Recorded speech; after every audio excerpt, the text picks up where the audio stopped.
Yeah. Top of the top, my people. Ah, man, salute to everybody that pulled up. Appreciate y'all services. Appreciate y'all taking that y'all time. Come tap in with your boy. Gotta make sure y'all smash my like button. You know what I'm saying? And if y'all getting something out of this content each day, don't be afraid to hit that cash out. I ain't monetized yet. They ain't finished my process. So, you know what I'm saying? If you want to show love to the channel, that cash app is steady scrolling every day. I don't ask for nobody to do too much, but goddamn, it's a grind doing this shit. Motherfuckers gotta show love here and there every so often. Man, you dig? Real shit. I do it in return. You know what I'm saying? But it's like, man, you gotta put some respect on these content creators, man. Nigga taking their time out to give good shit.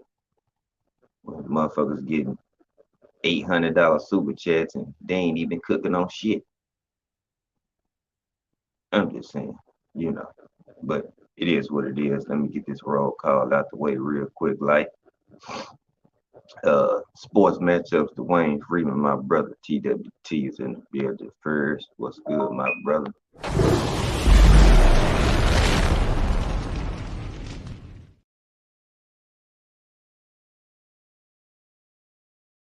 Do it this way. Get this roll call out the way one time for the one time.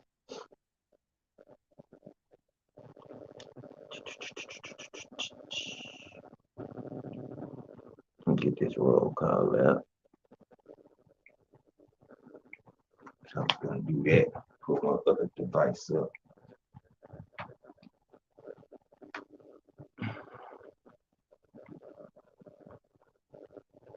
Pink Meadows, salute to you, Queen.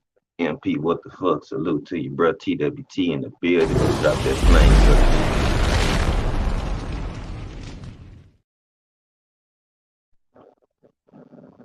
E Ortiz, salute to you, big bro. Just do boxing. TWT, my brother in the building.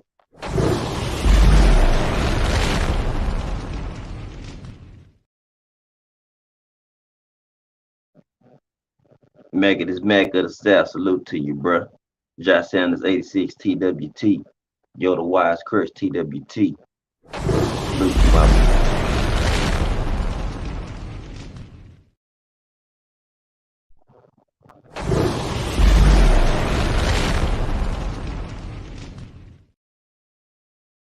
Cassandra, salute to you, Queen. Good morning. Quick, TWT, First Lady, what's going on, my love?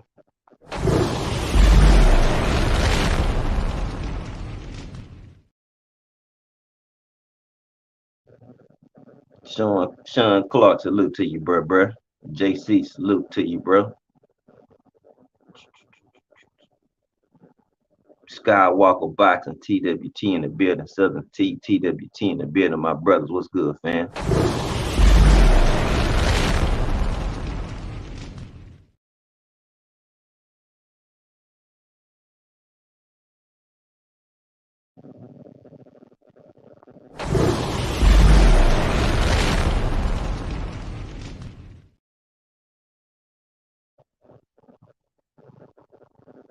I believe I got everybody now at this point.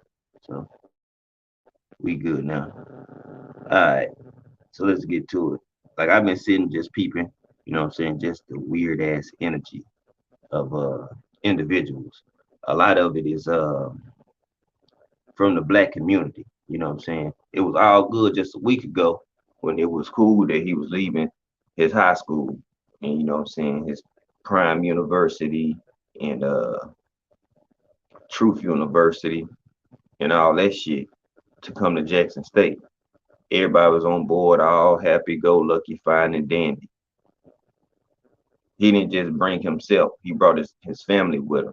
He brought his coaches, his longtime friends he been doing business with to make it that transition to Jackson State.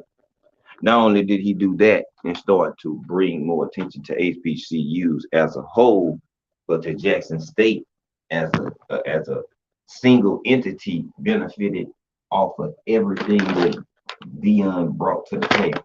from his aura, his stature, his status, and who he is as an athlete, his credibility as a coach. You listen to anybody, former teammates, Hall of Famers, championship receivers, DBs, linemen, coaches, managers. You name it. It don't matter which fraction you try to put into the entity. Everybody tell you that Deion was an exceptional, hellified athlete, but he's an even doper human being. You know what I'm saying? He's an even doper human being. Everybody you talk to, they say the same thing about Deion, that like the man is resilient just as a human being. Like, how can you be this good in sports, in multiple sports, but even that much better of a human being? See what I'm saying? You're an even better human being than you are an athlete, which says a lot about your character as a man, which what we talk about in general. Your character as a man. You know what I'm saying? Who you are, that defines you. Your character is going to stand the test of time when your reputation and everything else, your football career, basketball career, coaching career, anything that you tied to that you do well in, when that's done, what do people remember? Who you are as a man, who you are as a person. Everybody that I've seen do any type of interview, when it comes to prime time Deion Sanders, guess what? Everybody got the same damn story. The same story. Man, he's a different breed, man. This man not from this planet. You know what I'm saying? Like, those are high praise for people who are Hall of Famers as well. They'll tell you like he was a second to none type of athlete. A1 Hoop Zone. Salute to you. TWT in the building. What's good, my brother? Drop that plane. Guy by the news. Salute to you, man. Appreciate you pulling on up.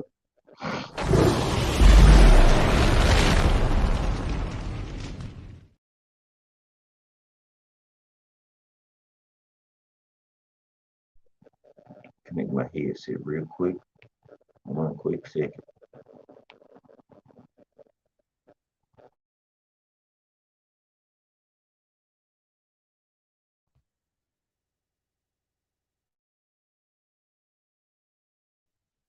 Connected. There we go.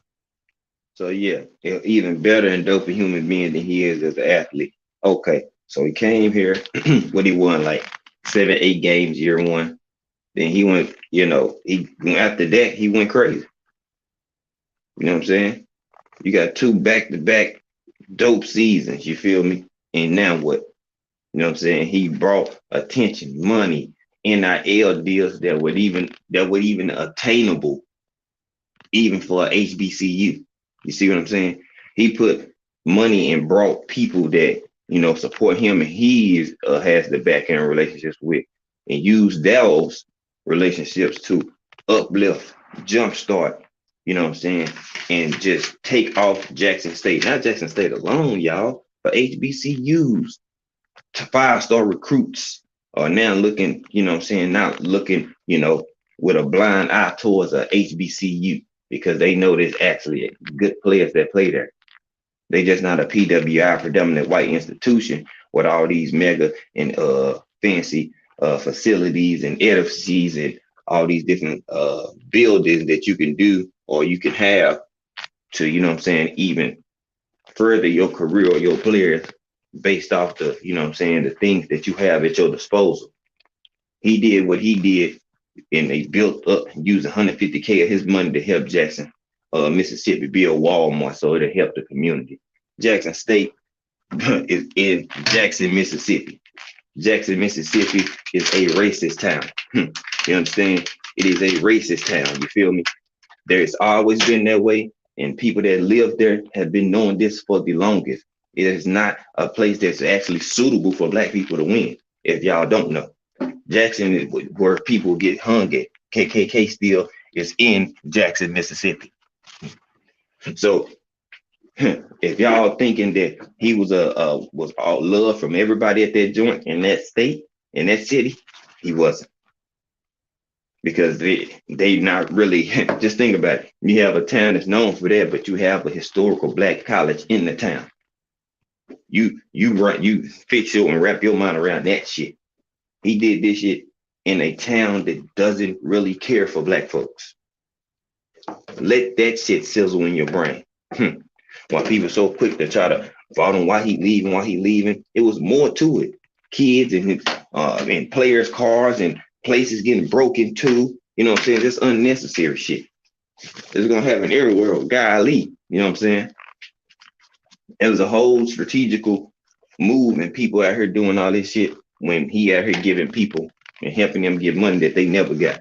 You never seen so many players draped up and dripped out, you know what I'm saying? Jewelry, Rolexes that they wouldn't have had unless they went pro. Straight up. JC, you feel me? It wouldn't have got it. It wouldn't have got it. Now you see more college football players with the NIL deals with more Rolexes and all type of shit. Everybody is iced out, big diamonds ass in their ears and shit like that. Why? Because he shined the light on the NILs. That's how I really got going, because Deion and his team was pushing for the shit. They pushed even harder for players to get paid in Sweden. They didn't just help, they sweetened the NIL deals. Why do you think players are getting so much more money now? How often do you hear college football players talking about they broke now or they need money? Because the NIL deals are putting bread in their pocket. Not just 2,000. Some of these folks are getting 20,000. Some of these people net worth work off of NIL deals, and they still ain't hit college yet. They worth $8 million. It's a high school quarterback, has not played a down of football yet in college. He got NIL deals and he's worth $8 million. He's still in high school, people. In high school. He ain't even went through the NCAA clearinghouse to be accepted in college yet. He's not even on campus yet. And he's worth $8 million. And why is that? Because the NIL got fucking tweaked and sweetened up, and they started to open up their eyes, because Prime and his team and his investors and people that's behind him helped get this shit. Why you think people want to go to college now? Because they can get paid now.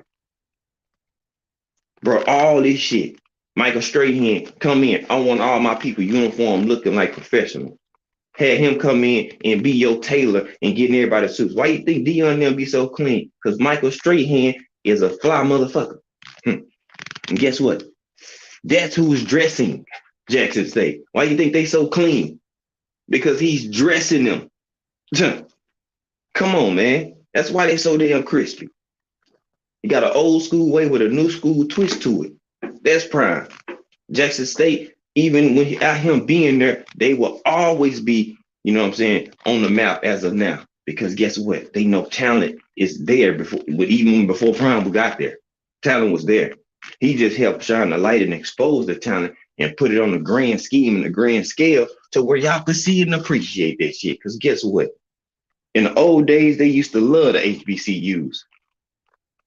Shannon Sharp, Jerry Rice, Steve McNair, Walter Payton, T.O. You got so many people that came from historical Black colleges and university, HBCUs. And guess what?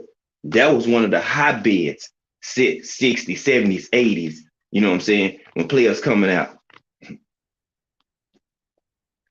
The PWIs drown that out. People's first option is to go to Texas or Alabama or Auburn and stuff like that. Historical, prestigious D1 that they already know about. Listen to Shannon Sharp. He'll tell you the same thing. He went to Savannah State. His first option that he wanted to go to was not Savannah State. It was Georgia.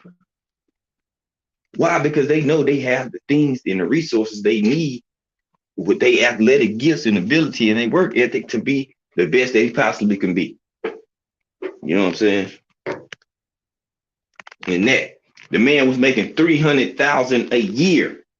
You go compare that to the best college football coaches in the world, and you will see they making $5 million a year, $4 million, $3 million a year. He can coach damn near all of them. He on a level up there with Nick Saban, and he making $300,000 a year.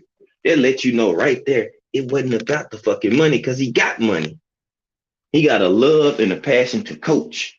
He allowed the Lord to use him as a tool and an instrument to go over to Jackson State as a stepping stone, bring awareness, bring attention, bring respect, bring clout, bring revenue to not just the university, but to the city and to the state, to make people look at them as an option rather than just, oh, this is my last resort and shit. Ain't nobody else golf me nothing, so I'm gonna go ahead and go to HBCU or Jackson State or Alabama State or something. Nah, he's putting it on the awareness on to make people think of them as a first option. See, that's what people overlook it. He put awareness on to make people think of them as a first fucking option. Travis Hunter wasn't the first one to go to a 5-star to go to D1. In the last few years, it started being top 5 recruits, 5-star recruits in basketball going to HBCU. Yeah, that was one of the trends. And then he started this shit in football. He just opened up a whole nother floodgates, a whole nother avenue for these people to go ahead and make it and succeed and shine and have another chance. And you don't have to go to traditional rap, because these days sports figures and people like that, they go get people from anywhere. If you can play, you can play. It don't even matter these days no more. Yep, some getting millions. Yes, they do. Last straw, my opinion, them breaking into Shiloh's Car Wash Park next to the football field. Yeah.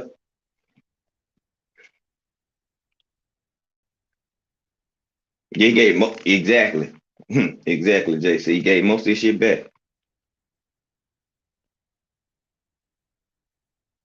Mm-hmm.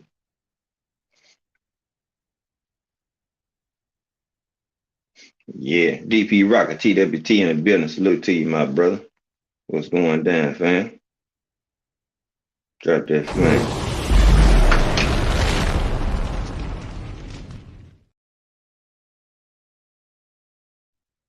Like, real talk. Now, y'all win the SWAC championship, what, 2 years in a row? Y'all, so it's like, that's the highest championship he can get, because they not inviting him to a bowl game. So other than your SWAC championship and whatever bowl game you get slated to or slotted into, that's your championship. So if you don't, you know what I'm saying, get in the college football playoffs, then your SWAC, your conference championship, and whatever bowl game you get put in, since they were ranked in the top 25, that's your championship and your Super Bowl in a sense. And they achieved it. So it's like, he did what, I mean, what other thing did you think he was going to be able to do? And he never gave a commitment or answer saying that he was going to stay here for 30 years or he's going to be here for 10 years. Anytime they asked him about if people offering you, he said he will listen to them. That don't mean he going to leave, but he will listen to those opportunities of other people. Just like it's a major opportunity. How many fucking HBCU coaches have you seen in their first 2 or 3 years at a HBCU get offers for millions of dollars to go play at a D1, predominantly a white institution at that? There's not, you won't find, he's the only coach that has done that. And the only coach that has made this jump, and the NFLs would even try to come and get him to make that jump because they believe that he has enough influence and enough in him to lead grown men too. Come back to back, salute to you, bro. That's what type of man y'all dealing with talking about prime. And a lot of you black motherfuckers out here hating, talking about he'll sell out. Man, what have you done for your community or your team? He didn't just do it for himself. I can see it. He didn't bring his kids, and he did all these moves by himself for self-gain, self-preservation, credentials and all that shit. All he doing is everywhere he go, he brings his team with him. Dre and the rest of his coaches that he's been rocking with for 15, 20 years, when he moves, they move. They'll let you know it ain't even about him. It's about the goal at hand that he enjoys to do. Groom, coach young men and help them be better men. Turn them from boys to men, literally. You know what I'm saying? Their perception, how they view things, how they view life, how they view, situations. You know what I'm saying? Giving them a confidence, a drive that, you know what I'm saying, that they might not have had, that they daddy might not have been able to get to them. But you got a father figure slash coach slash a teacher that can not only motivate you, but uplift you and inspire you without even giving you a fucking dime. That's a boss. He don't even have to hand them no money. He can have a 20-minute conversation with them and change their mindset on how they looking at shit. That's a boss. That's one a one of one right there. If you're looking for one of those one-on-one type of people, that's a one of one. Yeah, he's one of those guys. Yes, indeed. Because it's not about the money. It's about him and who he is and what's inside of him, like Gatorade. Literally. Because what's inside of him, people want. People are oozing for what Deion has on the inside of him. You feel me? They want that. They seen the proof in the pudding that what you have inside of you can plant a seed in some young men and help them sprout and develop. And that's what these institutions are looking at. Y'all talking about a sellout. Nigga, like he said, he still is a black man going to a new setting, a new place where he may be accepted, but he's still black. The first sign of unsuccessfulness that they can see, guess what? They gonna start crucifying them. Yeah, you take that. The first sign of inconsistency or not succeeding that he has at Colorado, guess what? They gonna shit on him.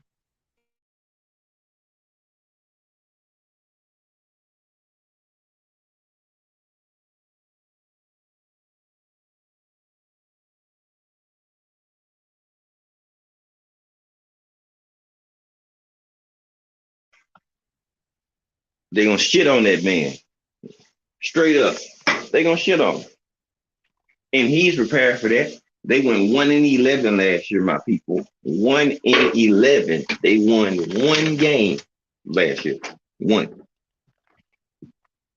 If Deion don't at least win 7, go 7-5 this season, they gonna take a crap on him. Tell you that now. They're gonna take a huge stomach virus dump on that man. Oh yeah, that's what's gonna come. That's definitely gonna come about because now you over here in the FCS. You switch from, you know what I'm saying? Now you got to do a whole nother thing. Yeah. But not them. I'm talking about the people that when he took this job, they expecting him to come in and change, and they win between 7 to 10 games season 1. Let's go ahead and keep it 100. They expecting to win 7 to 10 games his first season here, and he bringing in people too. The expectation is gonna be that they gonna have to win at least 7 to 10 games, have an over 500 season for it to be successful. Yeah, literally. Telling y'all this now. That's exactly what's gonna happen. It take a couple years, but since his stature and who he is, they're going to fast forward. They're gonna fast forward the success clock because Deion has proven that he can turn shit around quickly. So that's why you think they all in on him, because they seen his work. They seen what he's capable of doing.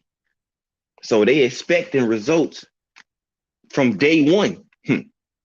And people overlooking that. He got pressure on him now more than he had when he was at Jackson State. They don't care if the team suck. Now they got a piece right here that brings attention and people want to come that way. So guess what? They expecting talent and shit to be coming in droves, and they expecting results out of Deion Sanders and his staff. You said you keep not keeping the staff that you have, right? Cool. They know the team might have been bad, but guess what? Prime is there. They expecting results now. That's exactly what's gonna happen. Telling y'all that now. Get prepared for it. Don't be surprised. They expecting results. May not be Colorado expecting crazy results, but the people around that support and boosters, these people who put money into it, they gonna be expecting results. Every school has boosters. Boosters provide a lot of money for these universities. And if it's not going how they think it's going, they're gonna start shitting on them. Telling you.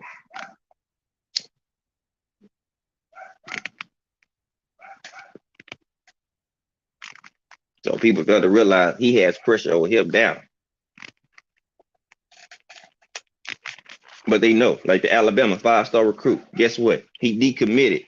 He's committing to Colorado. 5-star running back. Alabama had him. He was already signed. He decommitted and committed to Colorado. You got Travis Hunter coming. You got Shedeur Sanders. You got Shiloh coming. That's 3, but he said he had 10 people coming with him, 10 dogs coming with him. He bringing, man. Yeah, they going. They already going. 3 of them for sure. The big 3, Shiloh, Shedeur, and Travis Hunter, they there. They going. Shiloh wasn't there because they had.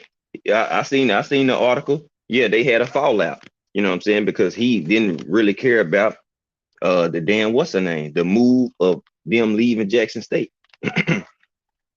Because a lot of them folks, they adapted and started to love the HBCU culture. Not just playing football, just the culture around your people and shit. Bruce Gas, boxing, jazz, and more. What's good, my brother? Bruce here. That's why they start to enjoy that culture of the HBCU. 60,000 folks screaming, you know what I'm saying? Y'all names and cheering for your team, home games and things of that nature. You know what I'm saying? So it's like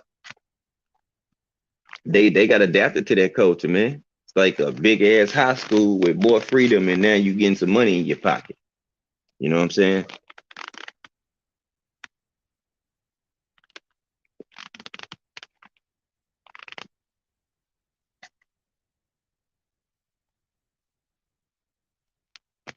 Mm-hmm. Yeah, when you told me that, I went to go find the article and shit and went to go check it out. Found a little clip of people talking about it and things of that nature. So I was like, all right, yeah, but shit, because he told his daddy.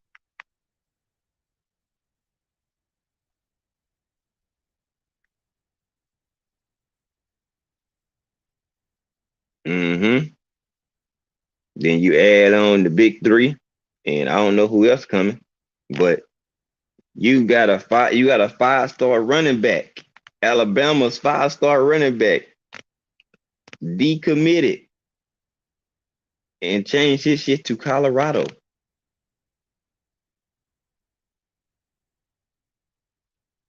Yeah, you just got another 5-star recruit running back. You know Alabama get the best players. We know that. Hmm. Are you talking about Marshall, the running back? Mm-hmm. Then, not only that, like I say, a 5-star running back. If Alabama got him and he signed Alabama, he was a top 5 running back in the country. Just know that. That man changed his mind and his approach and said, "Fuck that! I'm going to where Colorado." You know why? Why not only because of Deion. Why he would think about going to Colorado? Because he doesn't have 3 5-star running backs already on the fucking roster. He can be better than them, but he might not even be playing. Hmm.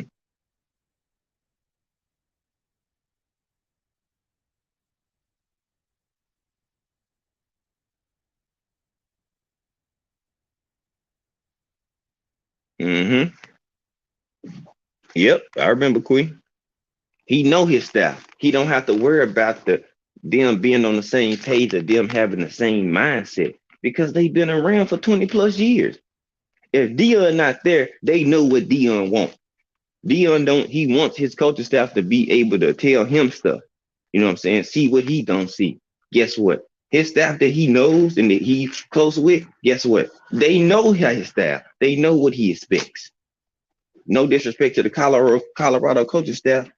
They know Dion from him being a football player. They know of him being a coach. They don't know him as a coach.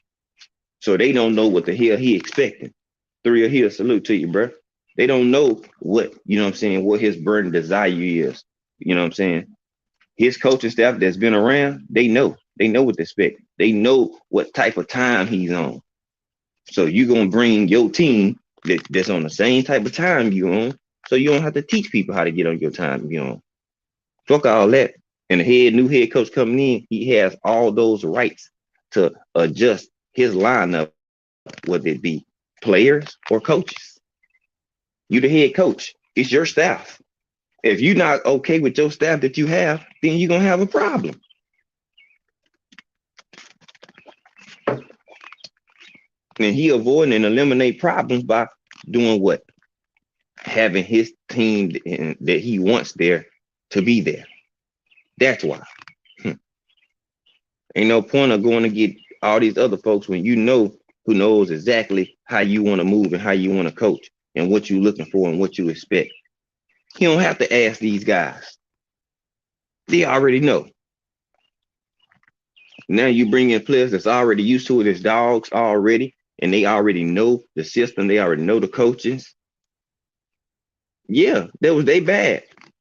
You go 1-11. So no coach was able to sit down in the coaches meet and make any adjustments how y'all can win games. I know y'all team just not that bad. Because Colorado, over the last few years, they didn't have some players coming up out of there. If they'll know a player that's in the NFL now, he balled out at Colorado, named LaVisca Chenault Jr. He went to Colorado, I believe, and balled out at Colorado. And they actually had good seasons during that time. That was like 3 years ago, but still, they ain't always been trash. So what is the coaching staff doing that y'all only could win one fucking game? Come on now. Y'all making money and y'all can't figure out how to win more than one game? Yeah. Why you think the AD and the athletic director is okay with the changes? Because they tired of losing. That shit is a disgrace.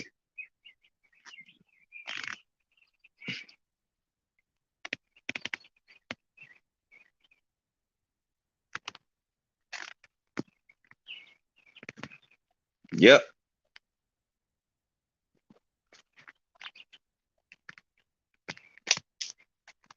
Now I'm wondering if Deshaun Warren he gonna go.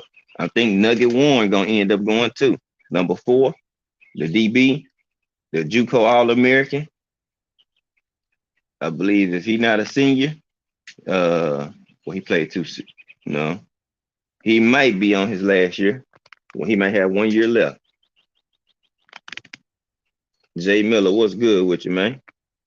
Salute to you, bro.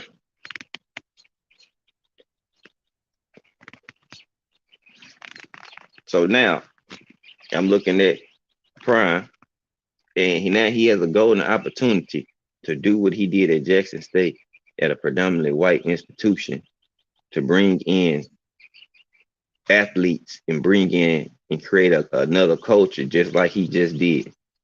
And people mad at him for upgrading his lifestyle. This is like if you at a job and you've been working there and you go apply at another one in the same field and they offer you 3 times as much money doing the same thing you're doing. Are you gonna stay at the job that you at? No, you're gonna graduate and go to that new opportunity because they pay 3 times as much to do the same shit.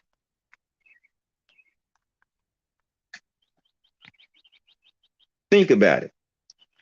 If you a customer service manager or something and you making 100K, right? A new job say, look, we'll pay you 250K to do the same thing. You can keep doing everything that you're doing, just, you know what I'm saying, different building, different staff, or whatever. 95, 99% of the people, they're not gonna wait. They're gonna go take that. They're gonna take that advancement. Why? Because they're working for money and they want to get more bang for their buck. It's a new opportunity. You don't know if it's gonna fail or succeed, even with the pay increase, until you go try it. Deion not gonna know if he should have stayed at Jackson State or is Colorado the new move unless he go take a chance. If he didn't go take a chance and he turned this down, y'all would have shitted on Deion then for not going or taking the opportunity to go somewhere else. Yeah, you same bitches who in the media talking all this shit about Deion would have faulted him if he turned down a Florida State job, a Colorado job, or somewhere else. Y'all wouldn't been calling him a loyal man to his university, to the HBCU. Y'all would have been like, man, you crazy. You gonna turn this down? Man, you shouldn't have turned that job down. Man, that's an opportunity of a lifetime. You might not get that again. But then he actually does that. But now y'all got the slander for him. So if he would have stayed at Jackson State and told them no, then what was y'all gonna do? Was y'all gonna praise him for staying at Jackson State? That's my question. Y'all gonna keep the same fucking energy or no? I mean, I got questions because y'all trying to shit on another man who doing good for the community. He ain't out here thugging it. Ain't out here telling his players to stay a dope and doing all this other stupid shit. He uplifting them and trying to get them to be better men, polished up individuals. You know what I'm saying? That's what he's doing. Uplifting and inspiring these young men. Like I said, he might have a lack of a father figure in their life. And guess what? They find that shit in what? Deion Sanders.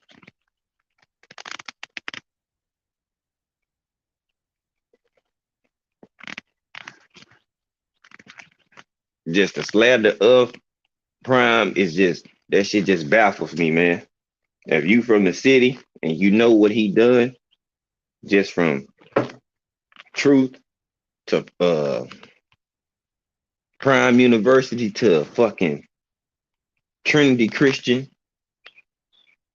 and leave that joint and go to Jackson State, do the same shit, build it up and be a top entity in whatever bracket or whatever field he in, and then go on and move on to a broken institution that's a D1, a predominantly white institution, being a black man coming from an HBCU as a head coach who came from a high school.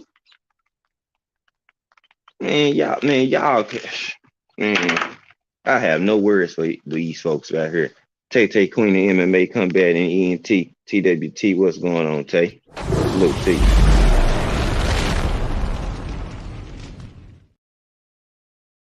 TWT, what's going on, bro? Look, T.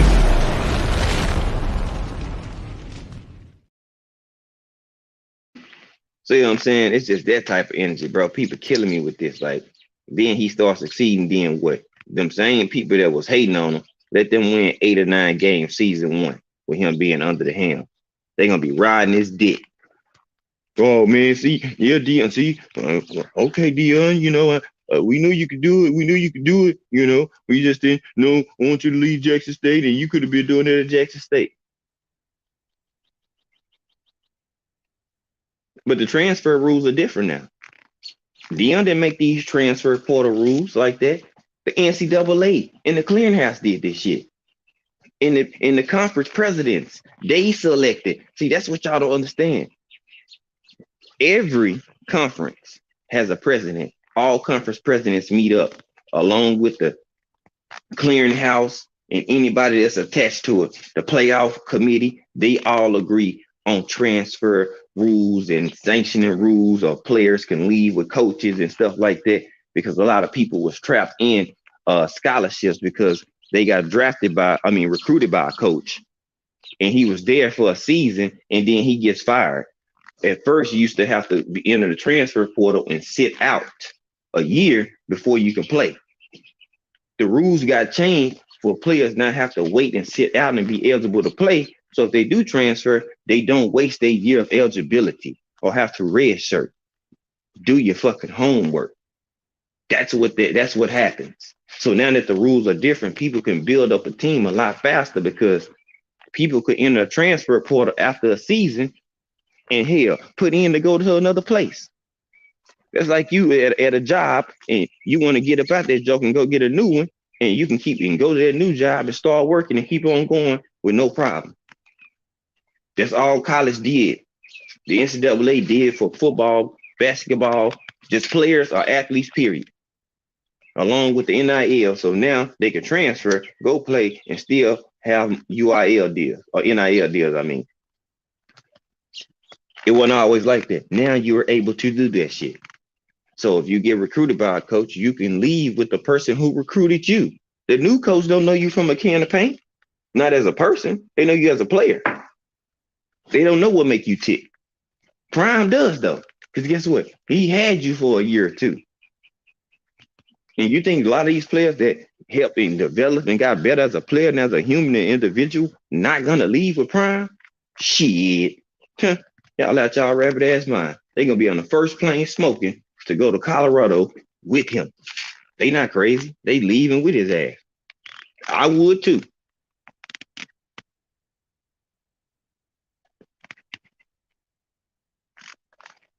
And think about this. You think he gonna lose the relationship with those players that decide to stay at Jackson State? No, buddies. No.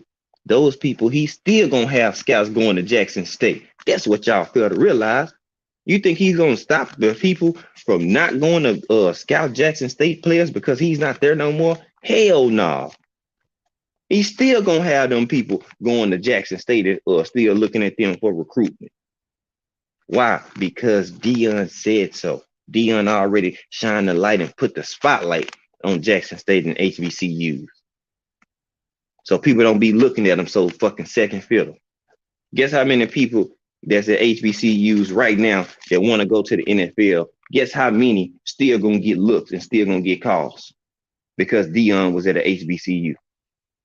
Several of them. Players from Alabama State, Alabama A&M, all these people gonna get looks and tryouts from people. Why? Because Deion brought the goddamn light and shined the light on HBCUs again because that shit had got dim. Southpaw Boxing 77, salute, man. Appreciate you pulling up. That's why. And folks out here on major platforms want to shit on him, slander his name, call him a sucker, a sellout, and all this shit. What black people did he turn his back on and sell out? Please, what black people did Deion sell out or turn his back on? He didn't turn his back on Jackson State. He opened lanes, avenues, revenue, attention, growth, recruitment, new facilities and stores in the community circling around Jackson State. And y'all and people got the nerves to try to slander this man. And some of y'all same folks that shitting on Deion is the same people that was shitting on Kyrie. And them people didn't even watch the fucking movie. They just got the pretense of it and took it and ran from there. Come on, man.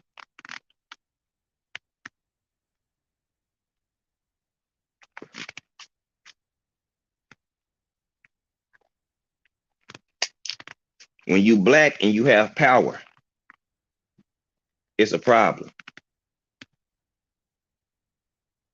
Man, Southpaw, that shit pissed me off, bro.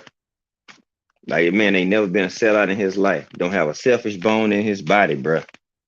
You know what I'm saying? And folks want to get mad because he didn't stay at the HBCU because that's a black entity or a black organization. So he'll sell out for leaving.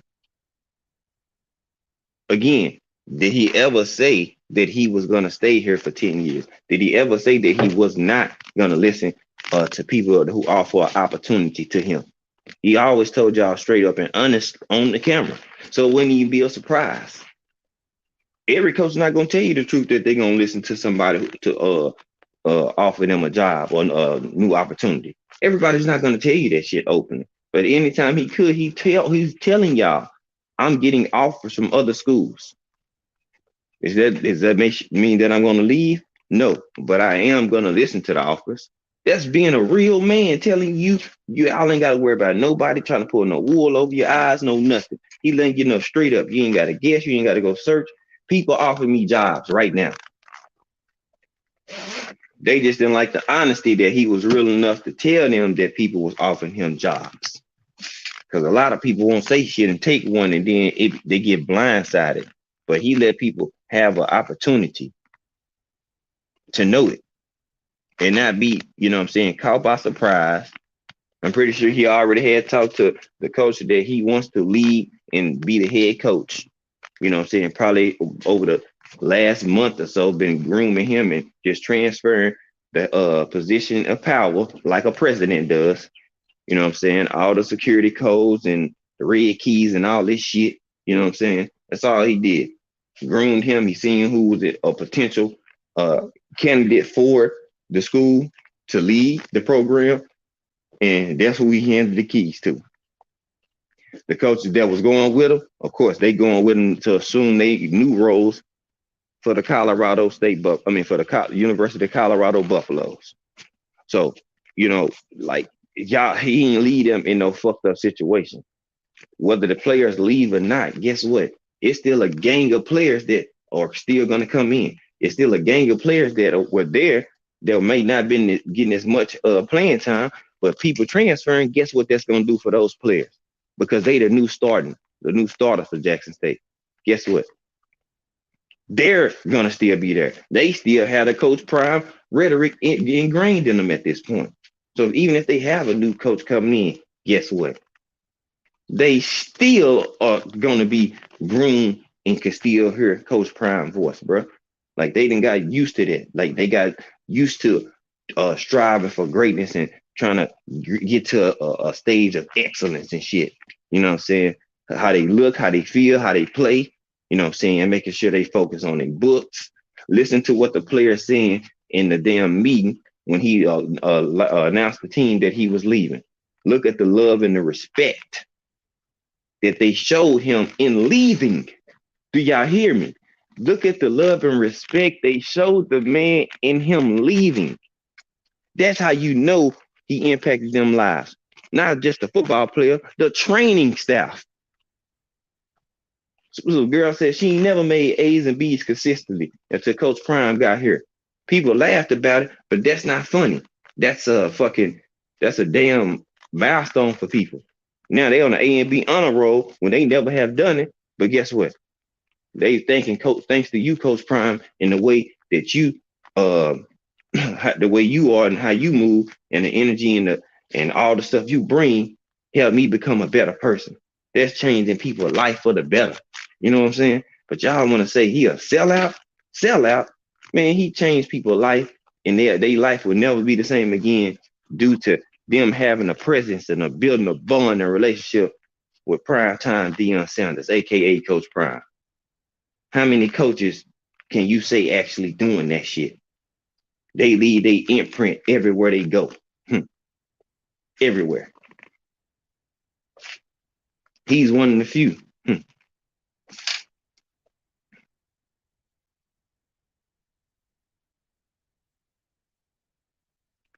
Yeah, I mean, they know how to coach, but Jeff Saturday, I mean, he hell of an NFL player, dope career in the NFL. I mean, cool dude, good analyst and commentator of sports. I mean, he a straight up dude, straight shooter. Jeff Saturday, a good dude. He deserved a coaching job. And Deion, I mean, he started it, but I think the wave, it's it's opening up for former players that actually have that coaching gene in they body. You know what I'm saying? A lot of players, they could do the sport. They can play the sport well, but they don't know how to teach it. You know what I'm saying? That's a lot of players these days. They can hoop and they can do all the stuff well, but they don't know how to teach people how to do it. Everybody don't know how to do that, or do they have the patience to do it? You know what I'm saying? Like that's why every great athlete or entity doesn't make a great coach. because everybody is not a coach. Some people should be just a skills coach, not a head coach.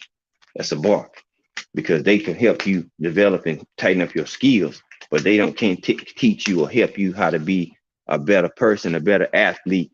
You know what I'm saying? And create a hunger and a drive in you that supersedes your talent with just confidence and just a self-belief in yourself. Teach, salute to you, man. Alex G, what's good, bro? But that's what they lacking. And everybody doesn't do that. Look at Michael Jordan, hell of an athlete. As a GM and thing in a position of power like that, he sucks. You know what I'm saying? Just keeping it a buck. Drafting talent and grooming that talent, you know what I'm saying? And having the coaches there to be able to groom it, he sucks at it. Everybody not gonna be great at everything. You know what I'm saying? It is what it is. It's part of nature. It's just part of how the life goes. Everybody not gonna be great at coaching just because they was a great athlete. Don't happen. You gotta be cut from a different cloth to do that. And football coaches, that's why they say they have a player coach on the field or on the court. Those type of people that they say like that, those are the ones that's probably gonna be coaches afterwards, because they are a player, but they are coach on at the same time on the field or the court or whatever they doing. OG Big Blunt, salute to you. Appreciate you pulling up. That's why they say they're a player coach, because those players are not just a player. They can coach, they put their teammates, their brothers or sisters on the court and put them in position and make them better. That's why they call them a player coach on the field or on the court. New Fat Boy Fitness, salute to you, bro. Top of the top. That's why everybody's not that. Everybody's not going to be that player coach, where they say they got a coach on the field. Those people that they call those are going to be coaches after their career, if they choose to do so, because they have that coaching gene to be able to teach and have a level of patience that everybody not going to have. They have that. And that's when you know you got a person that can transfer being a player and then being a coach. You know what I'm saying? And still be able to relate to the players. Why? Because they was a player once themselves. They was once that athlete. Now they're coaching. So now they can relate to a player on how they feel, how they may get misused, how they can be overlooked, how they can be played second fiddle. Those people make great coaches, because they understand. And not do they understand, they know how to relate that information back to an athlete or to a team, man or woman. They know how to do that shit. See what I'm saying? So it's easier for them to make the transition. And it don't always be the greatest athletes that make the best coaches. It can be like if you put them on a grade scale, you got your A plus, you got your A's, and you got your A minus. The B plus players, those are the ones that end up being great athletes. Great coaches. It's about time, relationship, honesty. You know, it ain't that's who does that. You ain't because guess what? They knew they weren't the best, so they had to make the best of every opportunity and every chance they had of the abilities and the time that they was getting. That's why some of them they work like double hard, like overtime, like they level.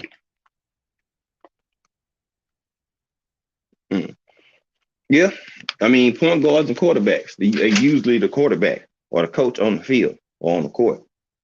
Point guards and quarterbacks. That's why they look at those positions and they are so vital. You know what I'm saying? Because you are the quarterback on the court. The point guard has the ball. He is controlling the pace and dictating the cruise of the flow of the game for his team. The quarterback is the first person gonna touch the ball every time he's on the field. Either he's gonna distribute to the running back, receiver, or you know what I'm saying, he's gonna run it himself. You see what I'm saying? So like, yeah, that's your job. Like you're the leader of the team. They look at the point guard and quarterbacks in most cases to be the leaders. You know what I'm saying? Be the vocal leader, be the person to rally the troops and get them together most of the time. But sometimes you have people that assume a role like how Draymond Green was. He's like a power forward, but he's the vocal leader. Every point guard is not going to be the vocal leader like that. Sometimes it might be your shooting guard, it might be your small forward. It all depends. Everybody's shit is different. You know what I'm saying? So, but most of the time, most people traditionally, people look at like on offense, you know what I'm saying? On football, the quarterback as the damn coach or the person that's going to get them together. And on defense, the middle linebacker or the safety. Those two people right there, because they have a view to be able to see the field. That's why you see the little green little dots on the quarterback and the linebacker and probably a safety's helmet. Because guess what? They're the on the field coach. They are getting calls and certain shit from the press box. Why you think quarterbacks, you see them cover their ear holes sometimes in the huddle and they taking in plays? That's why they got a dot on the helmet, because they got a mic'd up ass helmet. But I guess some of y'all think that green dot is right there just for decoration or something. No. That's why when they go to the sideline, they get the call. They get on their phone and have a tablet and they talking to who? The offensive coordinator that's in the fucking press box. That's why. That's what that shit is. That's why you see the green dot on those helmets, if you didn't know. Because they have a mic. I just thought I'd just let you know. Yep. And sometimes they don't even have to be the captain of the team. Sometimes the captains are already selected. You know what I'm saying? But the person that they trust is the captain that's in line. If you see a person that don't have a C or a captain, a logo, a patch on their jersey, and you see them have a mic'd up helmet with that green dot, guess what? He's the next player in line to be a captain. He's going to be a captain next season. Believe that, because they already grooming him and already believe in him. They already see it, so they just gonna let him assume that role and keep showing it. And that person would be a captain next season, straight up. OG Eric, STL, St. Louis, my bro, what's going down? That's how it goes. And then let me tell you, this how I know y'all don't pay attention. Now you can look at the C on a person's jersey, right, in football. They have like 4 or 5 stars on the jersey, right? The longer you've been a captain, the more stars is filled up. Look at Tom Brady's star. All his stars are filled in, or they colored, because he's been a captain that long, that he is the highest form of captain. Look at that. He got 2 stars, I believe, 2 or 3 stars that's colored in like gold. You know what I'm saying? Because he's been his tenure as a captain is growing and extending. 512 boxing, aka Big Tex, TWT in the building. Let me drop the flame for my guy. Get that joint real quick. There you go.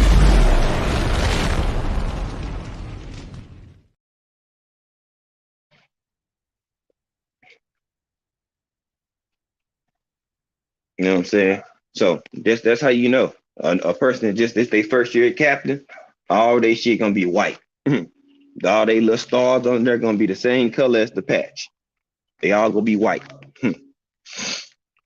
Some people captain is right here on the chest plate, on the chest like a pennant or something. And you'll just look at their jersey and look at their stars. Just go pull up Tom Brady, a picture of him, you'll see his C. Sometimes his C is not white, it's red. But his shit is gonna be the same. His star is gonna be the same color as his C, because he's a captain of captains. You know what I'm saying? It's right on the chest, bro. Right on the chest.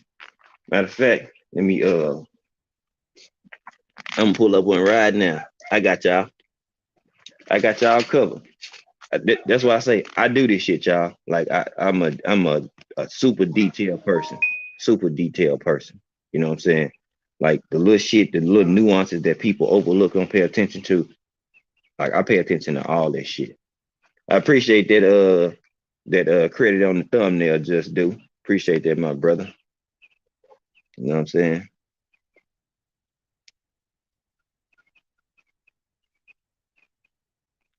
So this how y'all know that I'm not lying. This how y'all know that a nigga know what he talking about. Trying to tell y'all. Let me show y'all right quick. Right quick.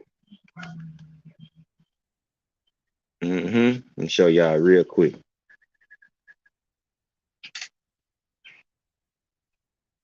You see what I'm saying? His captain on his jersey is gold. And look at his stars. They're gold. All four of them. All four gold. They're the same color as his C on his jersey. Now, let me go to that.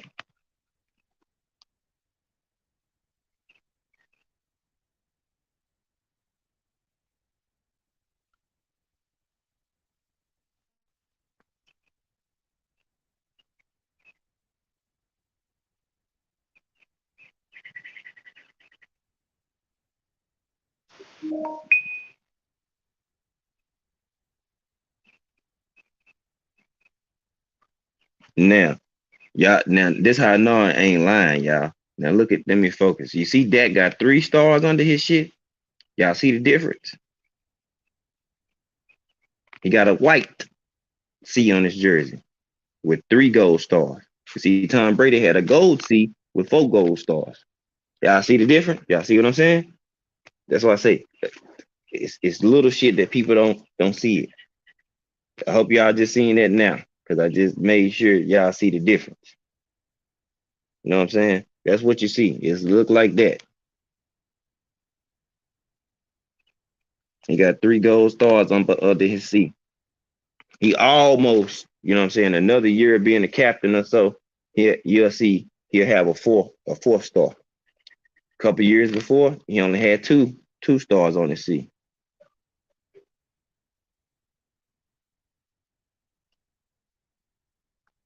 Well, that might be an older picture. Everything boxing. Keon, my brother, salute to you.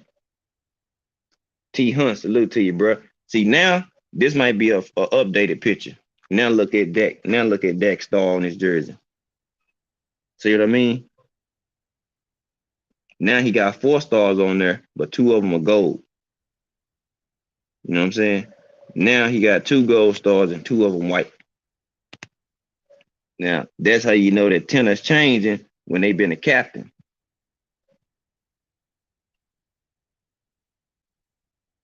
Or that one, the 4 stars was an old one, and they redoing it to where he gonna have all gold because it's showing he got 3 gold right now. Either way, you can see the difference in his tenure as a captain or how long he's been doing that shit. And see, now at this point, it might be all gold now. See this one right here? It's a white star with 4 gold stars right here.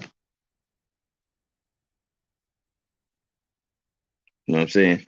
That's why I say they grow and they graduate as being captain. That's for sure. They grow as being a captain. I mean, the weather ain't too bad. I mean, honestly, it's not that bad out here.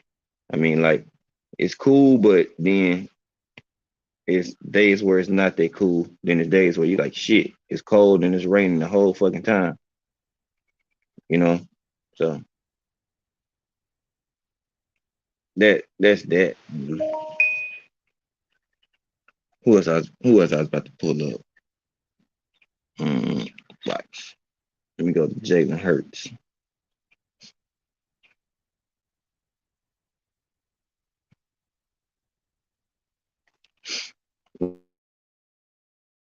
Now see, now look at Jalen Hurts, y'all. Telling y'all that shit means something. Look, a C with 2 gold stars. See what I'm saying? He got the C on his jersey with 2 gold stars. You know, shit like that. See, people don't pay attention to that. They let you know how much how much clout, how much authority they have. You know what I'm saying? Like real talk.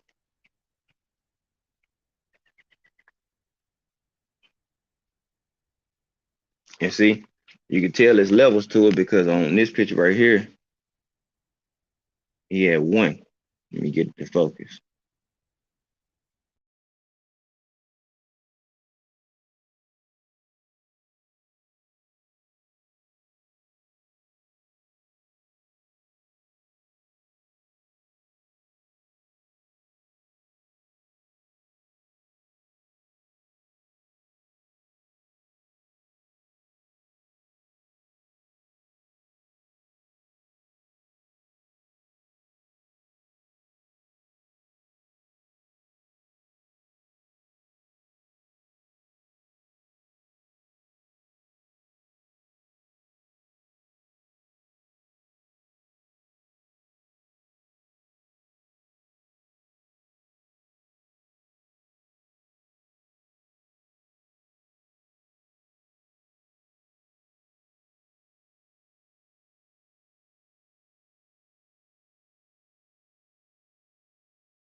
There we go.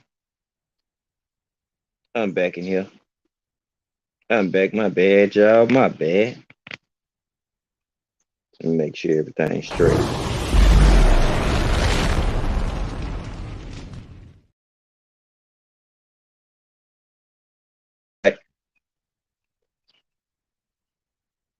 No, that shit just bugged out. That's all. That shit bugged out on me. That's all it did. But I just want people to understand and know, like, you know what I'm saying, there's levels to this shit. You know what I'm saying? You know, so if y'all, you know, did watch football and y'all just see the little C on their jersey, it's more than just a C being on their jersey because that shit do hold weight. You know what I'm saying? But back to this. So if you're looking at, you know what I'm saying, looking at the, you know, the stature and the captain that Deion has, you know what I'm saying? He got all his shit to be like Tom Brady. A C with all gold stars. They probably have 5 gold stars on that joint. But people want to, you know what I'm saying, fault people for taking and upgrading their lifestyle, having a chance, having an opportunity to better themselves or grow and progress. And now that's so bad now because he leaving the HBCU and he's so-called going to a PWI institution. So that's a problem. But most of the people that work in America that don't have their own company work for a predominantly white institution. Oh, they don't want to talk about that though, y'all. They don't want to talk about that, y'all. They don't want to talk about that, y'all. Most of the people that are in America right now work for a predominantly white institution. For the leadership of who is owned by. So why y'all knocking Deion for getting hired and taking a chance to elevate a program that's at a predominantly white institution and you work hourly for one? Make that shit make sense. Yeah, y'all make that shit make sense. Real talk. Make that shit make sense. Most of the people around work for a PWI right now.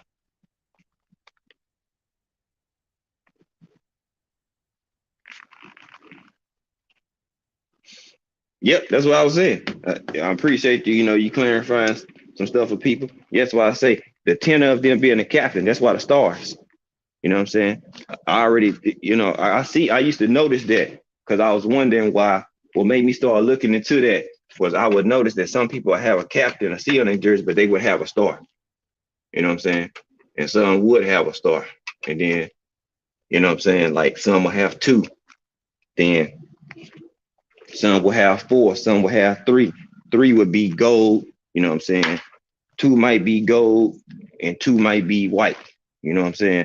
Like it all depends. So I've always paid attention to shit like that. Oh no, you good, bro. You good. Mississippi trucking. And fuck you too.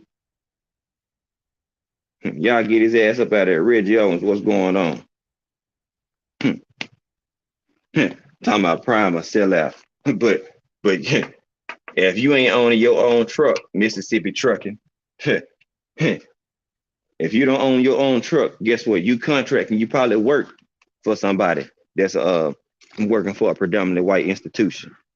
So you calling prime a sellout, but you ain't even bossing shit. If you don't own your own shit, if you don't own your truck, you ain't no boss, bro. But you want to call prime a sellout, you get your dog ass up out of here. Mississippi truck, I ain't never seen you until I said some shit like this. So I know you probably a hating ass troll anyway. You know what I'm saying?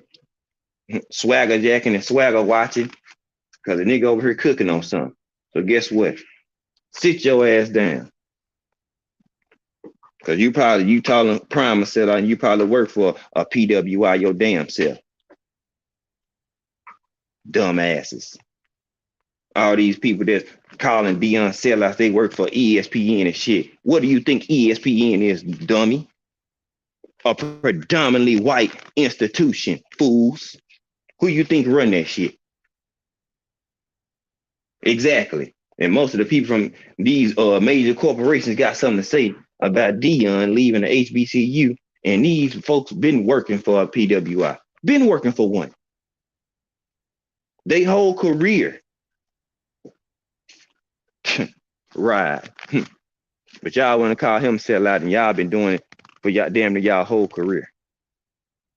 That's how you made it up through ESPN and top ranks and shit like that. You think that's a black industry or entity? Guess what? It's not. Stop it.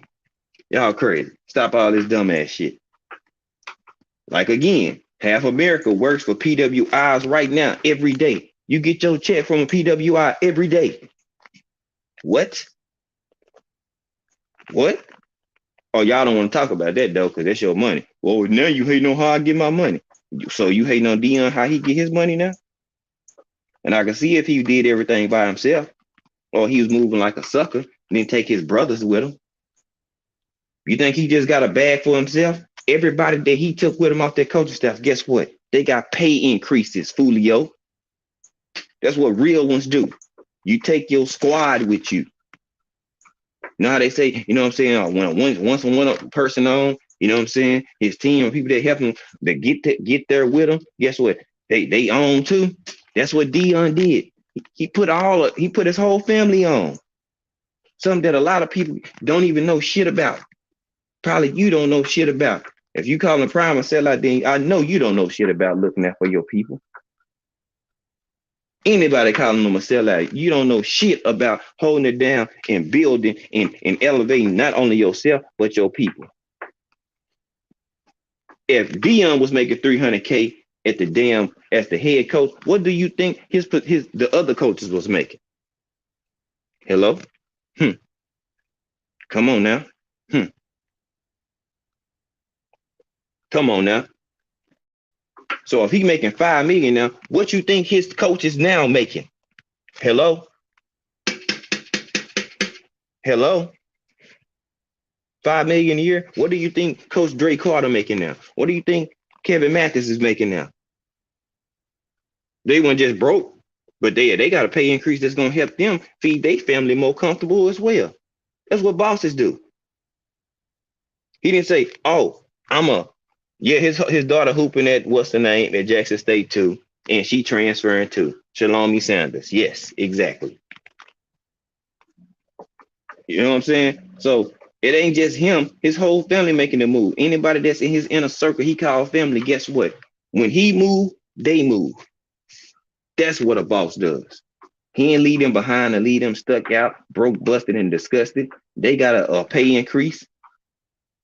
He got a pay increase, and guess what? They got a pay increase. They want black folks to look out for their family, right? And they people that's close to them, right? Deion actually do that, and people still shit on him. Ricky Williams, TWT, my brother, salute to you, fam. Let me drop that flame for you. Niggas want to shit on Deion. Boy, I dig.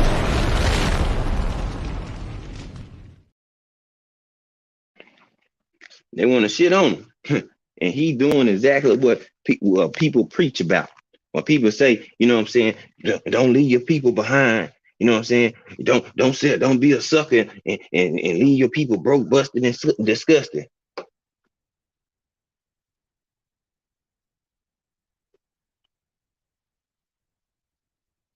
Right. Like I say, Rick, I don't know if you caught it. Most of these people work for a PWI, but y'all fought him for going to one. But y'all done made y'all whole life savings and earnings off a PWI. And he goes from Jackson State, a HBCU, to a PWI, but it's a problem. And most of these folks here every day, guess what they doing? They go to work for one of those institutions every fucking day. You proudly get your money from a PWI, but you got the audacity to say something about Deion? Huh? Are you bringing your family along with you? Are you that guy, that dude enough to where they don't just want you? The only way they gonna get you is if your people come. Do you have that much clout? Do you niggas got that much clout and that much pull to where you tell a institution that's gonna give you $5 million a year? The only way I'm taking this is if I could bring my people with me. That means you gotta be that nigga to do that. To tell a PWI, guess what? The only way I'm taking this is if I'm bringing my people. And guess what? They cool with it. You know why? Because the proof is in the fucking pudding. They ain't gotta go look high and low. The man already is proven.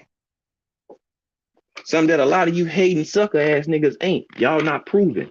Y'all just suckers who got a good salary with a PWI, and you spew whole shit in weak ass narratives because you get money that you never had before and you don't want to mess up your bag.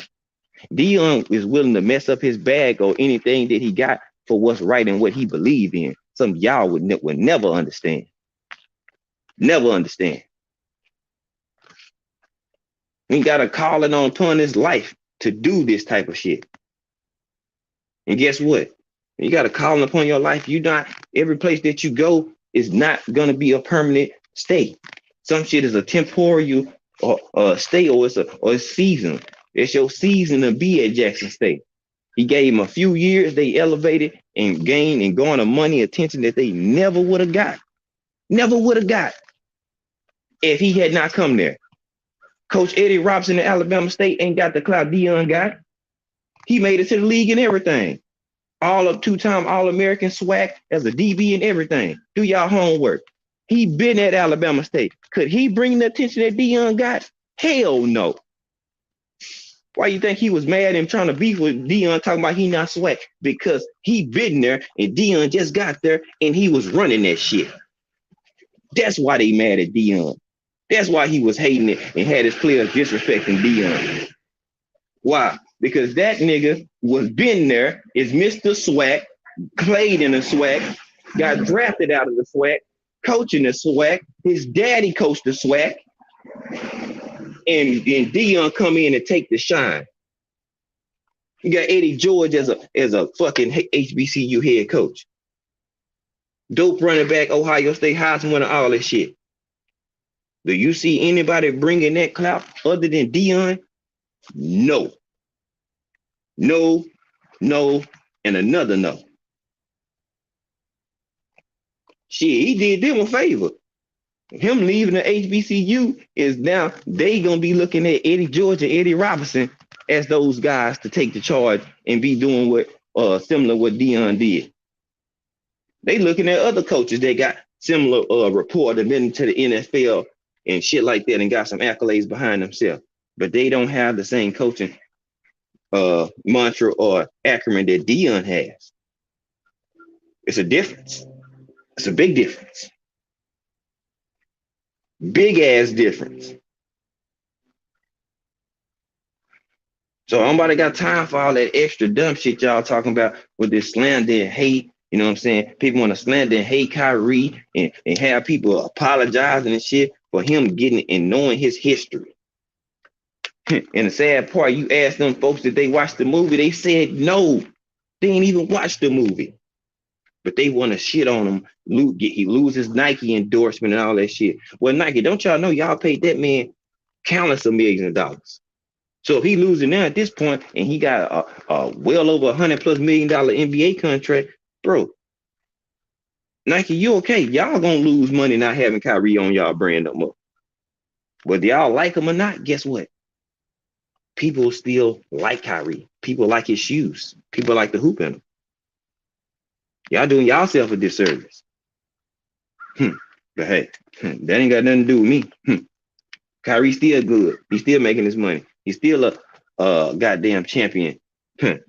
Still got the accolades and hardware. So at the end of it, y'all can say whatever y'all want. Guess what? He going to the hall.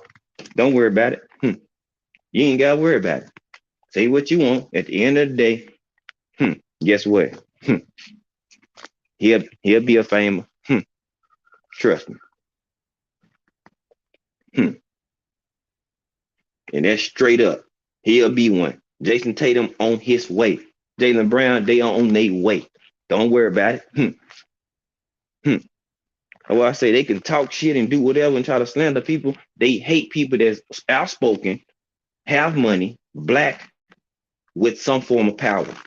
You are one of the few, you're in a small percentage of the world of having power, being black, being successful, and having the resources to go buy any and every fucking thing you want when you want to. And he's willing to learn, educate, and teach people and empower them about their culture and history. That's the biggest problem, y'all. That's the biggest hiccup they have. They don't so much care about any other antics and shit he doing. The fact he teaching black people about their real history is the fucking problem. You know why it's a problem? Because the shit that's in the history books is false. The land was stolen. Columbus got here, we were already here. The problem was a lot of people lack to read, knowing how to read and write.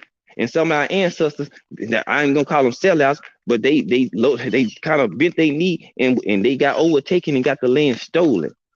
Motherfucker, we was already here.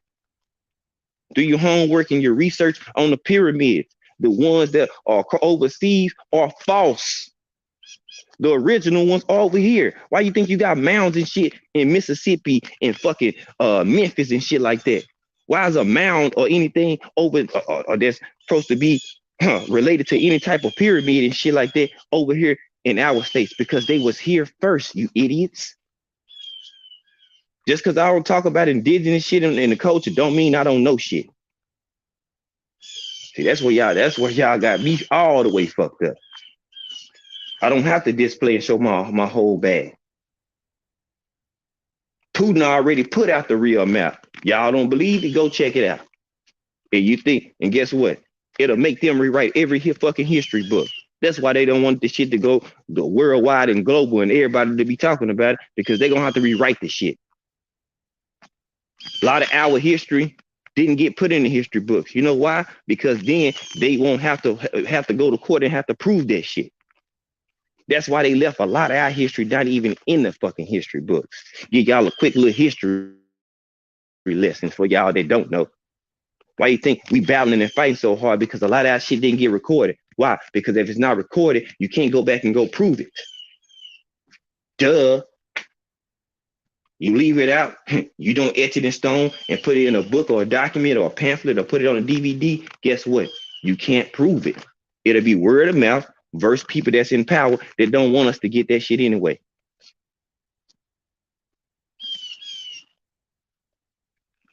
That's why. So if y'all was wondering why they mad and so, have so much energy and envious and spite for Kyrie, it's because he teaching people history. He learning his history and he's sharing it with people.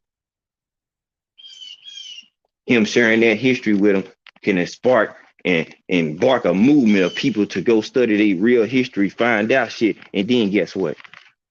Now people are gonna start questioning them about the history books that they got in these schools, lying to people. That's why it's important that you teach your kids what the fuck the real history is. The shit that's in the books is false.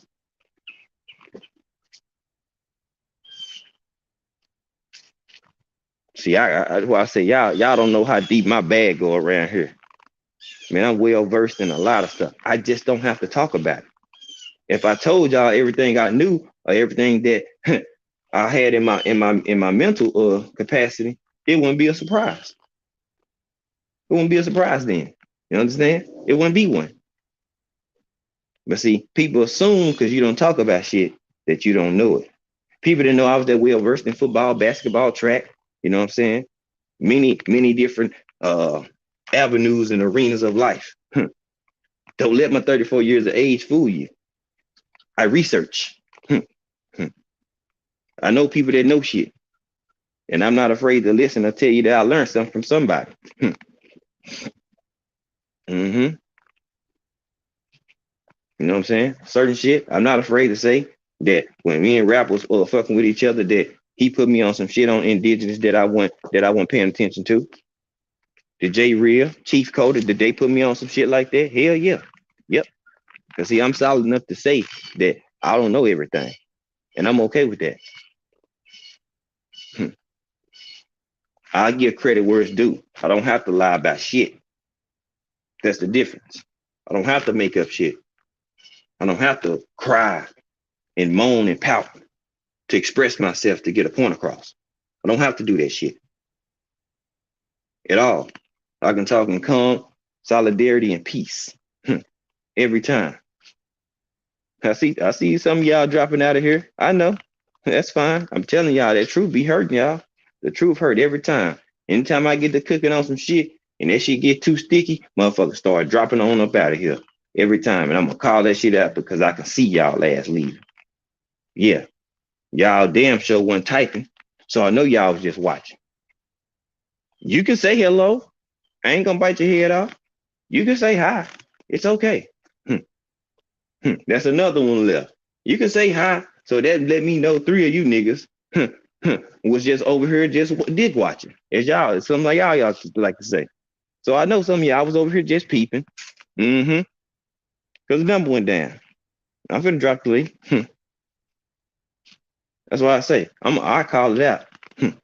I definitely call it out. See, people not scared to say shit. Now I'm gonna call that shit out. That's why I got analytics and numbers in 2 devices. I've been that way. I see everything. I ain't gotta say nothing. Just know. I know. If y'all think I ain't never, I always got 2 devices around. Every time. Just to let you know, I always got 2 devices. I'm never not having 2. Jay Gibson, TWT. What's good, bro?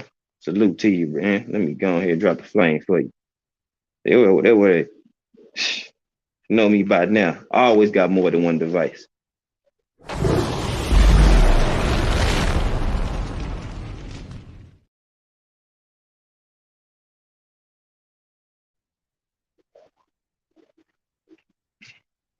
Drop that flame. But yeah.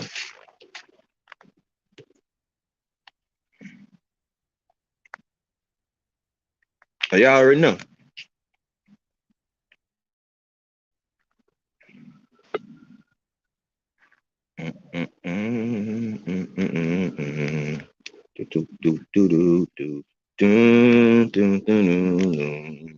Yeah. Yes, sir, my bro. What's good with it, fam? Man, you already know, man. Doing the usual, you know what I'm saying? I said, I had to come up here with you and Bill for a second, man. Here you talking your talk, man. And right off the Jay Gibson, salute, my bro. I appreciate y'all for real. I just wanted to let y'all know that.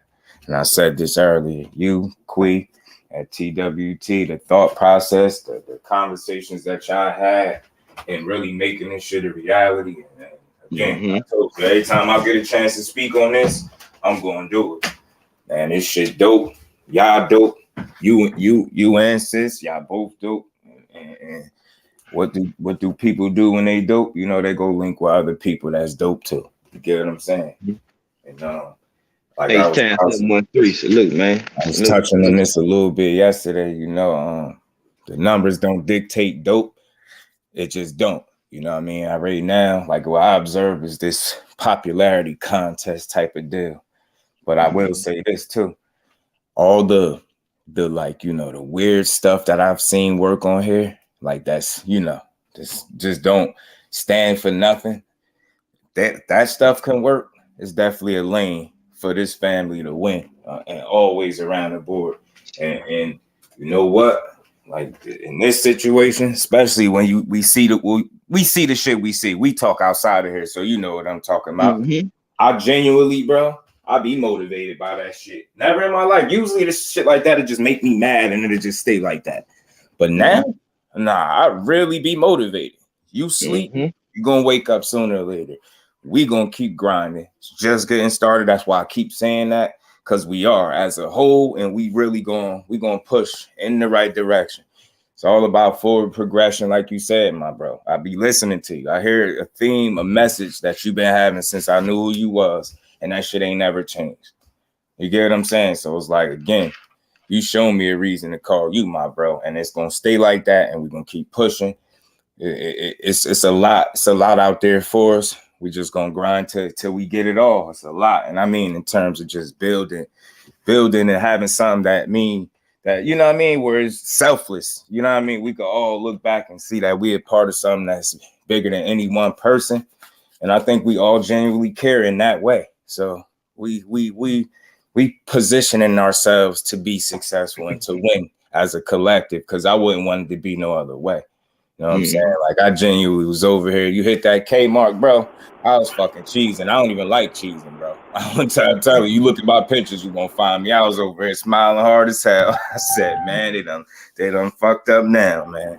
You know what I mean? So that's why I did that live yesterday, just to let y'all all know that I got moments that I could point out from all of y'all that lets me know that I know y'all rock with me. You know what I'm saying? All of y'all all got moments. You probably won't even know I caught it, but yeah, I caught it. That's why I'm in the right spot. I'm just gonna keep rocking with my fam, man. Jay Miller, salute, bro. What's good with you, man? D Free, my other bro. What's good with it, man? What's going on? What's going on, fellas? Freezy. I came up here to chop it up with y'all, because I ain't gonna be able to chill with y'all later, because it's my anniversary, so I'm gonna be chilling with my wife. Yeah, man. Happy anniversary too, bro. Yeah, man. That's what's anniversary. Up, man. Hey, look at D Freezy, man. That's what I like to see, man.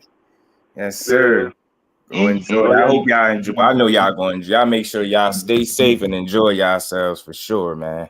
Congrats on another year of your marriage with your partner, my brother. You know what I'm saying? I know y'all in person. You know what I'm saying? Look forward to y'all sliding back to Dallas again so we can cut up and, you know what I'm saying, bring the make sure I link with every last one of y'all. Bring it down if we got to, goddamn.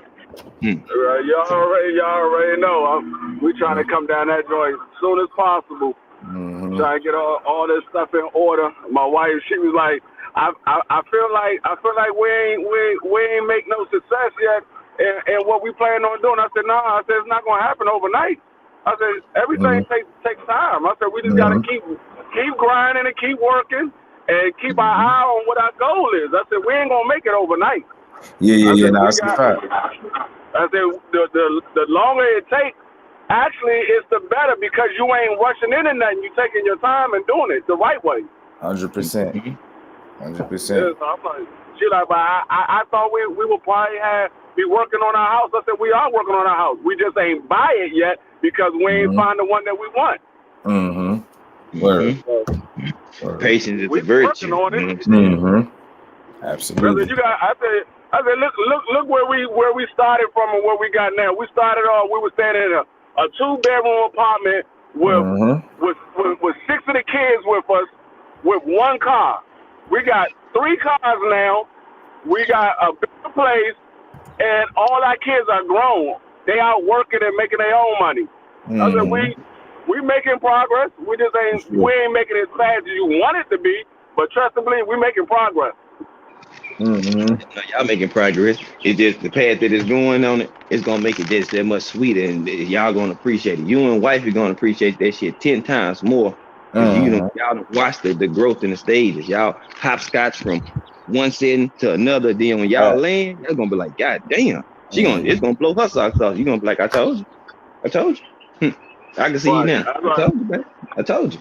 I said, yeah, this is our 4-year anniversary. I said, in those 4 years, you got to think about all the stuff that happened.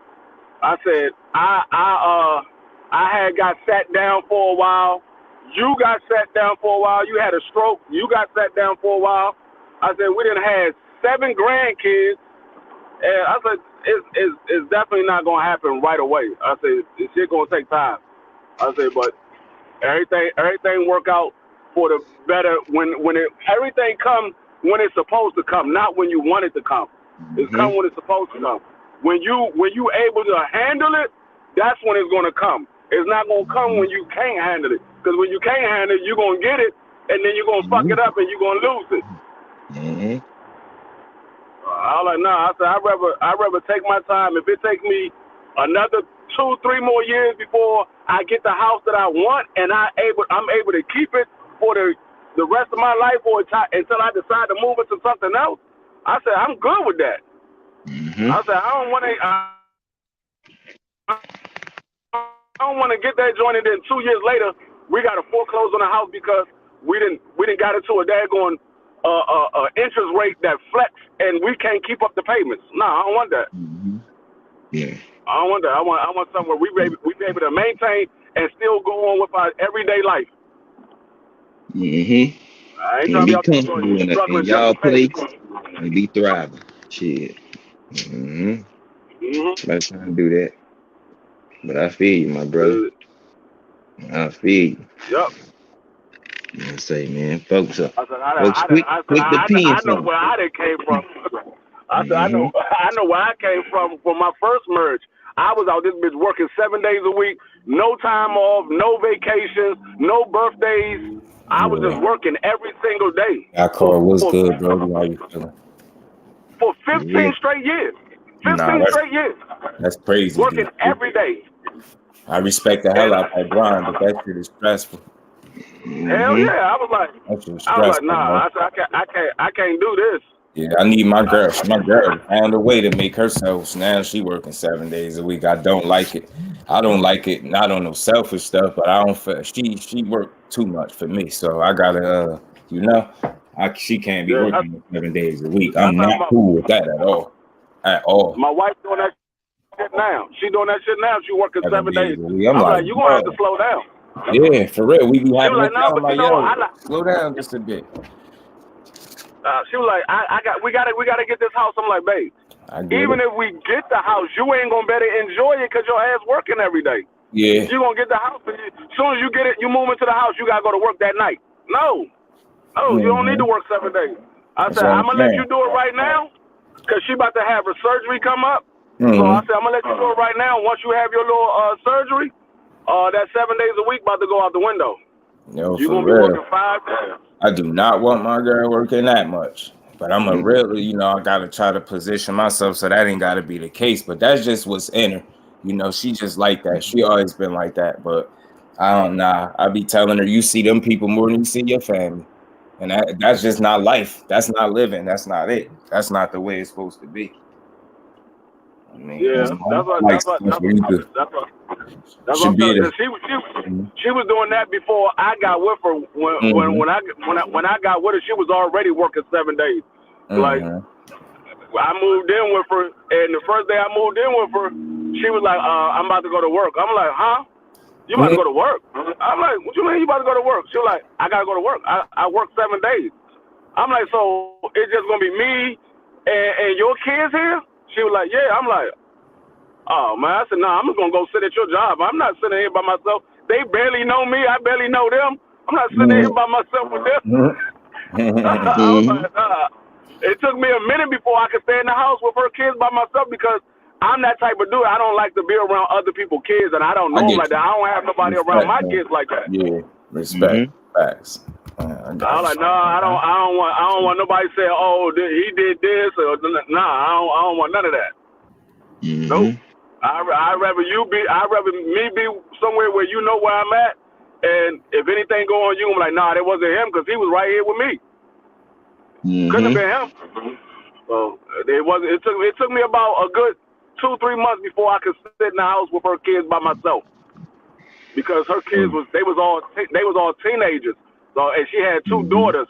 I was like, nah, I'm not. I don't want nobody. And her kids, they was trying to get their mother and father back together. So I was like, nah, I don't want my name thrown in nothing. I was like, nope. You going to work? I'm going to work. She like, what you gonna do? I said, I'm gonna sit right outside your job in my car. Conversations with Reggie on salute, bro. Yeah, that's 7 days of work. You know, and you just consistent. Like shit in this space, I be trying to stay active 7 days a week, but it's still different. You get what I'm saying? Like it's still different than what you talking about. That's 15 years and over now. I did that shit. I did that shit from April all the way up until September. I was working 7 days a week. That shit is stressful. You got days when you just don't feel like going into work, but you gotta go because that's your day to work. It's not like my job. It's not like I could just say, you know what, I'm not going in today. Nah, I can't do that. So I was like, I got cut this shit down. I can't do this shit every single week. I did that shit for a long ass time, and she been doing that shit for like 3 years. I'm like, you not tired of this? She was like, I'm tired, but I like the money. I'm like, you ain't gonna be able to enjoy it. You at work all the time. When you gonna enjoy your money? Exactly. That's why I say, man, that way of thinking is not it. You know, being that somebody's, building more than you in your own house. Like that's not. It's not supposed to be like that. I be trying to position myself where it don't have to be like that, and I had to take a gamble, and I'm about to take another one. It's worth it, man. It's worth it. That's what I told her. I said, when we do get this place, she gonna open up a daycare center in the house. She gonna start working from home, open up a daycare center because she always wanted to have a daycare center. She was like, she just didn't have a place big enough for it. So when we get this house, that's what we're gonna do. We're gonna have the basement set up for her daycare center. Her and her 2 daughters gonna run the daycare center. That's dope. And I be doing my little catering, so we be working for ourselves. And you're gonna be doing big catering. You know what I'm saying? Big catering. I know that's supposed to happen. We always say little, but that's dope right there, man. For real.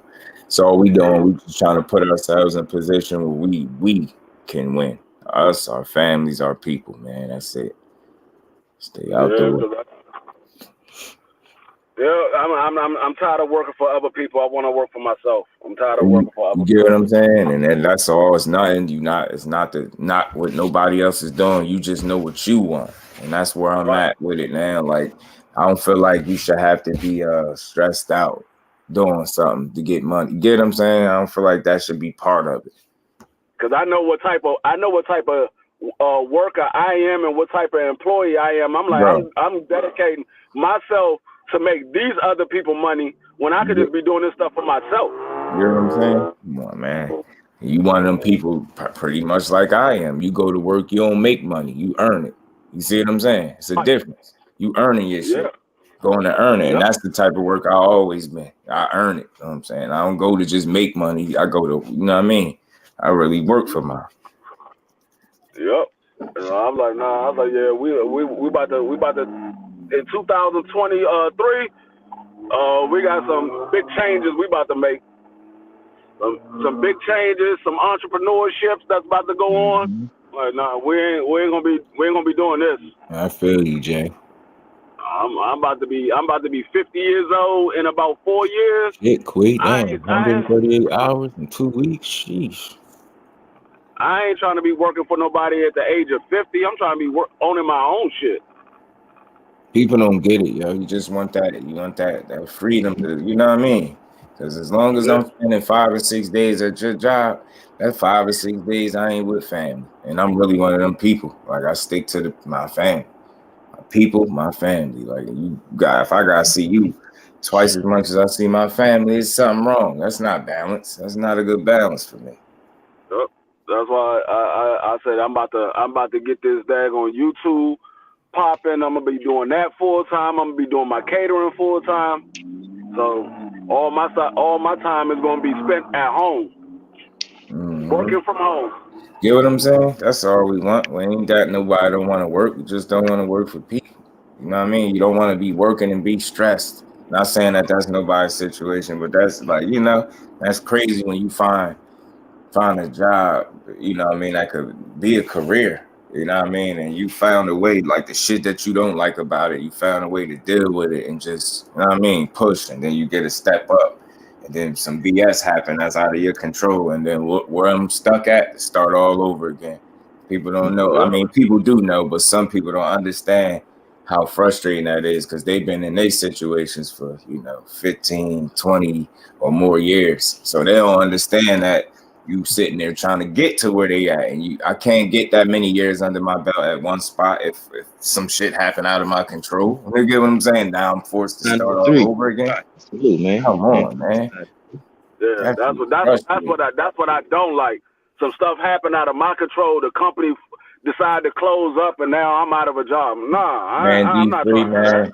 It was just like horrible. Some of the shit just happened to me recently. It's out of my control, but it's like it ain't my fault that the Chinese fucking up the industry that I'm in. You know what I'm saying? And then we take 50% of your monthly income is cut in half. So now you like, what the fuck? I'm not going to work for nobody if I'm not working at least 50 hours, bro. I don't know that anything less than that, I can stay at home and do my content, bro. You know what I'm saying? And keep on and go balls to the wall. Yeah. And do my other try to get we do shit you want to get paid for. You know what I'm saying? Like, come on, bro. I'm used to a certain. I get paid weekly. I'm used to a certain amount of money every week. You know what I'm saying? Weekly. So, yeah, I heard 78 talking to you about your YouTube channel. I was about to tell you the same thing. Once you get monetized, start dropping videos every day. Drop 3 or 4 videos every day because that's where you're gonna make the money at. I didn't already had people talk to me and told me. He was like, they didn't already told me the way you make the money is by getting monetized and dropping videos because they watch the ads. The ads is where you get your money. Yeah, I get some ad revenue, and especially for them videos that do the, every now and then you get the videos that do a few thousand views and shit like that. And then you go click that video and really see the ad revenue on there. You'd be surprised that it add up a little bit. You know what I'm saying? Yeah. Sure. That's why why you think Blue Blood dropping like 10, 15 videos a day? Because he know that's where the money comes from. The money comes from them watching them ads, watching his videos. He know he gonna drop that joint. That joke gonna do 20,000 views. Yeah, already know. So he just gonna keep pushing out his shit. And he told me that too. But my boy, everything box, my brother Keon, we had several conversations behind the scene, and he was just telling me like, when your shit pop is gonna pop fire, just keep on doing what you're doing. Yeah, that pop, you gonna know. You know what I'm saying? He's like, once you hit it, he even broke it down to me. Like, he's like, I get some money off live. He's like, well, my video said do 20,000 views. They starting them ads in, plus the ads and the views that they getting off of the shit. I run up a nice little old piece off that joint. I get more off my videos, and that was something that never left my mind. And I done seen that videos and certain shit I done did and done well, and I'm like, I'm not even monetized. Like, it's still processing. It might be available tomorrow. I don't know. I see. You know what I'm saying? There'll be a week. So I know one thing I did like when I was going through that situation, and once I applied again, I how you could send feedback, like the type of question or something like that. I had typed I forgot I typed something about saying that I reapplied, and I had got a response faster. It was just something I looked up, did some type of research on it, and that kind of works sometimes. So if you feel like they taking a minute, you could definitely do that option, and because it's like I did it and I got a fucking immediate response, almost like from the time that I did it, it was like okay, cool. Man, I can't wait. That shit had me cheesing, bro. I ain't gonna hold you, man. I ain't gonna hold you. 77. Salute to you, Queen. Teach what's good with you, bro. See y'all later. Man. Yeah. But yeah, I mean, I'm like cool. I said, I'm just waiting on that dollar sign to pop up. As soon as I see that joint, then I know, all right, boom. I'm waiting on the email. They said I this done, is I done already told the whole TWT family. I said I don't care if it's $1 or if it's more than that. When my man G5 get monetized, everybody drop a super chat. I don't care if it's $1. Drop that man a super chat. This man been grinding for a minute. He finally got monetized. Drop that man a super chat on his Some.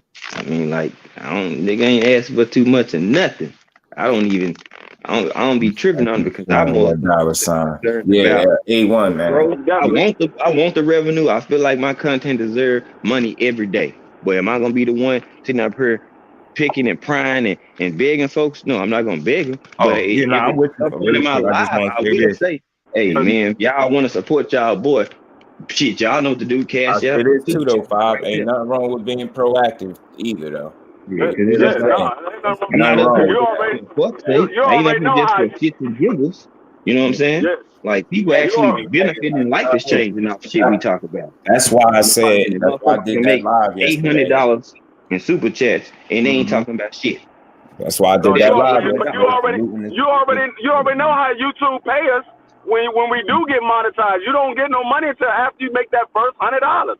You gotta break 100 before you can even get paid. So I'm like, nah, we gotta make sure my man get his love that he deserves because, like I said, this man been grinding for a minute. He finally got monetized. We right here with you, bro. Right here with you, man. We gonna get this shit right, and I'm gonna genuinely be even more happy. I go for all y'all because y'all solid people. You know what I'm saying? For real. So you deserve to win. That's just why I try to stay as consistent as I am, because that's the way people gonna know. Like, all right, he said he was doing this shit, going full steam ahead. Why he ain't posted? You get what I'm saying? So that's why I make sure I'm on it. I'm on it. It's just the conversations, like certain shit. Like I got a array of topics because I know people not talking about, and that's what I'm gonna talk about. And cook on it. I know. You know what I'm saying? Maybe everybody want to hear certain things or certain stuff, or they gonna go to certain people who are bigger entities, and then we on at the same time. I'm cool. I ain't mad at nobody that do that. But I guarantee you that 95% of the time, they not talking about the shit I'm talking about. I know that. I take that any day because you can't label me as, oh yeah, well everybody talking about the same shit. No, the fuck we not. Y'all ain't paying attention. What's right. Salute the pull counter. He was just saluting us again, as he always do in the whole family. And he said I got all this diverse, you know what I mean, content. You got a bunch of that. He stopped for, you know what I mean, and really gave me my crown. So right then and there, he always do it. And then he said, man, y'all go support this. Anybody did the TWT, support them people, man. Salute the pull counter for always stopping and showing that love like that, bro. It's a real one. A1, man, you're a real one, bro. I'm telling you. I just looked at some of my stuff. Your name popped up several times. So just letting you know, bro. I appreciate all y'all. I see it. That's what I say. To be honest with you, I think we the only family that got motherfuckers doing other shit besides just boxing. And we doing everything. We doing because football. Of that. Y'all influenced me to do other stuff too sometimes. That's why a couple of my lives was like all for boxing, and dude was like, oh, I didn't know you did other topics. I said, bro, boxing brought me here. I got a lot of shit going on in my head. A lot. Skywalker, good morning. What's going on, Skywalker? Man, I took a day off, man. Today. Yeah, A1, that's the threshold. The 100 hours is the threshold. What's fucking with when I had finally got my shit back. Talking about the threshold, I was at like 99.14, bro. I said you because when I got it back, it was toward the end. But I was glad that the support came like that and that little short ass time span. That shit was like 99-14, bro. I said, you stinking bad.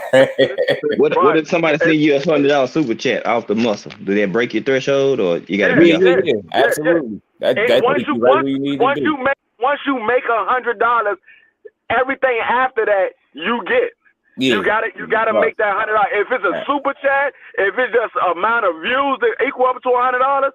Whatever it is, once you hit $100, everything after that is your money. Yeah. And you now they added super things, y'all. So that's something that we prideful people. So a lot of times we feel like stuff is begging when in reality we just being proactive. And you got to. It's the same thing with the like button. When you tell somebody over and over, are you begging for them to hit the like button? Nah, you just remind, hey man, don't forget, sometimes people forget.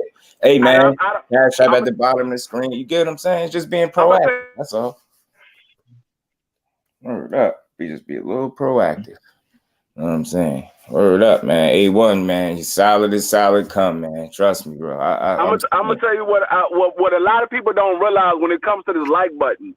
Mm-hmm. When we tell people to hit the like button, it's because when you hit the like button, once you get a certain amount of likes on your live stream and your videos, they automatically suggest your live streams or your videos to other people.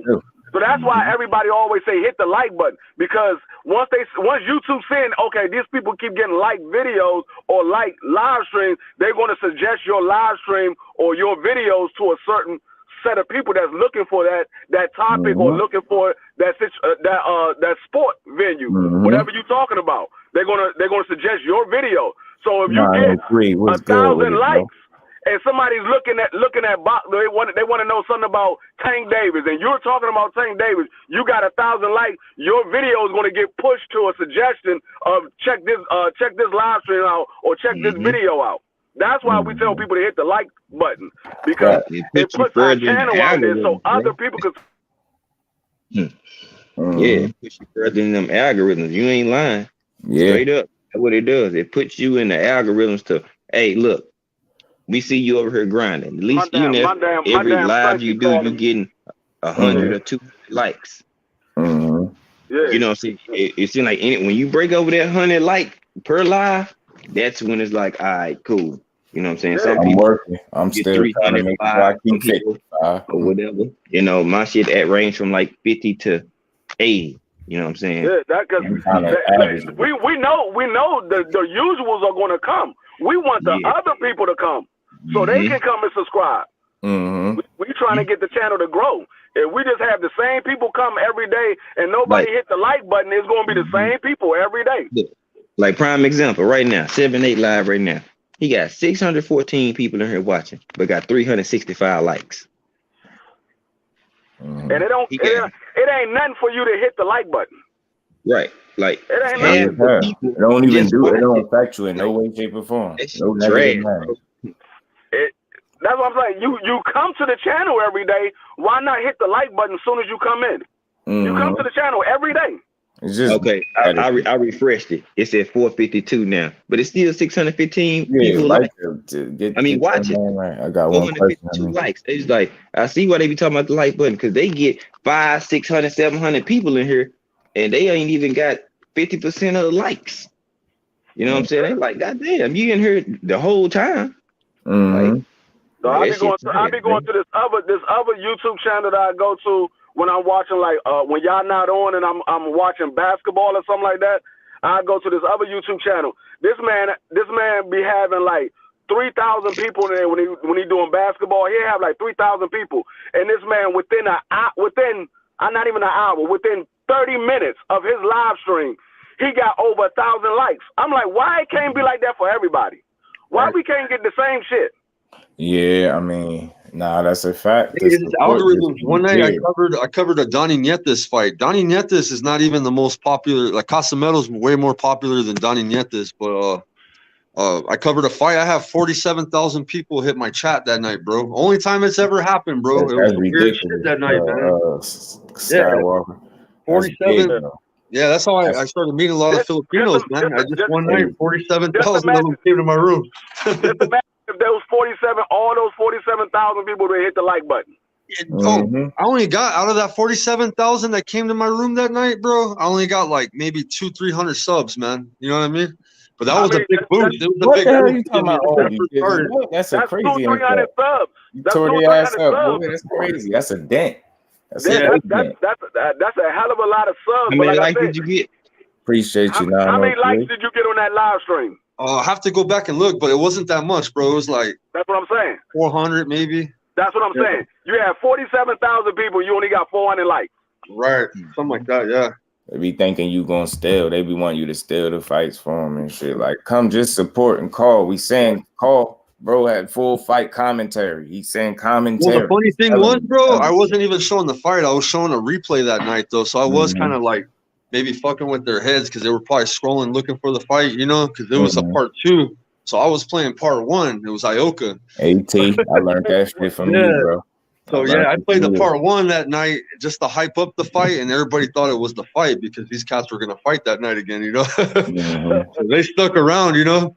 Yeah, but I mean, they thought they were watching. Some of them thought they were watching the fight and shit. I mean, if they was in there, they should have hit the goddamn like button. You watching it? I'm like, hey, there's no way in the world. D-Ray was on the panel that night. D-Ray was on the panel that night. We were tripping out, bro. We were letting them come up on the live, bro. You know, they were showing us their 40s of Cobra. They call their beer Cobra and shit. Showing us their markets and shit. There's no way in the world you had 47,000 people there and you didn't have at least 1,000 likes. At least 1,000. Yeah, that's crazy. But you know what? I think everybody will gradually get there, man. You know, you just continue growing your base, your subscribers. Have your subscribers share, man. I don't know if you noticed, but I be hitting everybody's IG up, man, all the time with people's content, whether it be a boxer or if it be an internet. I'm trying to get you guys like some content to go ahead and work on, you know, like just some team shit, you know. They know the team, they know the TWT, so they're like Casamedos. They're gonna make his rounds to everybody's channel for interviews. He's gonna spread the love, so we gotta set that up. I got a pro Russian right now that's fucking with me, and a lot of people like him. He's on a lot of people's radars, so I sent people his info today. He's with John. He's actually John Bones Jones' sparring partner every day. My coach is John Jones's sparring partner for striking.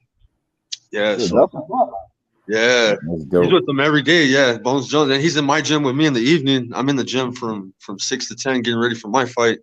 So I'm working with a lot of pros and starting to meet the whole community here in the city, man. So it's pretty cool because everybody comes to my gym to spar. So tonight's sparring night. I might go live tonight. We're gonna have a lot of people coming from all over the city to spar tonight, man. And they go hard in that ring. They go hard. Last the other day, we had motherfuckers getting injured, man. All fucked up. We had a knockout and everything. Yeah. That's crazy. That's dope, though, man. Keep on grinding. We right here with you.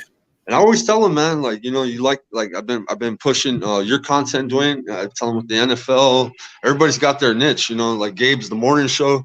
All the Filipinos love Gabe's show the morning. They're like, man, he has a good show in the morning because over there it's night for them, you know. So they like that shit.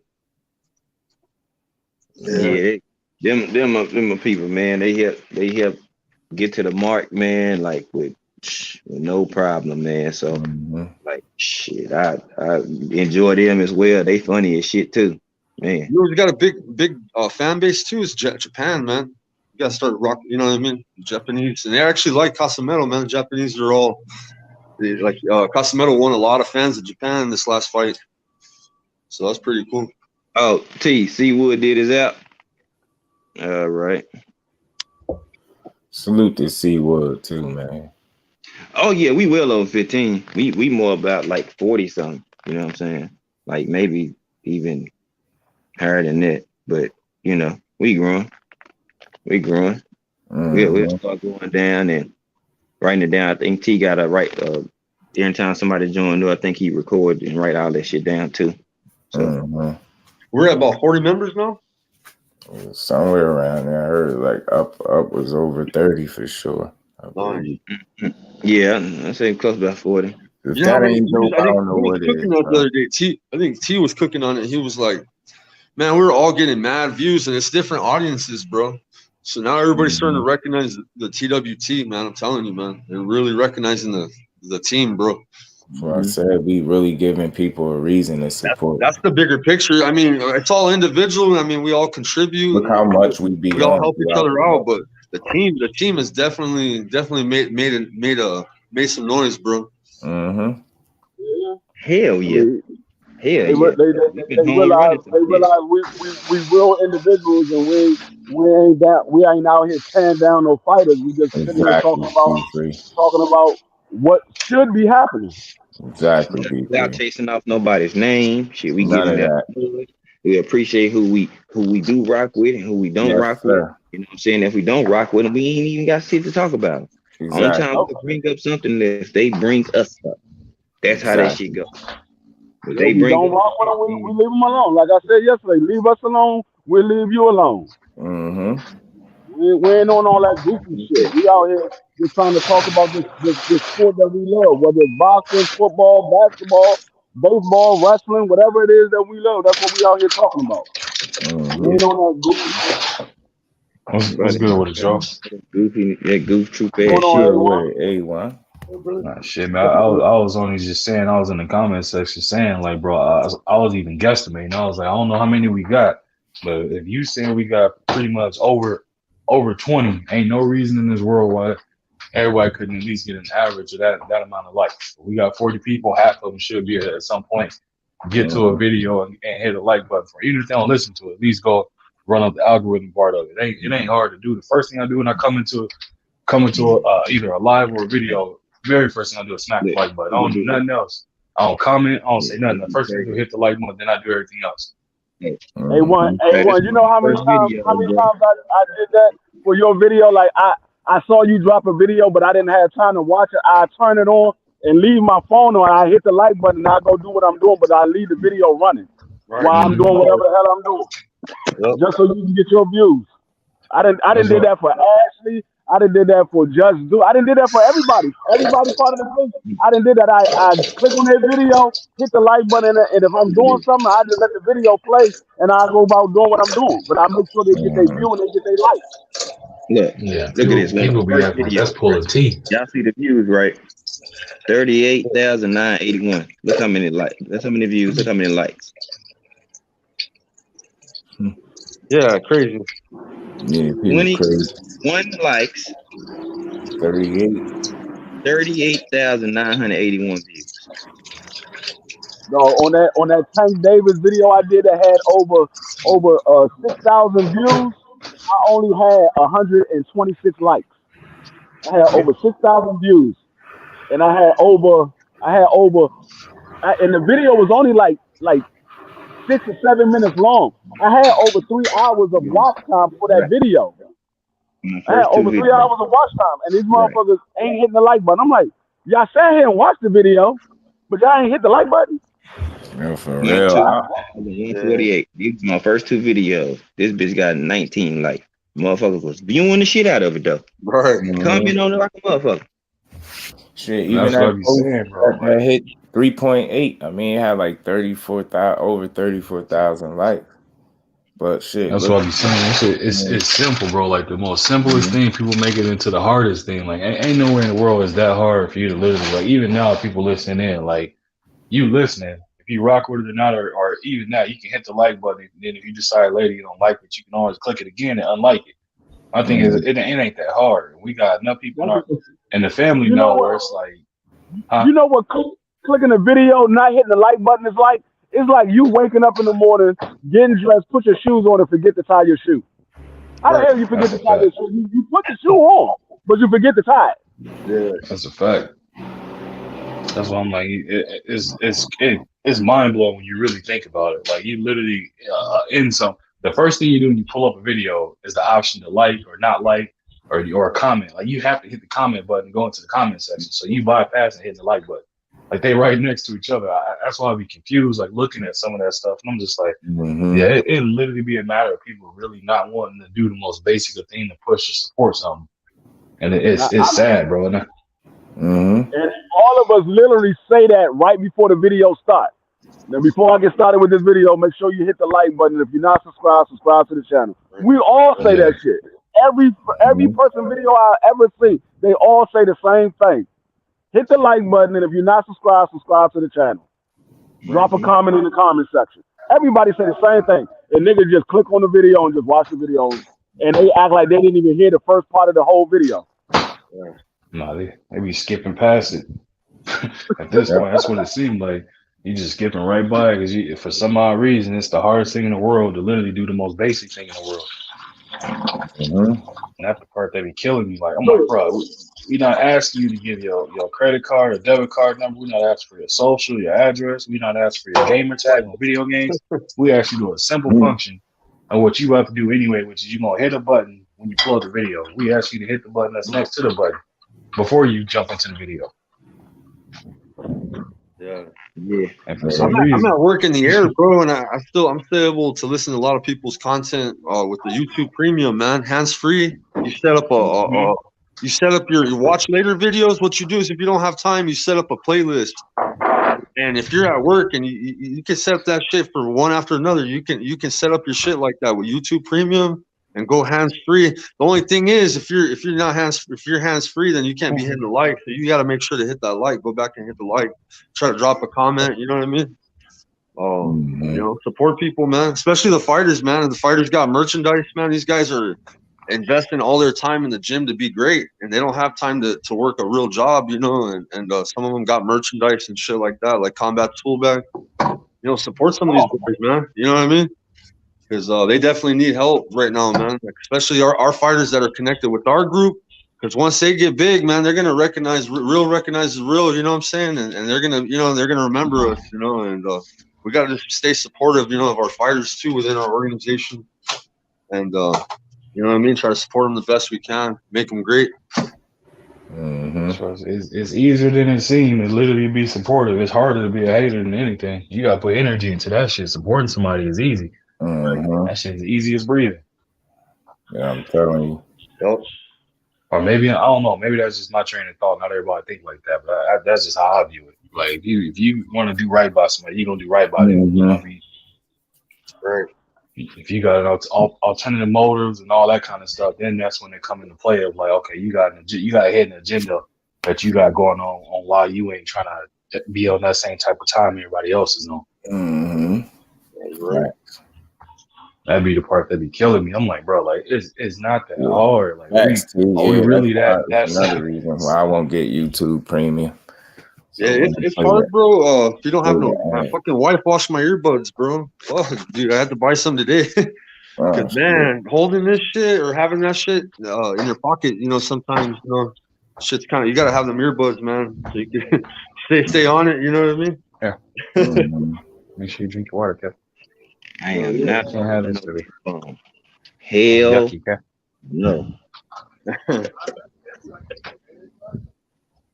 My bad, y'all. Couldn't give my son his little snack, let him chill for a minute while I fix some stuff. But yeah, I had to jump on quick, man, because I was just I don't understand it.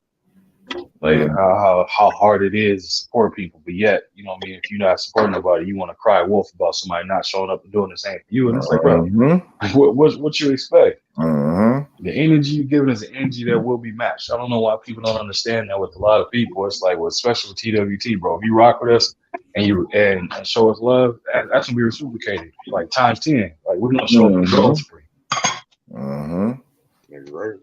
Keep saying it. If people got stuff going on too that you know requires people to support it to be successful, you know, feel free to let it be known. It don't have to be boxing related. If you got something like something that you pushing that requires the support of the people, I'm all for it, man.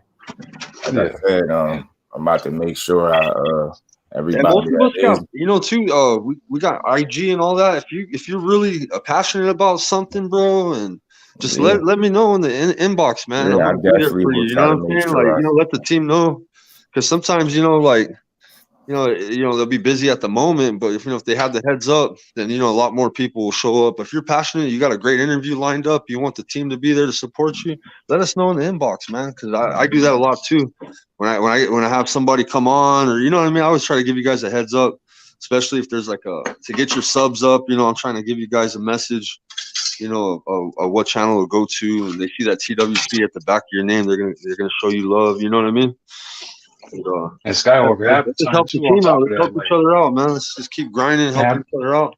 and half the time Skywalker with that too. It's not even like people, you know what I mean? When you doing an interview, like say for example, just do an interview a champion the other time, bro. It's like it make that channel owner feel good when they're seeing a bunch of they, you know what I'm saying, they family in the chat like heavy. That makes you feel good, bro. And like, if something really important, let me know, man. I'll for sure be there to support you guys. That's why I always say, man, I love my family. I feel guilty sometimes when I be missing shit. I'll be like, damn, you know. But if I had a heads up, you know, like I for sure would have made time for it, you know. Now and then we gonna miss one, and that's okay. That's okay. Right. Every now and then you're gonna miss one, but if it's something you're passionate about, let us know, man. We're gonna be there. That's what the team's about, man. Oh yeah, hell yeah. Like I'm taking this as serious as anybody could. Trust me.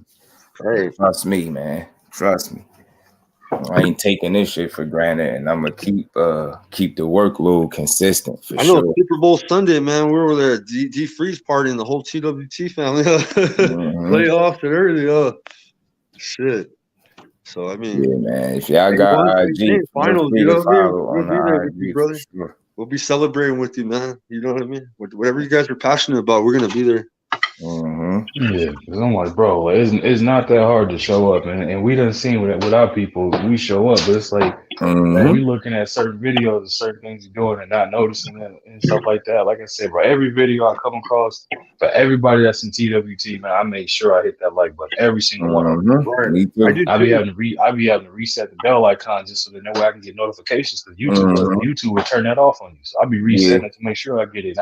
I slide through. I know everybody's schedule now too. Like Crush early in the morning, bro. Like, so I wake up hella early, bro, and he's already got a video out. Crush does, you know what I mean? Yeah. So, you know, then Gabe and even you, Just Stu, been coming on in the morning too. You know what I'm saying? At work, I could catch Just Stu and Gabe. Yeah, I just be trying, man. Really, your video drop. Your short videos always drop. Consistency. That's what I be trying to do. Stay. Sometimes I feel like I ain't doing enough. I'm telling y'all. I'll be like, man, I gotta do more.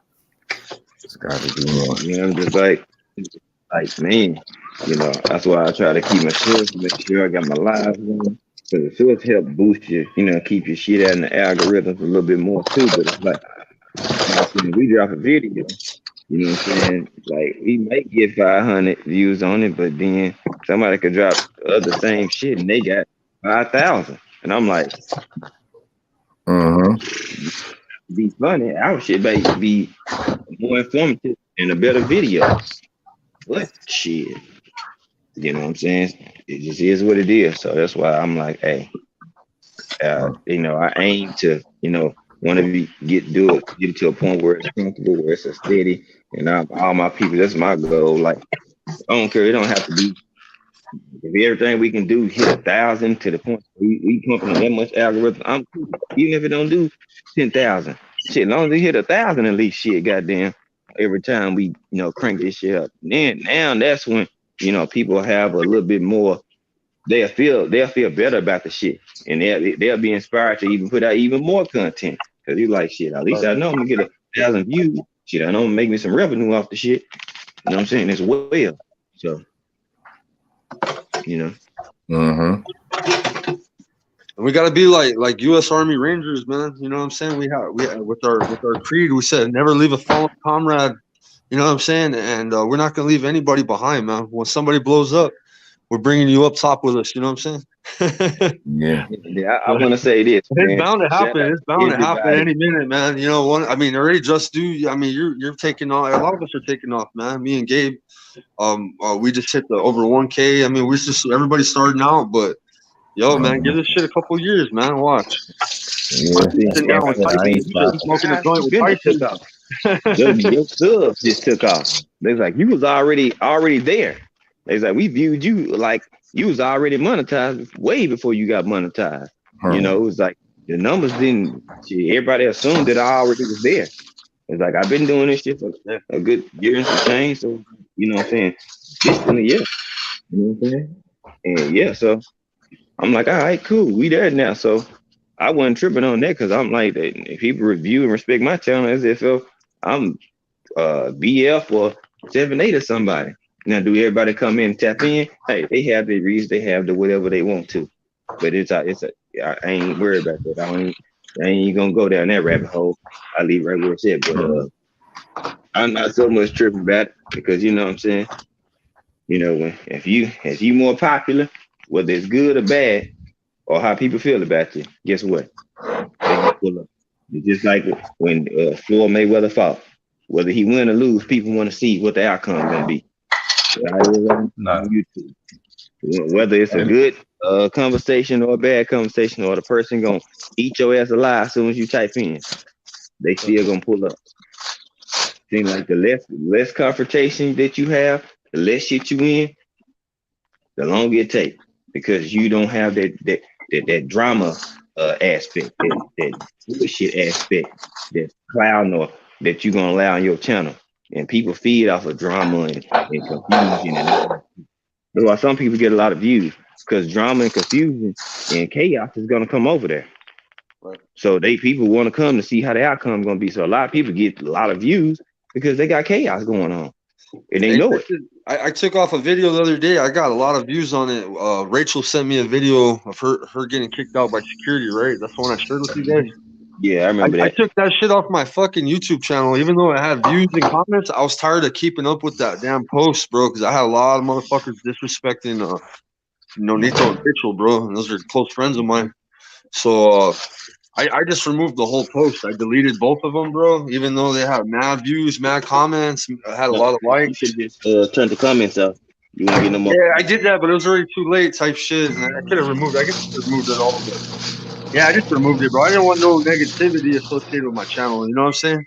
Yeah. I don't want to get those views from negativity, bro. You know what I'm saying? That's not the people I want fucking looking at my channel. You know what I mean? And yeah, so I just took that shit off, bro.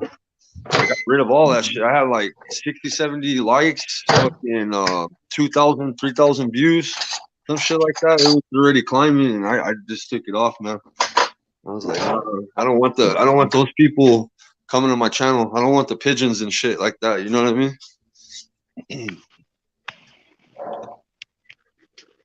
Misery love company. That's the old saying as it goes. So get them weird trolls with like 50 accounts coming in your chat, bro. I'm good with that, man. Yeah, I don't want the Monicas and the Bone Quees and all them coming to my chat and shit. Hey, I'll take them. Make sure they hit the sub and like button. Oh, bro, they're horrible. They're a nightmare, bro. You know. Tell them, look, don't comment. Just hit the sub and like button. I'll take the 50. Right. Yeah. That's when you notice your sub count goes down. It's because Pigeon's deleting all his troll accounts off, or he's unsubscribing from one of his troll accounts on your shit. That makes sense. You see the views go down. That's because that's a troll who made like 5 to 10 accounts to fuck with your shit, and he's just unsubscribing. You know what I mean? So it ain't you. He's just making you feel like that. You know what I mean? That's his whole goal. It's to bring you down, man.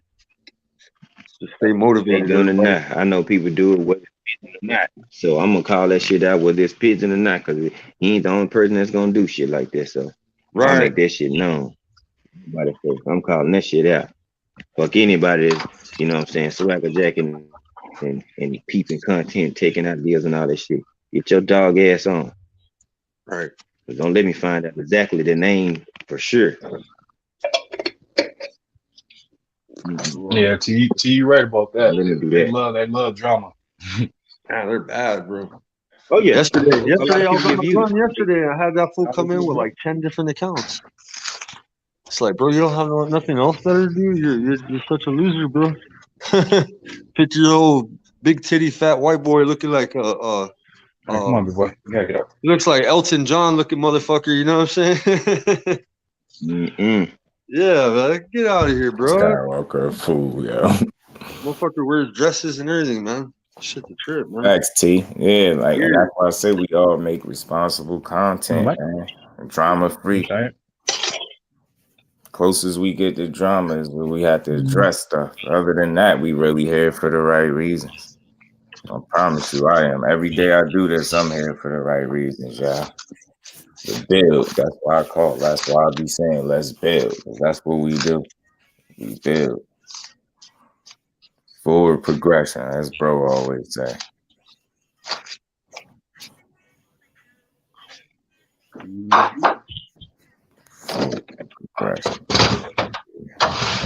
Oh shit. Hey, I do got a boxing question though. Has anybody seen any promo for the Terrence Crawford fight? Did you see the what? Any promo for the Bud fight? He did like a media workout. I did. There we go. About the media workout on Blue Channel. Chris Cyborg, and who else is on the undercard for that fight? A bunch of nobodies. The only person you're gonna know is Chris Cyborg and maybe one other person. Steve Nelson. Hey, that's it. Yes, see. You know what? I like Cyborg a lot, bro. I think she's what do you call that? A humanitarian, a great humanitarian, bro. That lady goes to Africa, bro, and gives these kids that don't have no food. Ethiopia, feeding kids, bro. Crush. She's a hell of a good humanitarian, bro. Good person, bro. Outside the ring. Hey, well, I go to people down the street that ain't got no food because I can't make the app.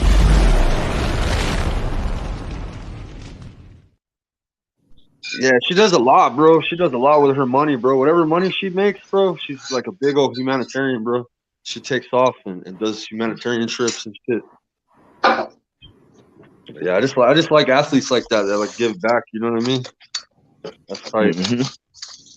Cause they came from nothing. Shit, they know how they feel. Yeah. It's a lot of them that do it. Kyrie, a prime example, but you don't hear about that in the news. Do it. Yeah, it's a lot. They should do that, bro. You know? What's the one thing you have heard about Kyrie and everything in the past 2 months though? Everything but the fact that he done donated tens of hundreds of thousands of dollars and paid for scholarships and stuff like that. Bought houses and come on, man. Yeah, it's crazy. The media know what they're doing.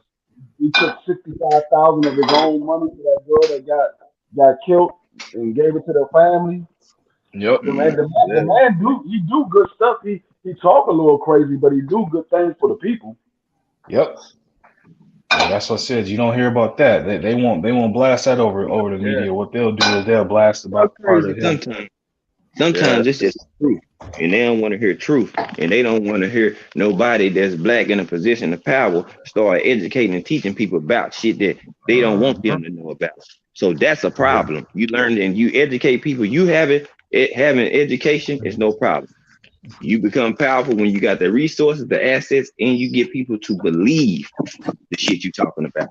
That's when it's a problem. That's why the suspicion came. If people wouldn't believe and start questioning and then say nothing, they wouldn't have said shit. But the fact that people start questioning, now they got to try to make an example out of Kyrie. That's all that's all this shit was. So I'm like, and you see how the so-called players are supposed to be supported. The other ones, they got a bigger voice or platform. How they slowly came out of the woodworks after he got reinstated, after there was no threat. So they either bottom dollar or whatever you want to call it. That's what I always say, man. Go ahead, start telling folks. It ain't the message, it's the messenger, bro. But with this message, it's the messenger and the message. They don't want that shit out. It's both. They don't want people to start learning and knowing their history and realizing that, damn, a lot of this shit, the shit in the history books is lies. See, they don't want to do that. Then they got to retract too much shit. They're not willing to do that, y'all. So what they try to do is to isolate his ass, make him look like he crazy. They did it too. The movie, but y'all shitting on it, but y'all didn't even watch it.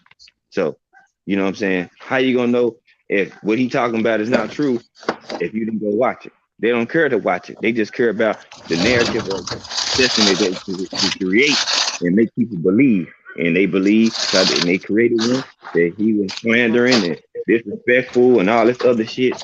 Boom, there you go. They ran with it. They took it and ran with it to a whole nother level. And much love and respect. You guys have a blessed day, man. All right, bro. All right, Sky. All right, Sky.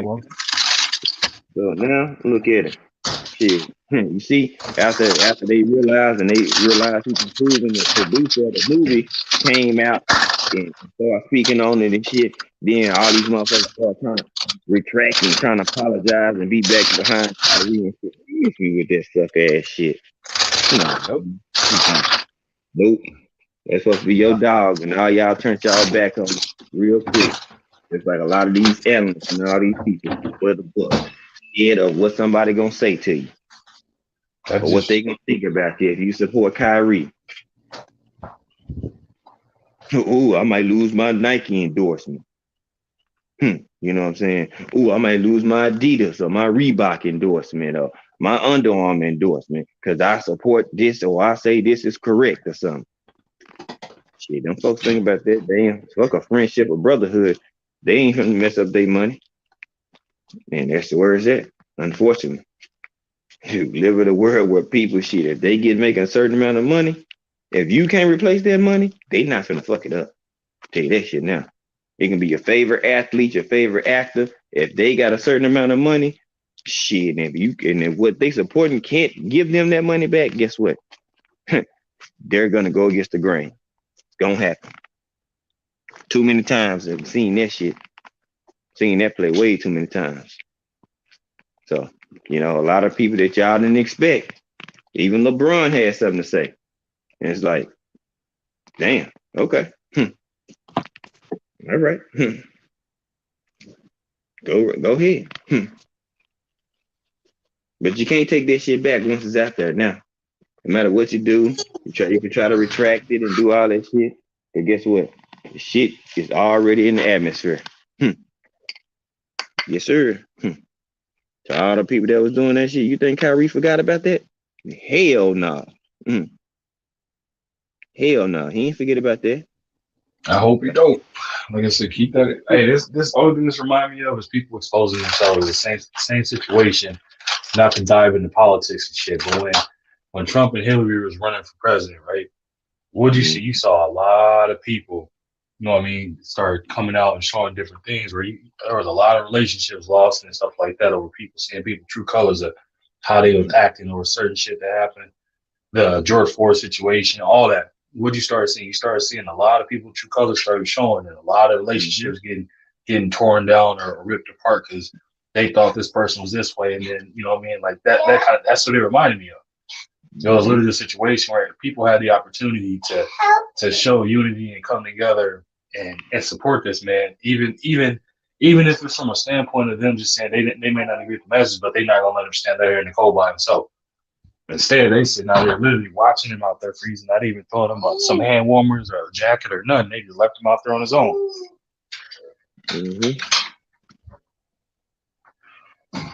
And it's like all that stuff tied together, man. You just watching all that one eye open kind of thing. It's like, okay. Even with the Nike situation, the Nike dropping, what you seeing? Like, you know what I mean? He had his shoes on and had messages on and stuff like that. People saying this and saying that about him. I'm like, y'all should be looking at the overall message of it is that if it had happened to him, it could happen to you. It shouldn't be a case of you worrying about if you say something or do something that this company or this brand gonna drop you because they want you to stay silent. Pretty much telling you in essence to shut up and play basketball. It's the same thing. News: Daniel Snyder participated in Commander's toxic work culture and obstructed inquiry. U.S. House Committee report. That don't surprise me. Yeah. You see, they let come down on them now. You see, they swapped a prisoner for Brittany Griner, right? Yeah. I was gonna talk about that, but I'll wait till tomorrow. I'm gonna do a whole. My live gonna be on. I'll be in there with you because I saw like, yeah, they gonna leave that prisoner unnamed. That's for damn sure. And I guarantee it's gonna be somebody that Russian they want back. I didn't. That's why I didn't free here. And you know, like when I hear certain shit, I don't want to be the first one to talk about it. I want to let 2, 3, 4 days go by because it's always new information that's gonna be brought to the light. So when I do it, I kind of want to cover all bases or many as possible, or hit shit and talk about shit that other people who jumped off the porch don't know about first. I go ahead. So once I do it, I'm like, damn, we didn't even know that part because you gotta let shit materialize. Everybody want to be that reporter and go first and be the first one. And get the gist and the gusto of the information you need So when you cook on it, man, you can educate and teach people something at the same time. They might not have knew certain shit. You know what I'm saying? So like I broke down the 10 other captain's jersey, them C's and the stars on it. I mean, the people don't pay attention to the little nuances and shit. I do. I pay attention to all that shit. You know what I'm saying? You know, and I was like, for example, shit, Tom Brady shit, his shit it's we got 4 gold stars. He been a captain for so long, shit, that's his rank. I said that guy, he got 3 gold stars, 2 gold stars now. So you know what I'm saying? He getting up there. You know what I'm saying? He's starting to get heels up there. It's just the difference. It just shows, you know, the levels, even in just your tenure and the captain. It's the same way with coaches. You know what I'm saying? Everybody got a tenure, everybody got levels. And he's one is viewed as a coach that can go coach on any level. From high school to Jackson State to where he is now. Like I say, he took his family, his team, his down ass, his day ones with him. I'm like, I can see if he left everybody and just did everything for self-gain by himself, then y'all gonna say, yeah, he being selfish. What about everybody else? It's all about him. No, he took everybody with him. What a lot of people don't do, look out for their own when they get another come up. He took them to Jackson State, he taking them to Colorado. Like, come on, bro. Like the audacity of college man sell out. He ain't doing nothing but doing what a real black man's supposed to do with an opportunity. I got to stop this shit. If you had a position and you making 100K and they still offering 300K to do the same shit, that person gonna leave that job and go take your 300K. If they not gonna call you a sellout for leaving your job and taking a better opportunity to better your lifestyle. But Deion a sellout for doing it because he left HBCU and going to a PWI. Like I say, most of these people work for PWIs right now. That's how you live and you happy about that shit. If you want to shit on Deion, man, get the fuck out of here. Get out of here. People don't like progression, bro. Jackson State got attention, and got revenue, NILs, and just like I told him, like you think Deion gonna forget about Jackson State? Like they gonna stop asking him about Jackson State? Like he don't have a relationship with him? They still gonna go check on that school. 4-star recruits are still gonna start going to go there. Just because Prime not there, it's just the culture that was created. And you think another coach that was on the staff not groomed to be, the interim head coach until they figure out what they want to do? Yeah, now the coach that they selected for the interim, guess what? He's under Deion's tutelage. I'm like, y'all, trust me, he groomed that dude before he even left. Because when Deion was talking about when he got introduced as Colorado head coach, guess what? They said they had been talking for over a month now. So when they start talking, he figured out that he might want to go. Guess what? You think he didn't start grooming and passing over the keys of power like a president, transferring over power? Yeah. He's already prepared. He ain't gonna leave him hanging. Now the new rules allow him. Gave him an opportunity. Right. The new rules allow him to take players that he recruited. That was part of the new rules. So don't call him a sucker because he didn't make up this shit. NCAA clearinghouse and all these the conference presidents and heads, they meet up and agree on all this shit. So he didn't make these rules up. Transfer portal rules, all this shit ain't got nothing to do with Prime. NIL, they got heightened because of Prime and Marty. A lot of players start getting more money, but for the transfer portal rules and players being able to play and leave with their coaches, because it wasn't always like that, as I addressed before. A player used to have to sit out a full year or red shirt when they transfer. Yeah, those were the rules. For some of y'all that didn't know, like I said before, I'm gonna say it again. You could transfer and have to wait a whole year to play. So you transfer mid-season, the only way you couldn't do it unless you transfer it in the off-season. And by the time season starts, you are eligible and you cleared to play. But if you transfer during season, guess what? Those rules, you wasn't playing that season. You have to wait till the next season to play. That's a fact. That's a fact. These people don't want to talk about that because they don't know shit. They just want to try to, he left the black community and he going to Colorado. He's still black, idiot. Mm-hmm. Hot. So I guess he got, you know what I'm saying, relatable or something. So he got to change his skin tone or something. Let them tell it. He already did. Yeah, he a sellout, he a sucker. But didn't he take his family and his people with him? Right. Suckers and sellouts leave everybody. Okay. It's all about personal and self-gain. That's what sellouts do. Sellouts not gonna take your people with you, to make that move to Jackson State. You would left him being that Jackson told him, hey, you go ahead, you be the head coach over here. You could be the guy. When I move, y'all move. That's what real ones do. If he make the transition to go, guess what? Y'all coming with me. And you a boss. You got to be a boss and be that guy to tell them, if y'all want me, the only way I'm coming is they come with me. And you know they agree with him. Because if he didn't, they wouldn't be coming. Straight up. They wouldn't be making that trip with Deion and being the coaches on the coaching staff. And his son and transfer if they didn't agree to the shit to Deion's terms. That lets you know, yeah, they might be a PWI, but they bent the proverbial knee to Deion. They bent that knee to that man. That's how you know he didn't got. He wanted them. He a one of one. Shit, they took a knee and bent down to him. All right, shit, we cool with that.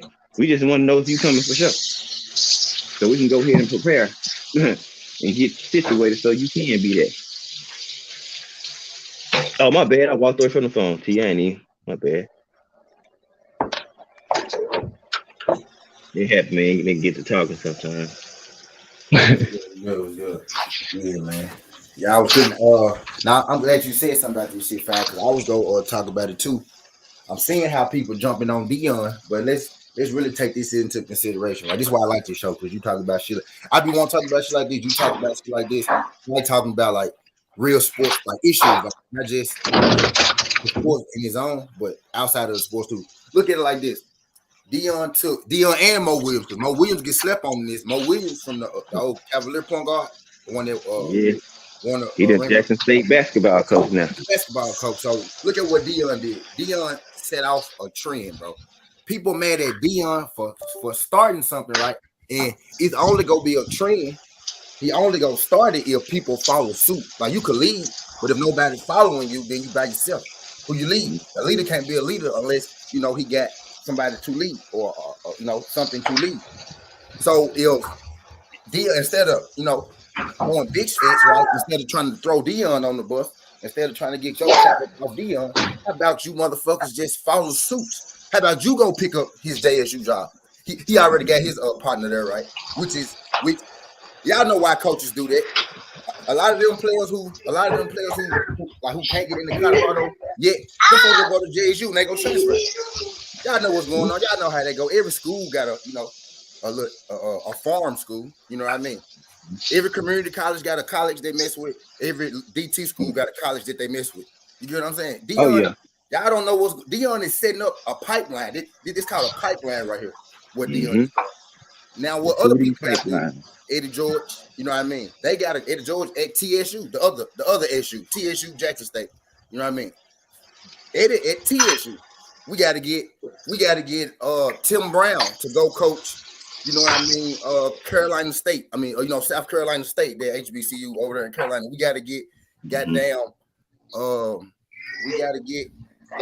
Chad Ochocinco to go be the offensive coordinator at FAMU. You get what I'm saying? Which he already is. Y'all saw what I did there?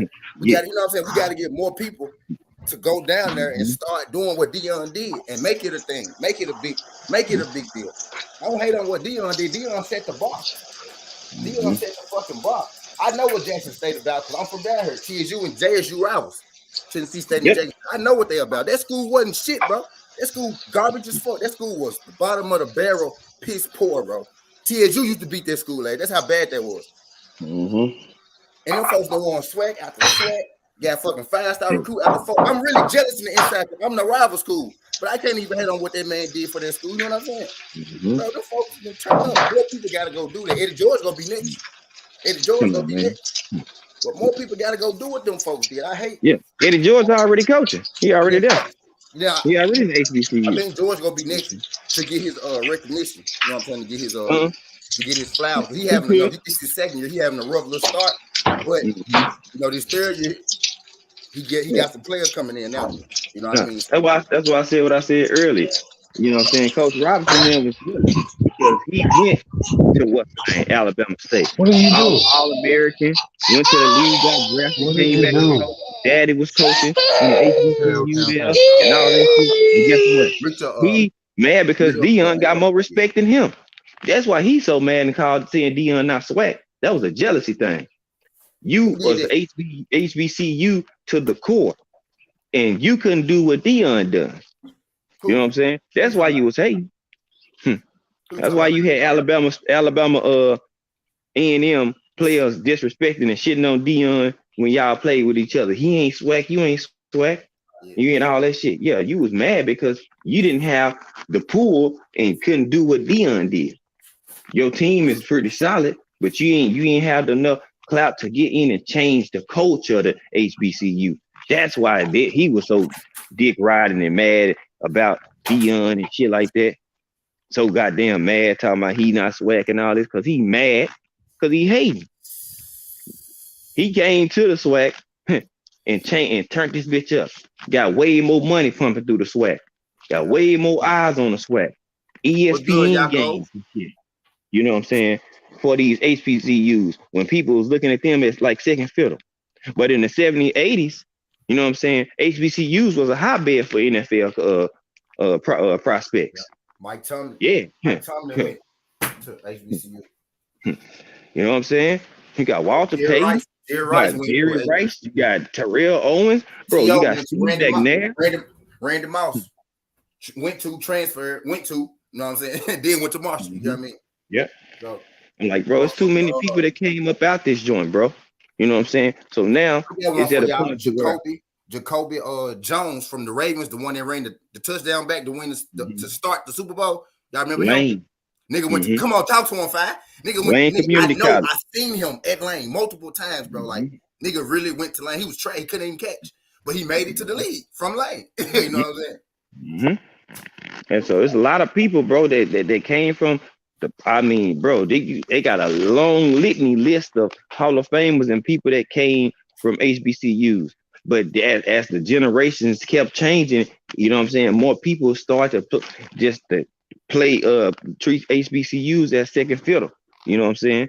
Like it's a bad thing, or it's a downgrade if you go to HBCU or not a PWI. Back to HBCUs being our first choice, our only choice, making their schools optional in secondary. And they mad at Deion.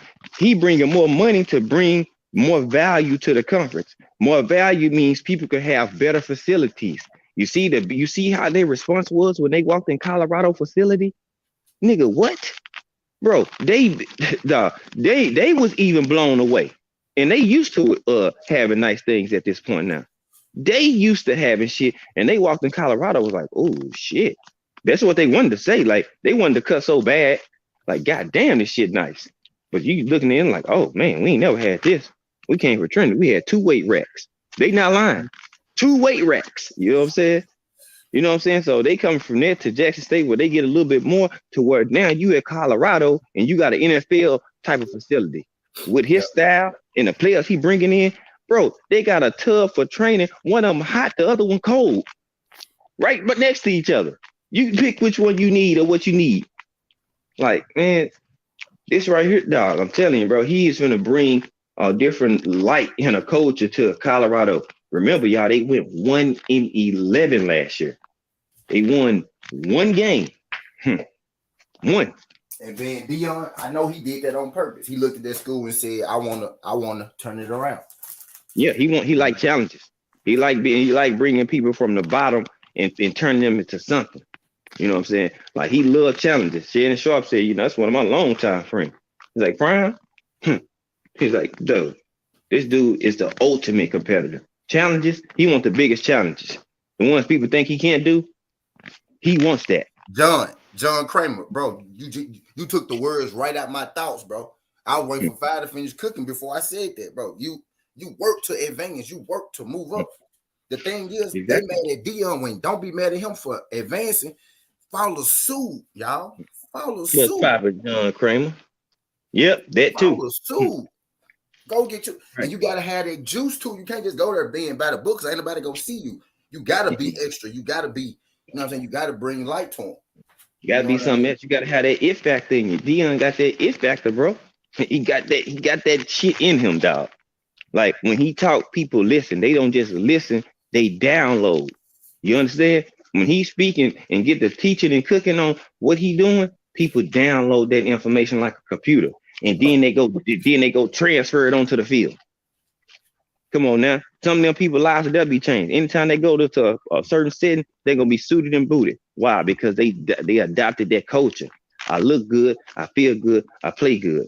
I look good, I feel good, I work good.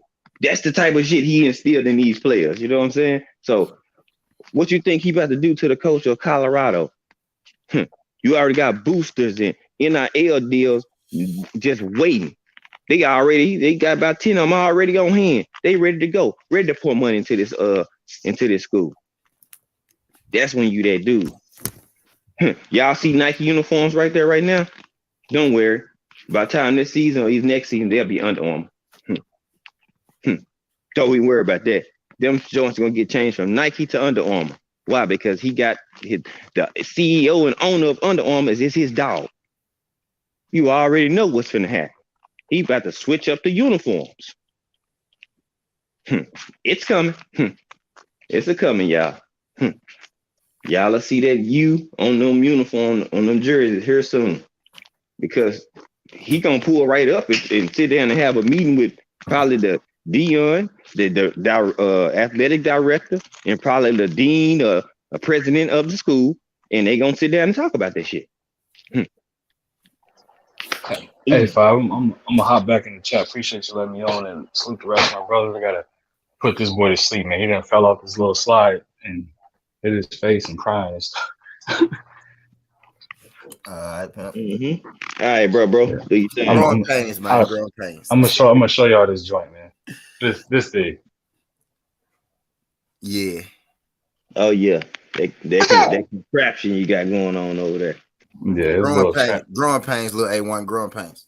His little trampoline joint. I know y'all heard him crying a minute ago. I tried to mute up as quick as I could.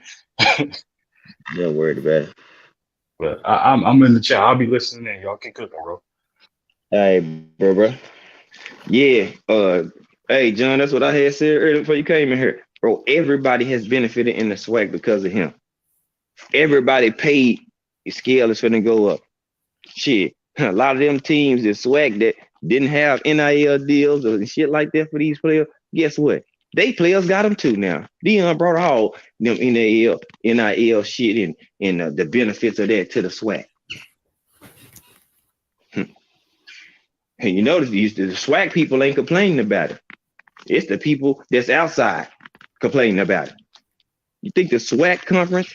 You see Jackson State president of the school when Deion's right there, bro, he was in peace. You know why? Because he opened up a whole nother avenue and lane for success for that university.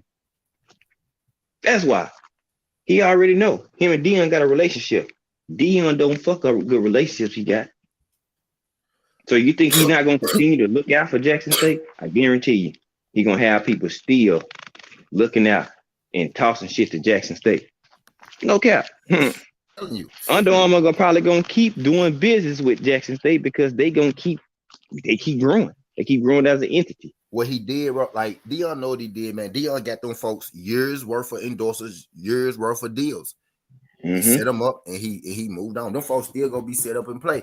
That coach that's there, that's one of Deion boys. Who you think that coach go call when shit get hard, or when shit get easy, or when he need to know something? Deion. Yeah. Not only that, still there. Yeah. Which is why he said, I'm putting this dude in place. Don't send him nowhere. I'm telling you. Don't send him nowhere. I'm putting him in place for a reason. You know what I mean? All them players ain't gonna be able to go. You know what I mean? Some players go, some players might transfer from Colorado to Jackson State. The ones that get what's the name, they just gonna do a fucking swap. Like Brittany Griner and the Russia doing. Like, all right, y'all taking them or y'all bringing them? All right, cool. We gonna leave and go to y'all because y'all just opened up. Y'all just opened up shit. So just say for example, he got a 4-star quarterback that he can't really play. He want to play. He got the talent. He might just send him to Jackson State. Bingo. He probably go there and go start immediately. Bingo. Get his reps. He gonna get his reps. Guess what? The pipeline from Jackson State. You play football, bro. You know that, bro. Schools recruit you, bro, and send you to JUCO to get you to go to their school. Send you to their JUCO college, right? Exactly. To get you in their school. Just like A&M, the Aggies, who they sister school, A&M Commerce. It's right down the street. They send them right there. What's the JUCO or the junior college that they use? Blend. You either go on the Blend, then the A&M Commerce, or to A&M. That's just how it goes. Pipeline. Exactly. That's a pipeline right there. Exactly. So that he just opened up shit to where if his Jackson State short on some or whatever in recruitment, he gonna help them recruitment. He gonna tell certain people, hey, I would love to have you here. You're not gonna really be able to play for me this year, but I know where you can go play at. You can go play at Jackson State. Bingo. Boom. And who knows? In a couple of years, you might be ready. You know what I mean? Mm-hmm. Yeah. Then all this shit legal now. Then Sharp pointed out something. Shannon Sharp pointed out something they was talking about it. He said, "Now, let me tell y'all something while y'all trying to take a dump on Prime. Who in college football had more uniforms and helmet selections than Jackson State other than Oregon? Nobody. Nobody. Nobody had more fresh uniforms, more fresh helmets and shit to come out in for game day. The only person that had more and slightly more was Oregon. Nobody else poured out more new stuff than Jackson State. He said, this is a HBCU. Y'all let that sink in. I'm like, exactly. He added red to Jackson State. Jackson State didn't even have red in it at all at first. The red ain't it was only a small little hint, but it wasn't enough. It was more so blue, navy blue, white, and more so like a black. You know what I'm saying? They had in their uniforms, bro. They had plain blue jerseys with big ugly ass white numbers. Mm-hmm. You know what I mean? He changed them for the whole coat. He put that red in that shit, bro. He changed them for. I said, bro, when in Jackson? I said, why right when he did it, right? I was happy, but I'm me being from Tennessee, I'm like, that's some bullshit. Why Deion choose JSU? He turned them folks ass up too. He turned them folks ass up. He had niggas from Tennessee cheering for JSU. Boy, I don't understand how real that is down here. Boy. When he had them come out with them chrome helmets, I said, ooh, them niggas fresh, boy. He changed that school forever. Just know that though. He changed that school forever. Then you plugged in with Under Armour. Y'all straight. That dude, that owner of Under Armour, that dude is smart. He's smart as shit, and he do business. Yeah, John. Both of them went. The safety mad about it, but he ain't got no choice. But yeah, he went. The safety went. The quarterback went. They took the wide receiver. They transferred to them last year from Miami. The 5-star wide receiver they transferred from Miami to Jackson State last year. They took him too. They took their cold ass 4-star they had, that white boy D lineman. They took that cold ass 4-star D tackle they signed last year, and they took that linebacker, that 5-star linebacker D end, that black dude from Texas with him too to Colorado. He took 6 already, and he said 10, but so it should be 4 more coming. Actually, it's 7 now. It's 7 when you count the running back. He just came out too, like earlier today. The running back left.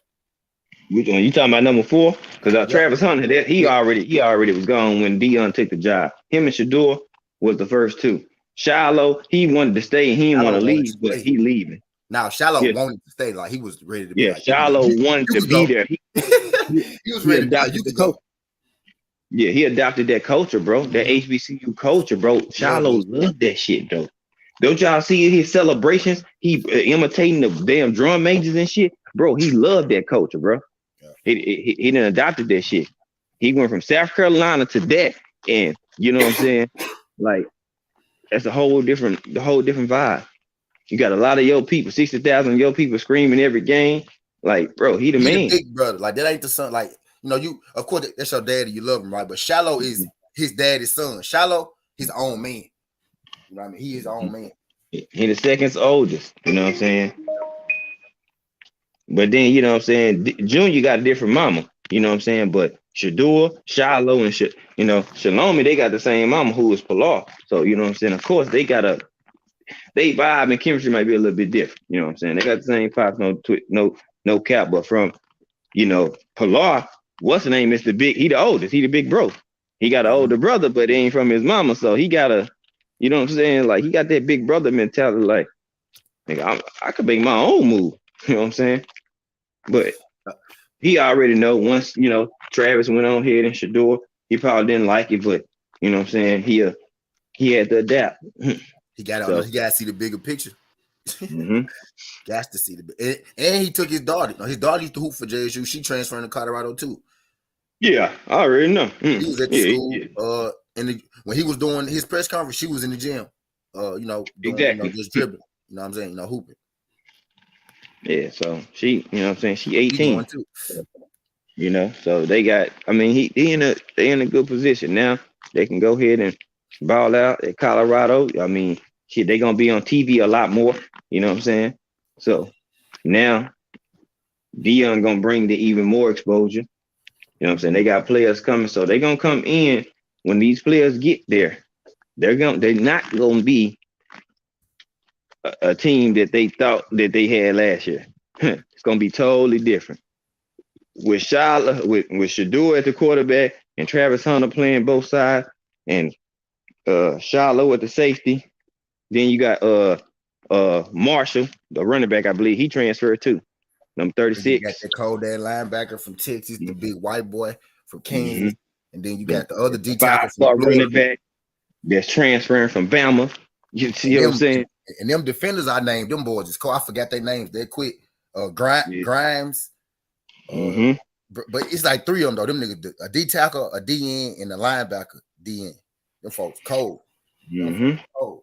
Especially that big white boy, 95. They gonna be coming in with some shit off the rip. And I'm telling you right now, they talk about the uniforms and they ain't gonna change the color scheme. But goddamn it, they ain't gonna change the color scheme. But the black gold with that little charcoal graphite gray shit is fresh than the motherfucker. I ain't gonna lie. You know what I'm saying? I seen Colorado, they got like some charcoal grayish looking uniforms with the black and gold. That shit nasty. I said, oh yeah, they gonna expound on that. They gonna have some gray ones, they gonna have some black ones, they gonna have some white ones, they gonna have some gold ones, and then they gonna have a off the wall color just on GP. So I already see that coming. You know what I'm saying? I'm pretty sure he probably got a relationship with Nike and shit like that, but not like he got with Under Armour. I like Under Armour. So that's what I'm looking at. You don't have that Under Armour relationship with, but shit, we'll see, because they sponsored by Nike. It's all about if Nike, you know what I'm saying, with Prime, they'll be like, hey, hit us with a, you know what I'm saying, with a pattern or a uniform. What's the name? Like you remember you said you like Merlin's uniform? You know who does their uniform? Under Armour. I already know. Yep, I already know. Under Armour. That's what I said. He got the plug for Under Armour, bro. Oregon and Memphis got some of the best uniforms in college football. When Maryland started putting that floating flag on their helmet, that shit was nasty. I said, okay, I see them over here. Louisville. You seen them black on black helmets they got with the red deep? Yeah, them hoes nasty, boy. Some shit too. So, in that interview he did when he came to Jackson State, he was just breaking it down. You know what I'm saying? How he got going. You know what I'm saying? And like that boy got it from the bottom up out the mud. And now, shoot, yeah, he's straight now. You plug them in. I can see them having some nasty uniforms. I'm telling you, he knew when that boy was going. Prime got Nike ties too. Yeah, I know that, but I don't know if the relationship high. I know that, but I'm just saying how close him and the owner of Under Armour are. I don't know if him and Nike got that close of deal. You know what I'm saying? And he loyal to his people too. So if he won't put anybody in to get the uniform changed, it's gonna be the Under Armour. And Under Armour probably already he probably knew when Deion was already thinking about it. He probably already started creating uniform and colorways for Colorado probably already got them put together.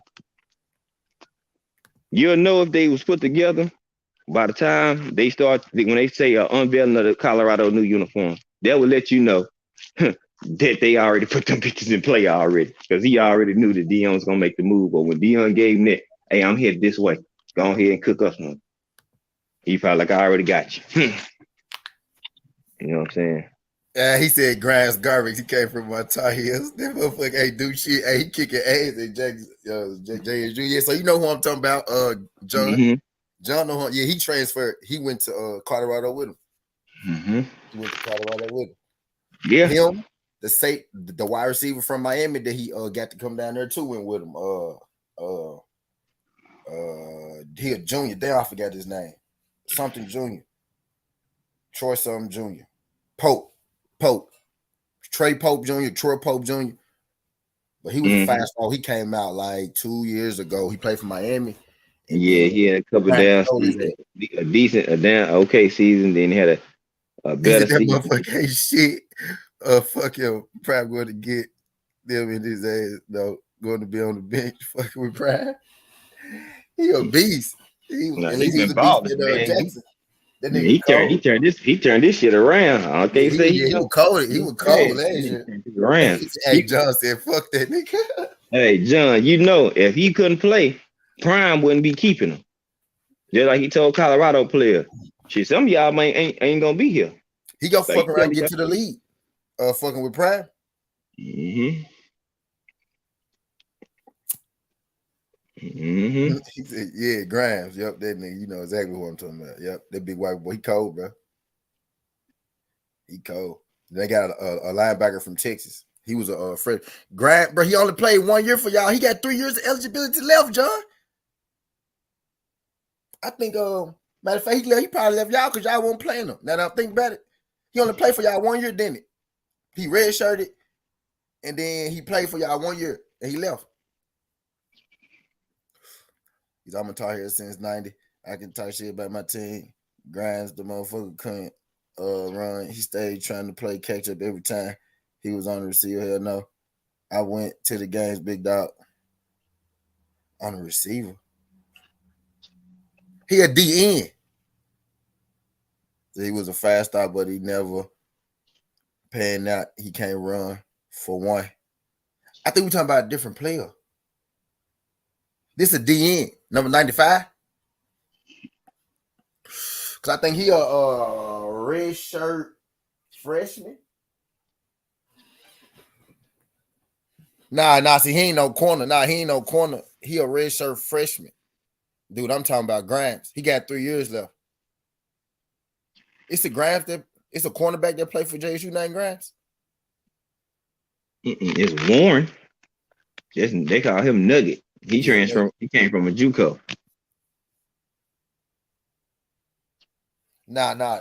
Grimes a DN, the one I'm talking about. Big white dude. Number 95. Yeah.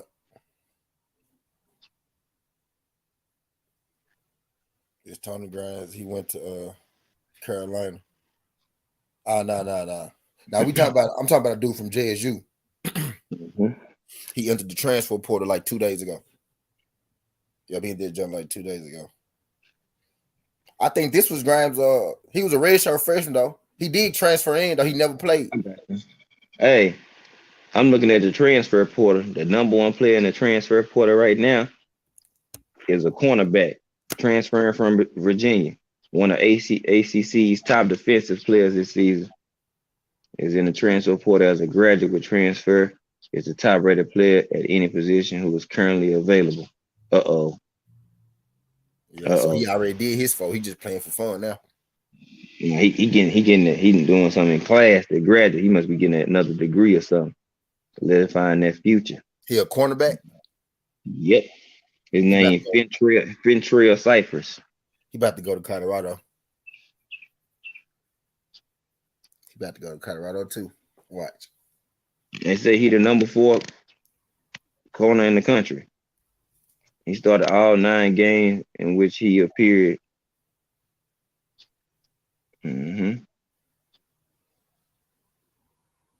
Michigan Notre Dame headline Cyprus transfer options. Cyprus was a major discussion point on Monday when they was talking about the transfer portal. I need a list of that shit. I need a list of everybody. I've been trying to keep up with the folks that's leaving JSU. So I'm trying to see exactly what the Colorado team gonna look like and shit, low key. So I've been paying attention to who been leaving. I know shit, if they transfer from that jump, more than likely they going to motherfucking Colorado. Devin Leary, NC State quarterback. He's number 2. They got him in the transfer portal. Jaheim Bell, tight end, South Carolina. They say the most versatile weapon in the portal. He transferring. Ooh. Clemson quarterback, DJ Uga. Yeah, I know you're talking about. Yep, I know you're talking about. Yeah, he transferring. Damn, for real. I know he's gonna transfer. The quarterback from Clemson gone? Yeah, he transferring. And the Texas quarterback Hudson Card is transferring because you got Quinn Ewers there, and then Arch Manning is coming in, and he won't mess around and take Ewers' spot. From where? From who? What school he going to? What school Arch going to? No, Arch Manning. Yeah, what school he going to? Longhorns. Oh shit. He already there. He graduated early. He been there. Ooh, that's terrible for them. For everybody else is what I mean. For everybody else. He went early. He graduated early and went to Texas on the ass. Oh yeah, that's nasty. All the Mannings went to a big country ass school. Tennessee, Ole Miss, and Texas. Cincinnati cornerback, J.Q. Hardaway. He played in the All-American game. Yeah. This under like All-American promise as a true freshman. Oh, he young. Uh-oh. What position he play? Cornerback? Cornerback. They got him the number 6 player in the portal right now.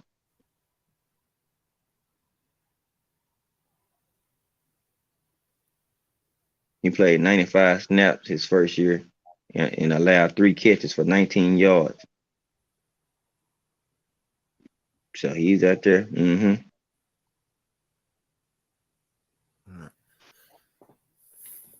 Yeah. Then they got a Johnny Cornelius, old lineman. He a tackle. He came from Rhode Island, the top-rated offensive lineman in the transfer portal. Got a bunch of offers too. Indiana, Minnesota, Syracuse, Louisville, Temple, Cincinnati, Akron, Marshall, Nebraska, West Virginia, Kansas, Washington State, Virginia, Missouri, South Carolina.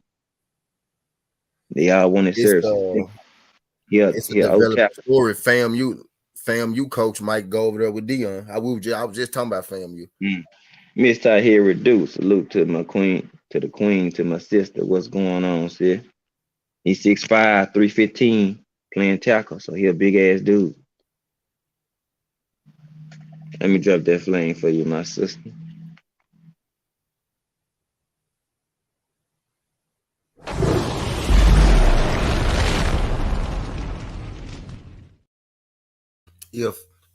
If FAMU head coach go with Deion, Chad Johnson might coach that team for real because he the wide receiver / offensive coordinator already. He might coach that motherfucking team for real. I was just joking earlier. A linebacker, Indiana, Dayson McCullough. What's good, Miss Dude? He number 0. He in the transfer portal. Javion Cohen, old lineman, Alabama. Wow. Is in the transfer portal. What the hell you looking at? What you looking at? 24/7 Sports. They got been looking at everybody who in the transfer portal, and people just been gathering, collecting all the data and stats that they got and ranking them and put together a little top 10. You know, everybody, you know, shit could be different, but I'm just looking at who they rated as the top 10 because they actually be doing this shit all the time. Then you got Tommy's Adelaide, D lineman, Texas A&M. He big as shit too. I finished the Rivals done on. It's a Rivals done on Twitter. It's a 24/7 Sports done on Twitter too. They ask. There's people out here. They asking shit. So Jackson State hired Cam Newton as their next coach. No coaching experience. Well, he got young coaching experience. Not like that. People believe in him though, like the team will believe in him. He ain't got. I don't know if he got the recruiting connects and shit like that, right? But he could get a couple motherfuckers to come to him. You know what I mean? I don't know. That's wild. That's wild. That'll be live for Cam though. That'll be wild too at the same time. Oh, so you know he got Sammy Watkins' little cousin, Winston Watkins, number 27 player in the class of 2025. What was that? Colorado what too. was that offensive lineman from Alabama name you said? Let me go back up. Javion Cohen. Okay. Alabama had another offensive line transfer, Tanner Bowles. He went to Kentucky.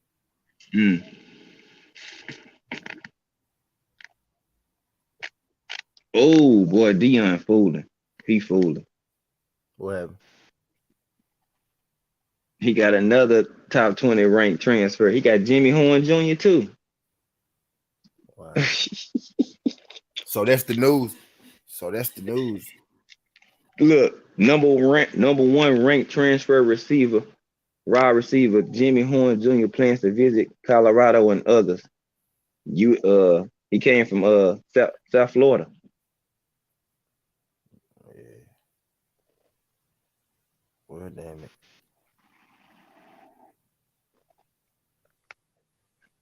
He said he got 4 schools in mind.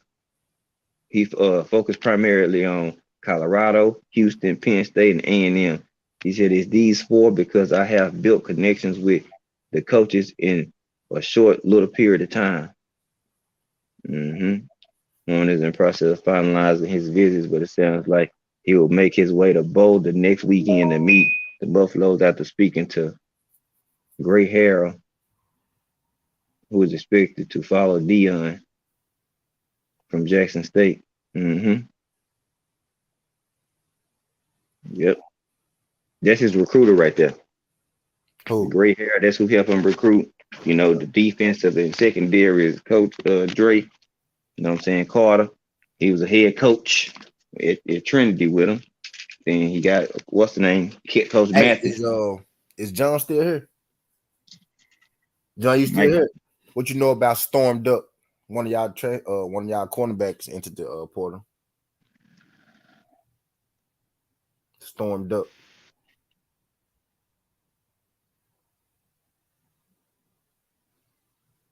Hey, the best corner in the FCS, Dominique Morris, he entered the portal too. The best cornerback in like Division 2. He entered the portal. Dominique Morris, and they said he got 3 years left in that motherfucker.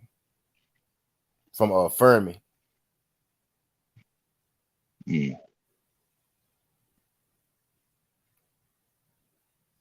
31 tackle, 3. He a freshman. Damn, these folks leaving early. You know these folks getting recruited like a motherfucker. No, they getting recruited like a motherfucker. There's so many people leaving with like 3 years left for eligibility. It's wild. Okay, JC Horn. Sophomore season, you had 37 catches for 551 yards, 55-yard rushing touchdown, and 89-yard kickoff return. So you had well over, 600 total yards. All right. As a sophomore, not a bad for a sophomore. But it took you 37 catches to get 550 yards. So that means your average per catch must be pretty solid. You know what I'm saying?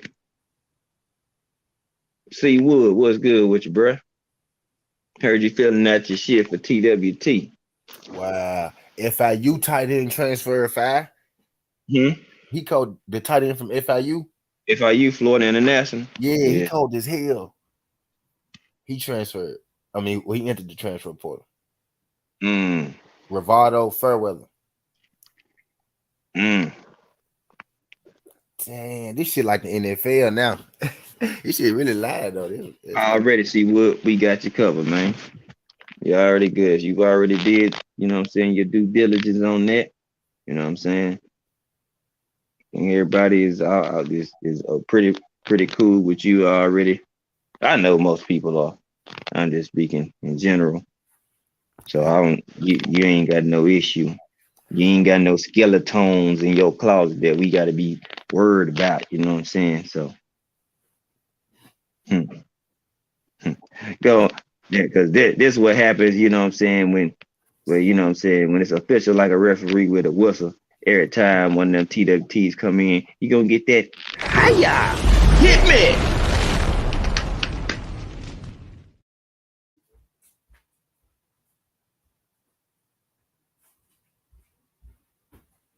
All you gotta do, slap. T. You know where he goes? You know where Watkins goes? Watkins' cousin go? He go to IMG Academy. He play football? Yeah, he go to IMG Academy, the high school. Yeah. Yeah. And he a receiver. He a 4-star. Well, he might be 5-star now.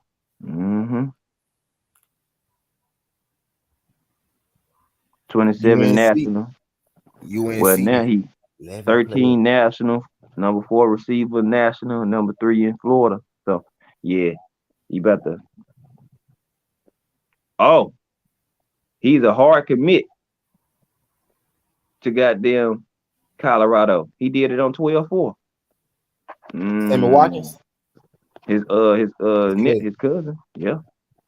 Damn. Let me show you. Look. Come on, Cameron. Colorado Buffaloes, hard commit, 12-4. Winston Watkins, 5'10", 172. It said 4-star right here, but I don't know if they did a redo his rating. It said his composite, he a 5-star, 13 national, 4 and 3 in Florida.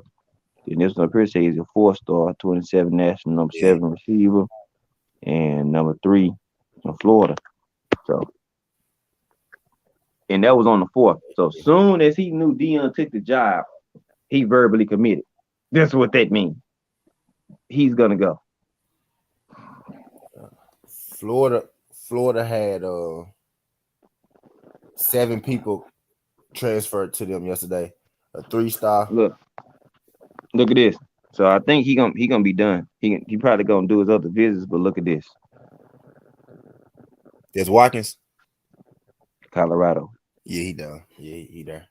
They got 3 commits already. So yeah, the camera just froze. Weird shit, but yep.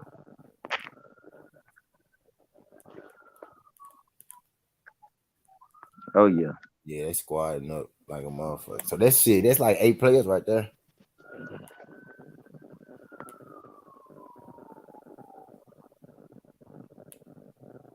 Yeah. Damn.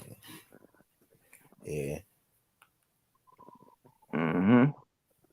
Oh, it's he signed, so he done.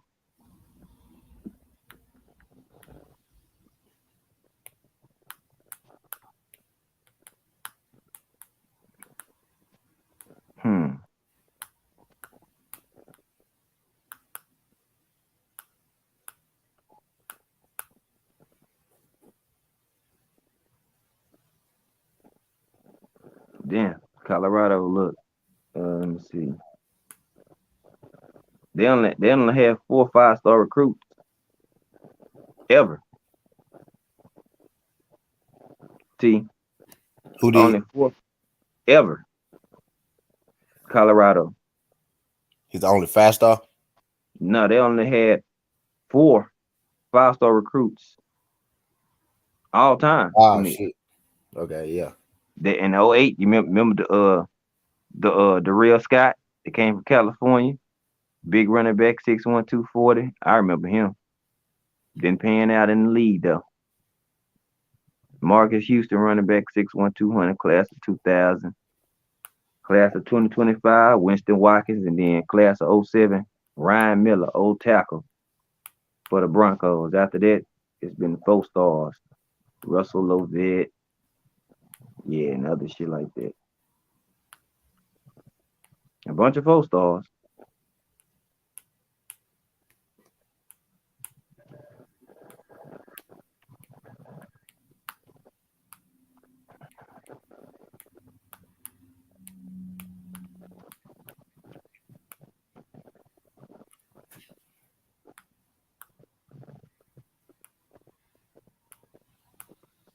Yeah, it's a Winston Watkins Jr. He signed. So, yep. So he yeah, them folks finna get nasty. They finna get nasty. Yeah, they finna get nasty, man. So he got that dude, he got Pope, him.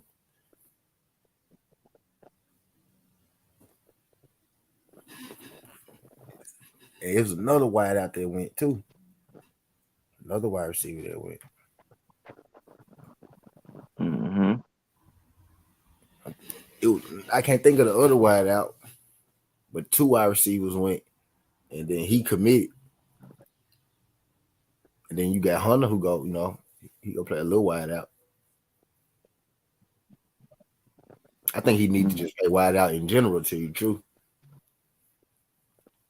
Because he elusive on offense. I think I slick think he a better wide out, man, low key. Damn, Sammy Watkins, now the Watkins trying to get all, they spreading out. He in there. Then he's got a cousin named Austin Watkins, receiver from UAB from 2018 to 2020. Signed by San Francisco 49ers as an undrafted free agent.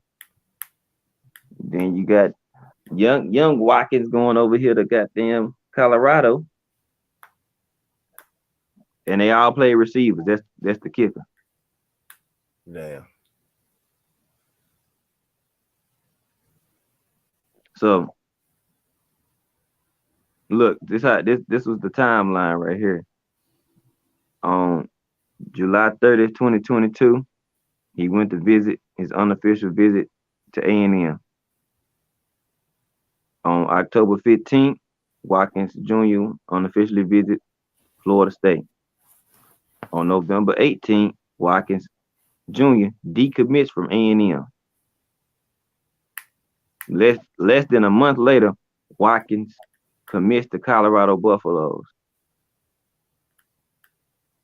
And that was on December 4th. On December 4th, they offered him, and he committed the same day. On the 4th, they sent it to him that offer, and guess what? That motherfucker. He already knew Dion was gonna be there. That nigga already committed. Mm-hmm.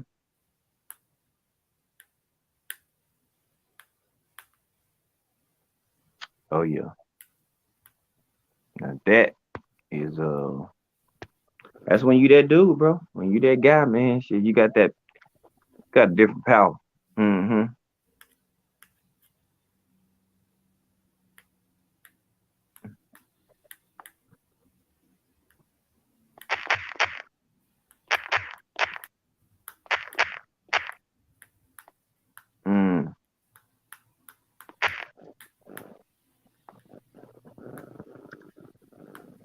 So it's a lot of interesting things, man. And we care about this because we rock and we care about Coach Prime.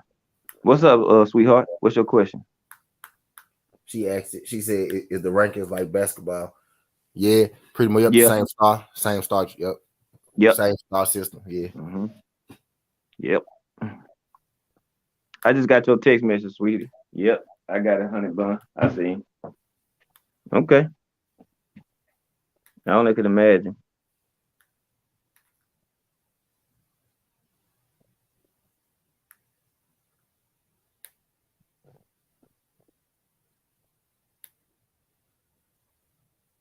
Florida got 7 people. 1, 2, 3, 4, 5, 6. Yep, 7 people. Goddamn at the transfer portal, I got 3. Now these recruits. Mm-hmm.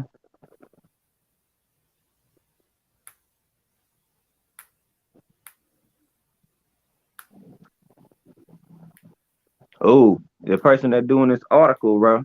Guess what? They are Man, I they brought that up 9 hours ago. hey, person doing this article is a Jackson State alumni for 27 sports. And he's breaking down Sanders' relationship with JSU was was symbiotic. While he boosted the school's profile, Jackson State community embraced and protected Dion. They wrapped their arms around him and gave him a place.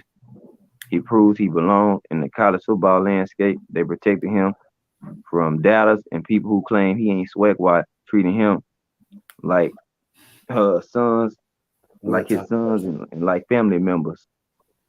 And it just wasn't the surface level support. Sanders signed a 3-year, $1.2 million deal in 2020, which breaks down to 300 a year. Chump change to prime, but still, a lesser person would have taken that 300K and used the used it to manicure the Later. lawns and various properties. Yet Sanders has been donating a portion of his salary to upgrade Jackson's football facility facilities since he was named Hey, head coach when he upped those efforts to half his salary in 2022. That's why they can't say nothing about him. He yeah, took the money out of his own pocket yeah. I knew that and one. gave back. I already knew a lot of this shit, but it's like, come on, y'all. Yeah. Like he ain't manipulate nobody. Yeah, they pay him 3,000. He used he used to get half of it back anyway. Not give it directly back, but by investing in the school. I still Hmm believe he gonna be a sponsor to this. I don't know if he can legally do that, but they'll find a way to work that shit out.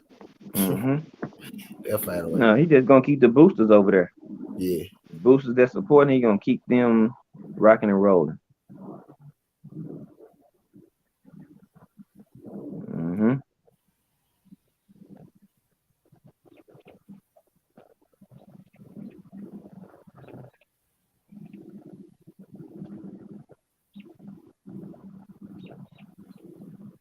yeah. I knew that. Yeah, I knew about that jump. Man. He was giving away half his. So he said it ain't about the money. I had money for a long time. hmm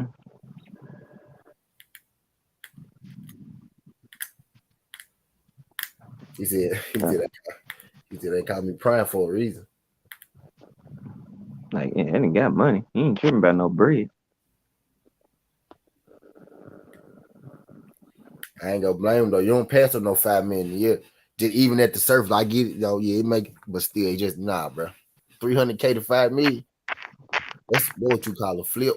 That's a flip right there, goddamn. A flip. 300,000 to 5 mil a year. That nigga Now, made what? any other person in their right mind, they got that offer, would have took it with no question. And if anybody would have said anything negative about him, they would have shitted on him and called him a hater. But them taking a chance. But Prime do it, and y'all want to call him a sucker and a sellout. And the man still black, still helping black people, still giving black people opportunities, even if it's not in the same region or demographic. They still getting chances. He put his name on paper and they know he the head coach. They see his name. People don't even want to even have to sit down and have all these talks no more. They know this prime. They going. He Yeah, going. He's been on the highest level, won Super Bowls, been the best player and all this shit. You think he knows? And people want to know how to get that. They want that teacher. yeah. I ain't gonna lie. I'm gonna give Prime some credit. I ain't never doubt him, right? But man, he like his improvement from his first year to his third year. Like I knew he was gonna be ready, but I didn't think he was gonna be ready in 3 years. Because their first year, right, it wasn't bad, but it wasn't good either. It was kind of rough. You know what I mean? It was like, Because you know they what I mean? losing games. You know what Yeah, I'm saying? they were like 500, wasn't it? Something like that. I was like, Oh, they was they they was was pretty, it was what something like that, like 7-5. 75. And they was a Yeah, it little was over 500. You know what I'm saying? yep. They didn't. You know what I'm saying? Like it wasn't just no crazy season, but that's your first season there. You still had a positive Yeah, he season. improved, yep. But see, but I'm thinking then, right? I'm like, oh man, it's gonna take him a little minute, but man, I did. he turned out. I'm I like, thought it was, but he said it though when he first got there. He said, mhm, "This ain't the team." He said, "The rest of the team gonna be here in the summer. Y'all yeah. just wait." And then that second year, it was on. The year 3, whew, It yeah. was So over. yeah, what they lost second year, what they lost, what 1 game, 2, One. 2 games. Yeah, 1. Then they went undefeated The this year. championship So game, they lost to Shiloh had a bad game in the championship game, game. yeah. Shider, not Shiloh. Wait, which one the quarterback? Shadur. Shadur. Oh yeah, Shadur. Shadur. Yeah, Yeah, Shadur had I remember that. a bad game Oh in the yeah, but I championship game. like it because he owned up on today. He just like, hey man, shit, it's on me. I should have played better. Yeah, You know, it's what it is. So yeah. I like to see that when people, you know what I'm saying, stand on their square, stand on their shit. Yeah, You he know what I'm cold. saying? Like, he cold. Like, he got it. Me and my homie was over here watching the championship game. He was like, "You been watching?" Because he hadn't been watching. You been watching Deion? I was like, "Hell yeah." He was like, "What you think?" I said, "That nigga got it." And we sat here and we watched the game. Bro, he was like, "Bro," I said, Oh yeah, he's smart. I He's said, "I smart. told you."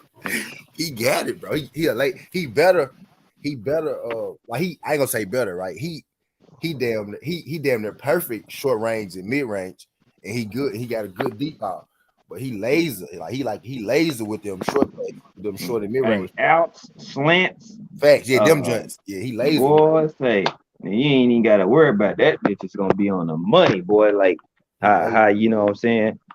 Aaron Rodgers and some of them, when they coming out the cut, bro, them niggas already like thinking the ball is right there. I'm like, yeah, like his deep ball is and got real good. Like he got some touch on his shit.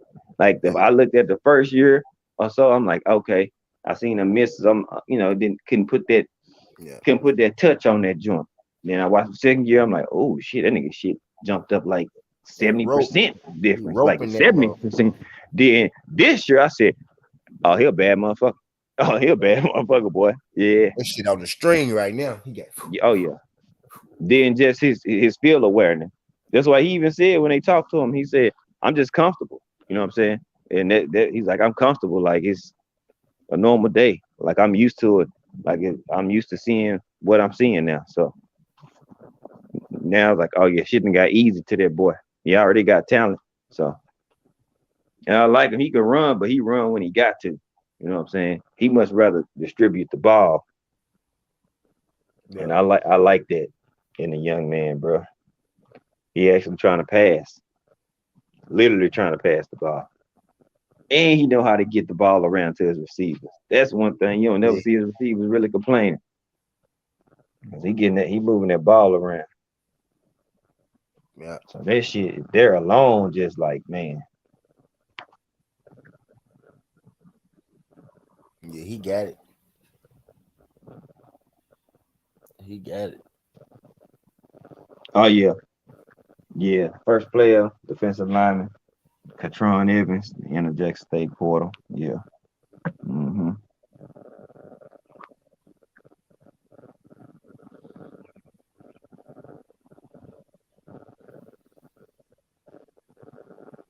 Yeah.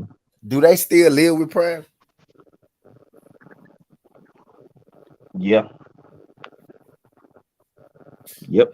That's crazy. Because I know they had that show. They had that show for a long time. I don't know if they still got the show. I'm saying had it. I don't know if they still got it. Remember, Shador had a high school show like damn near every year he was in high school. Damn near. And Big Brother was on there too. They had a little show at the high school that was at type deal. Mm-hmm. Yeah, but he came a long way. He wasn't bad in high school, but he came a long way though. Mm-hmm. He was cold his last year in high school, but I watched the whole I watched him damn near since getting into that hole. Well, as he got stronger, he got better. That was I say. As he grew older, he got better. That's how it goes up. Who they playing in the Celebration Bowl? Deion. Yeah, who Jackson State playing in the Celebration Bowl? I don't know. That's a December bowl. Yeah, because they said neither Shador or Hunter have entered the transfer portal. This was yesterday.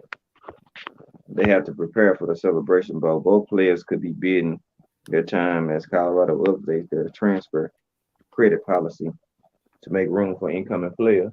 So he adjusting shit so players can get in. University administrators are in the process of altering its requirements. The school is implementing a program that will provide expedited assessment of transferable of academic credits from other institutions to be accepted at Colorado.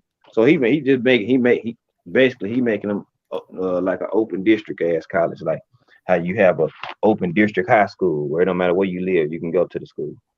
Kind of that's what he's doing in Colorado. The ripple effect of Sanders' move to the Pac-12 will reach far and wide. The first wave made its way to the shore on Tuesday. Expect more to hit the land as Sanders builds his name in his new home.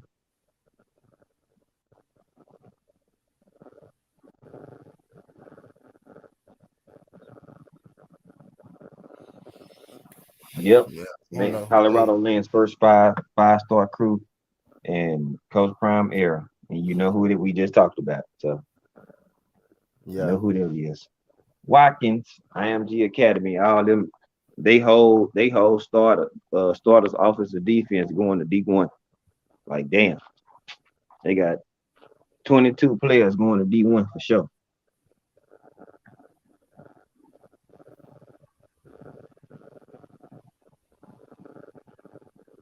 Damn. See, he already tweeted. Winston Watkins on Twitter. Let's make history. Fort Myers with Fort Myers. We coming, Coach Prime. Go Buffs. Uh-oh. Yeah. He might fuck around, win. He might fuck around, win some games. Like that. Like, he might fuck around and surprise motherfuckers. All these hitters. Mm-hmm. These fucking hitters, man. Prime got some hitters coming up. He said he got dogs coming. Got the 5-star. You already got people coming over there transferring. The Alabama running back transferring over to bro, he coming in with the shits from the jump. You feel me? From the jump. For real. Sure. No. Hey, you remember Joey Porter for the Steelers? Thinking linebacker. He got a son that played for Penn State. The back ain't left. The back ain't left yet. They said he rumored to leave. Yeah, freshman. That's why I said he rumored to say he in the transfer portal. I ain't saying he coming, but shit, if you in that transfer portal, shit, you a freshman. You got 3 other 5-star recruits that's in front of you, at least 2. Are you gonna outplay them? Or you gonna go somewhere where you can go probably start shit. Probably almost off the rip.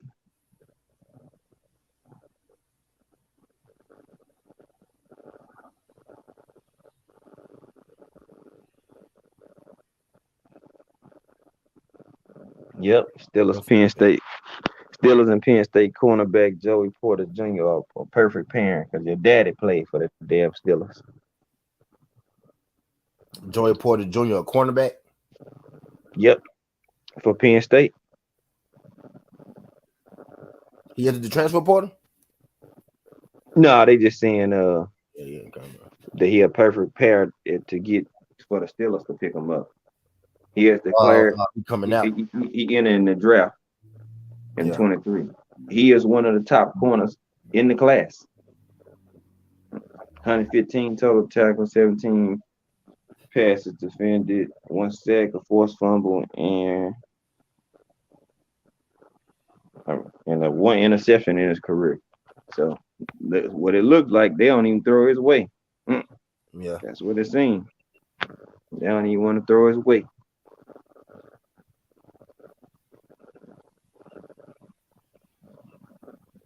Oh shit. That nigga Yeah, man. Sauce Gardner going ham in the league. Mm-hmm. It's crazy how he came to the league like that.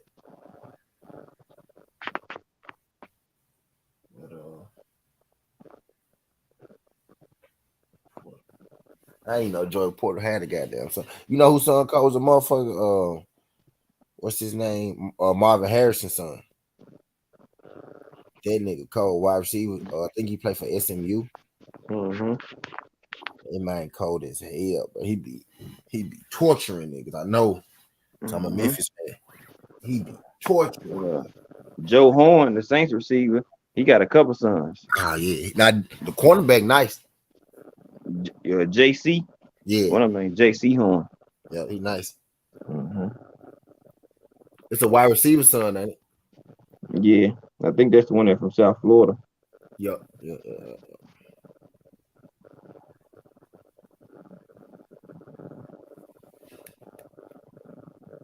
JC played for the Saints, if I'm mistaken. He played for the Saints. Got him over there playing with them terrible ass Saints, A1 and K. Well, I might as well just say A1. A1 say don't call K a Saints fan.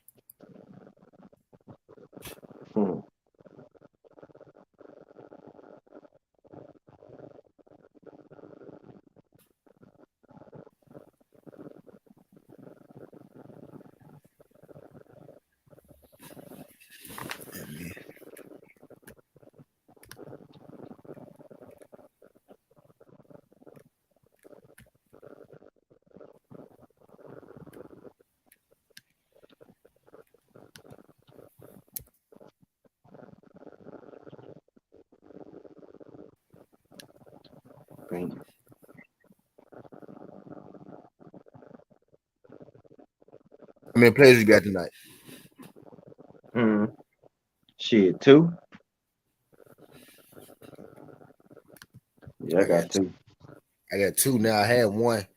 But I got 2 now. DS traded me Kevin Porter Hey, Jr. I sent you a trade offer. I see your ass didn't want to answer. You sent me a trade off?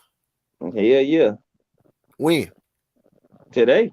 When you was doing your trade offer for Kevin Porter Jr., you didn't look at my trade offer. I sent you one at the same time. You only had 1 in there. I go back and double check. But yeah. Yeah, I sent you a trade off. You wanted your boy. Yeah. Hey, Yeah. I ain't gonna lie. I ain't gonna lie. I was thinking about coming out. Cause you ain't coming off no Kevin Porter Jr. You just got him. You ain't coming off no Julius Randle. You just got him. You're not coming off of certain pieces I know, not even to ask for. That's part of the nucleus that you keep it. So I trust me, because I got players that, they got to be a hitter for hitter. But you know what I'm saying? I'm like, shit. My niggas Harden came back and that boy still, with less minutes, still put up over 30-something points. I'm like, nah, bro, I got to get something in return if I'm gonna give up Shake, bro.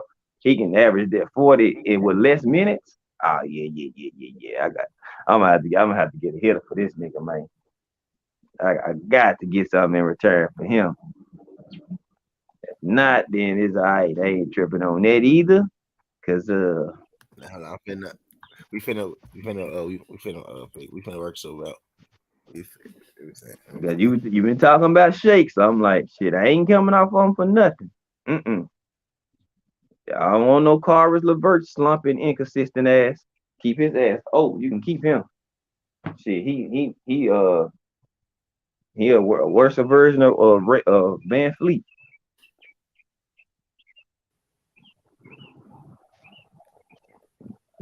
Last 2, 4, 6 games, Van Fleet 42 and a half, 20, 31 and a half, 52 and a half, 33, then 63 and a half. Like, man, look.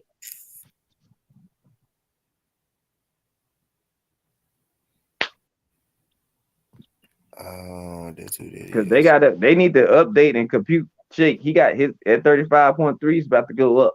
Because that shit was in the teens. Him busting ass shot this shit up.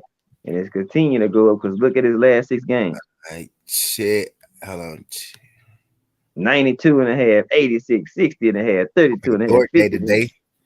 Dort day today. Now that's good. It's out. I need to see, man. My boy Norman Powell and this groin injury, bruh. I've been missing old Norm, bruh. And he would not play today either. God damn.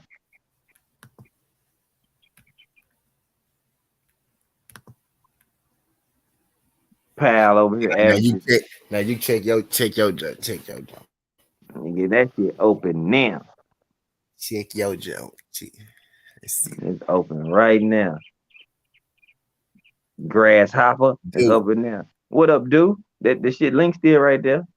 I know T gonna go live in a couple hours, or an hour and a half or so.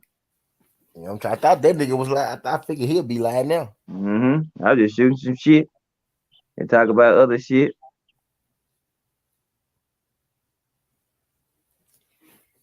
Hey, DP Rocker, bruh. Yeah, because Eli Apple, bruh, he was balling, but he came to the league, had a good season, man. They became ass cheeks, getting burnt all the time. Yeah, Gardner the truth, man. I'm surprised he got that shit on. I'm surprised he translated like that. Like, it's one thing to come in and be good. It's another thing to come in and be damn near the best corner in the fucking league. That motherfucker. Wow. Motherfucker good. I like the cornerback from Oklahoma State. He number 0.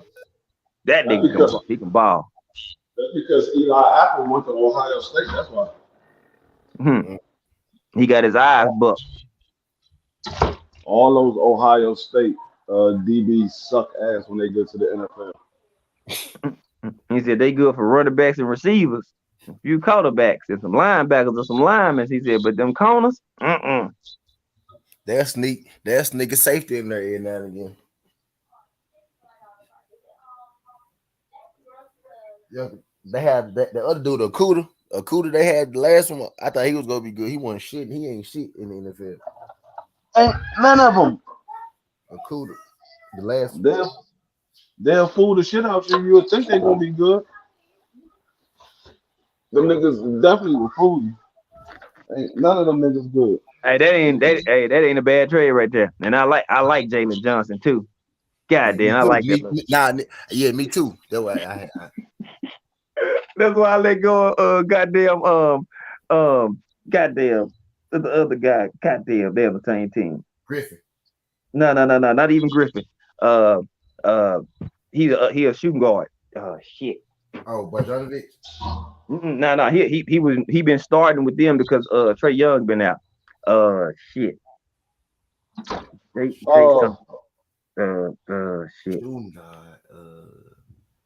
I let him go the other day. Shit. You saw for Atlanta? Yeah. He'll back up. Jace. His last name on tip of my damn tongue. I can't even think of him. Me either. Shooting guard. It's a white guy. No, he black. For Atlanta. Black. Yeah, he been taking in place of Herder now. I mean not Herder. Hunter. I'll go find it. I'm gonna tell y'all right now. Let me just go to my matchup from the other day. Make it easy. I'm lost like a motherfucker. I'm gonna tell you. Hold on. I'm gonna go to my matchup from the other day.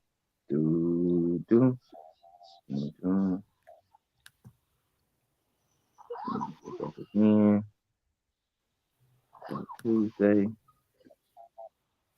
Jared Culver. Yeah, Culver, yeah. Definitely. And he was cold in college. He ain't shit. He had a couple good games over here through his stint, and I got him for those few good games. and then I let him go. Why? Because I looked at the day when Hunter came back and Trey Young came back. I knew he was going to the bench. But I did my homework. Oh, Jalen Johnson, whether they playing or not, he's still gonna get burned. They got that in the report. I'm like, oh, wait a minute. Wait 1 minute. Yeah, I know who he is. I know, me too. That's why I picked him up. I was looking at it and I'm like, what the fuck? Come on, man. I'm like, the fuck is this nigga out here? I know. Hey, y'all, I'm telling y'all, when y'all looking at people, believe me, I'm looking at them too. Y'all better believe that. This nigga kind of nice. But my steal pickup though. Hey, Killian Haynes is going stupid. Yeah. Oh my God. DS, appreciate you. Oh man, we made that trade, and I'm like, nope, he not coming back off this lineup. This nigga think he tough. Right. I hate my guns because they black. I help Whoopi Goldberg lips because they black. Black. Hate the back of Forrest Whitaker's neck. Whew, man, I don't want to give up this young cat, man. I don't want to give him up, but guess what? It's done. Yes, sir. Sit in there though. By the way, I'm gonna take good care of you. Yeah, man. Hey, I got somebody on the trade. I just like shake on the squad, man. I got somebody on the trade block. Man. I got somebody on the trade block. That nigga about to get traded. Hey, that boy T about to get his boy Shake Milton back. He is excited about this shit. He ready for that one. But I got a good player out of this joint, and I like him. So I'm cool with that. I like Franz Wagner. The young Wagner is a nice little piece right there, boy. I like young Wagner. Yeah, he can play big for you. He can play big for you. He one of them guys that I just don't. He ain't one of my players that I like, so I don't want to deal with his bullshit. He cold though. He cold as fuck. He gonna play great for you. He have more good games than not. Mm-hmm. But since it's like when his brother came back, well, I ain't gonna say that because they both had 60 the other day. Yeah, but that nigga brother got busy, didn't he? For real, he been getting busy since he been back. Yeah. Since he been back, he been getting busy. Boy. His brother only he better stay busy because when Mamba come back, if he ain't doing good when Mamba get back, his ass gonna be back. Where he going? Back Mama to the benches. Mama came back last night. Mama came out. Yeah, but Mamba's coming back from an injury, so they're gonna still play Wagner because Mama's still coming back from an injury. You forgot who team there was before they drafted all them people. Wagner been there. He just been hurt for a couple years. That dude from Notre Dame, y'all better act like y'all remember who Big Wagner is. I know who he is. That's supposed to be his squad. Yeah, that's supposed to be his squad. He just got hurt. He been hurt for like a couple years. Damn, Shake. Damn, I'm gonna miss you, Shake. I'm gonna miss you, Shake. Damn. Mamba, they rotation guy. Hey, D Free. I'm gonna miss you, Shake. But I gotta press this button, man. I'm gonna miss you, Shaky. Press the goddamn button. Press the goddamn button. Yeah. Press the goddamn button. Yeah, press the goddamn button. The motherfucking door. Hey, T. You heard the little girl. Press the button. T. It's done.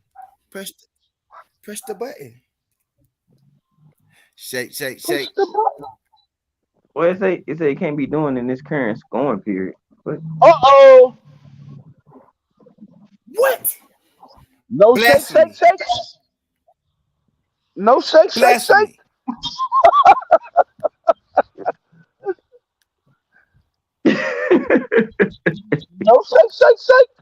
I was over here. I was smelling that dog and say, I'm like, wait a minute. No shake. I'm finna get the drop. I'm finna get the dropping, motherfucker. I'm finna get the dropping, motherfucker. Shaky? Okay, Jay Gibb. Yeah, we still in here. Yeah, Shake. They ain't letting Shake come off their joint. They said no. Wait a minute, you red duck. Wait. We're not letting this trade go through. I don't give a fuck what the commissioner say. The league said. Boy, I'm trying to tell you, hey, they pulled a Bob Arum. They pulled the Clippers. Hey, you know what? Yeah, the Clippers when they try to send the motherfucker Chris Paul to the Lakers. See, what you do? See, take Wagner after normal lineup and put him on the bench. Because when I had trying to trade a player, and if they in the lineup, even if they not playing with the starters, they don't let you trade them. They don't let me do it for some reason. I have him on the bench, and then I trade him. His ass is on the bench.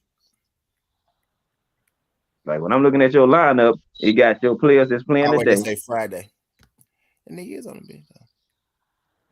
I'm looking at today. He got him in the 4th spot. That might be it. Yeah, that might be it. Switch him with doing that. Right. I was looking at Friday. That's on the dead. Hit his ass with the motherfucker Los Angeles Clippers. Hell no, we're not sending the motherfucking no goddamn Chris Paul to no Lakers. You crazy? You said you guessed. You guessed it. You guessed it wrong, but you guessed it.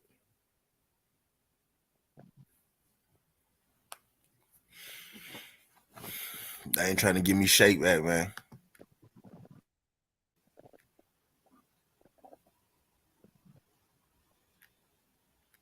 It's all right. I know what to do.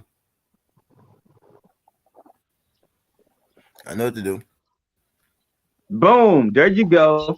That's going to work. You're welcome. I got you. There you go.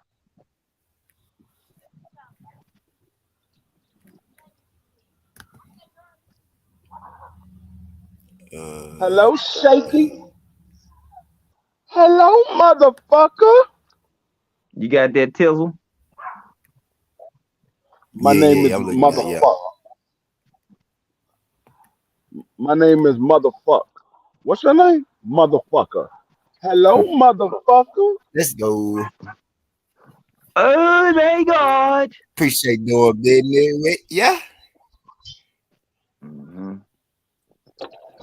Because I ain't gonna lie, my boy was getting pushed further down, slowly with the hard and them coming back. You know what I'm saying? Yeah. Yep, because they've been playing Milton a little more. They gonna get rid of one of them. Hello, motherfucker. Yeah. Yep. Need that, man. Need that. My point guards be hurt like a mother. Now I got 2 more. Shit, I had a ton of point guards. I'm like, God damn, I can't get all these niggas in the game, bro. I got hella forwards. That's what I've been needing. I'm like, give me some small forwards. I need a few more. Yeah, I'm cool now. Because I got guards for days. You know what I'm saying? That's how I got 3 fucking point guards. Only one of them is a shooting guard. One of them can play shooting guard. The rest of them only play point guards. I'm like, God damn it. See, Kyrie and Van Fleet, they can play the point or the shooting. You know what I'm saying? Fox is a 1. Bryce Brown is just a shooting guard. I had to start motherfucking RJ Hampton in my point guard one day. It was so bad. I ain't had nobody else in the point guard. That nigga scored 2 points. Hey, so but then I said, damn. Oh yeah, I seen that. And after the game was over, you dropped them immediately. I seen it. Nigga scored 2 points. That nigga said, hey, motherfucker. Hey, I got some nice little point guards though. I got Killian Hayes. I got damn Andrew Nemhard. D Fox. Shit. Still That got nigga, Van that Fleet, nigga T say, Kyrie. your service is no longer needed. Mm-hmm. Ain't no way in the world.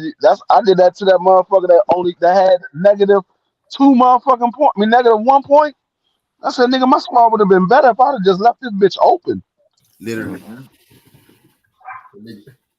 That nigga made your team worse. Right, that nigga came on there and made the team worse. That nigga gave me -1. I still got Gordon Hayward in the clip too. Made the team worse. Hey, I still got Gordon Hayward in the clip. Soon I as he said, come off, you gotta be the worst motherfucker in the lead if you come on a team and your ass get -1 point Negative for a whole game. Nigga, Cam Reddish gave me -3 one game.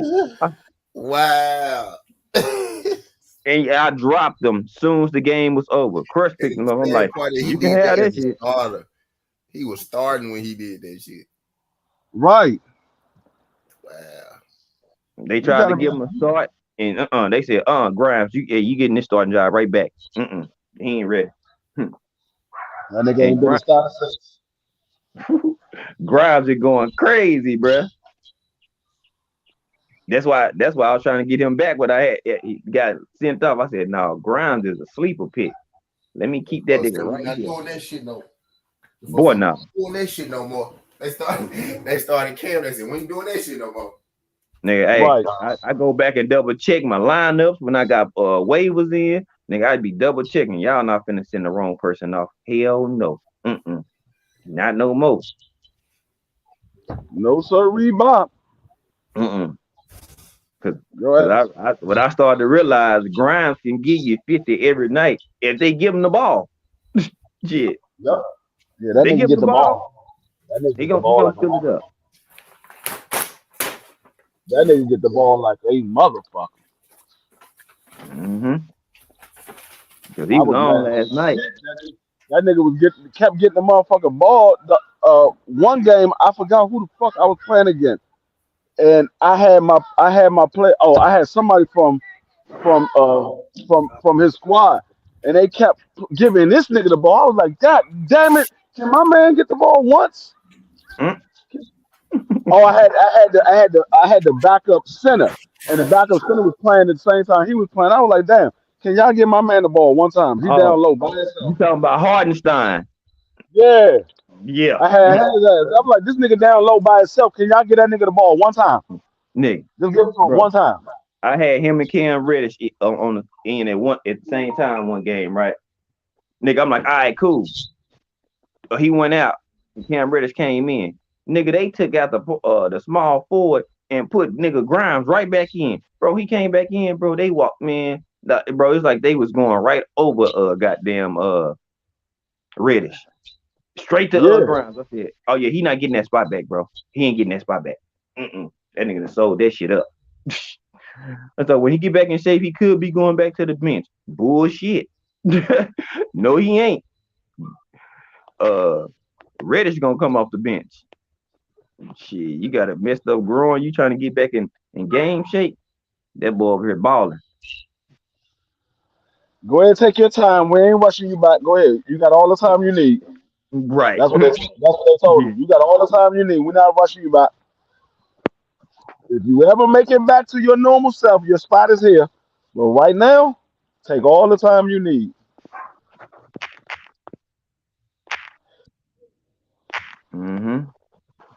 We are not in a rush. Then they got, Emmanuel Quickly over there. He played well. You know what I'm saying? He a nice addition to fill in for Jalen Brunson. You know what I'm saying? So those two people are, you know what I'm saying, doing good work. You know what I'm saying? Julius Randle playing out his goddamn mind right now. Shit. Yes, he is. Nigga playing his mind. I was trying to get his ass left in the motherfucking draft way too early before I got a chance to get him. And T got his ass now. No, T got him. Mm-hmm. Because T traded for his ass. I know. Yes, drafted him.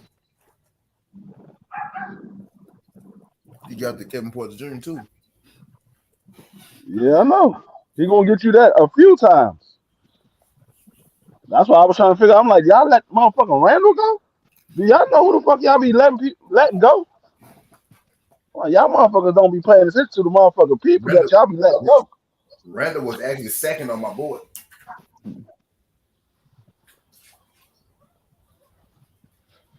Randall definitely was going to go to my squad, but he was gone way before I got a chance to get him. I know. I was trying to find out who had Julius Randle, and I found out this week who had him, and I was like, God damn. Then T was like, I'm trading for him now. I'm like, God. I knew who has it. I've been trying to get the man since week 1. Ask DX next time, bro. Week 1. Him and Kevin Porter Jr. But come on, bro. You got Halliburton, you got Mather in there, you got goddamn nigga Kevin Porter Jr., Ivy. Man, you think you slick over here? You gonna have to come up off one of these other forwards, nigga. I was telling Casey Boy last night. I said, bro. I said if I got all my stars in, I said there's only a couple of people that can hang with my squad. I said it's T, G5, Dub right side, 88. and A1. Nah, not even 88. If I got all my stars in 88, I don't think 88 can hang with me. My team got to get healthy. I think Michael Porter. I don't think 88 can hang with me if I got all my stars in.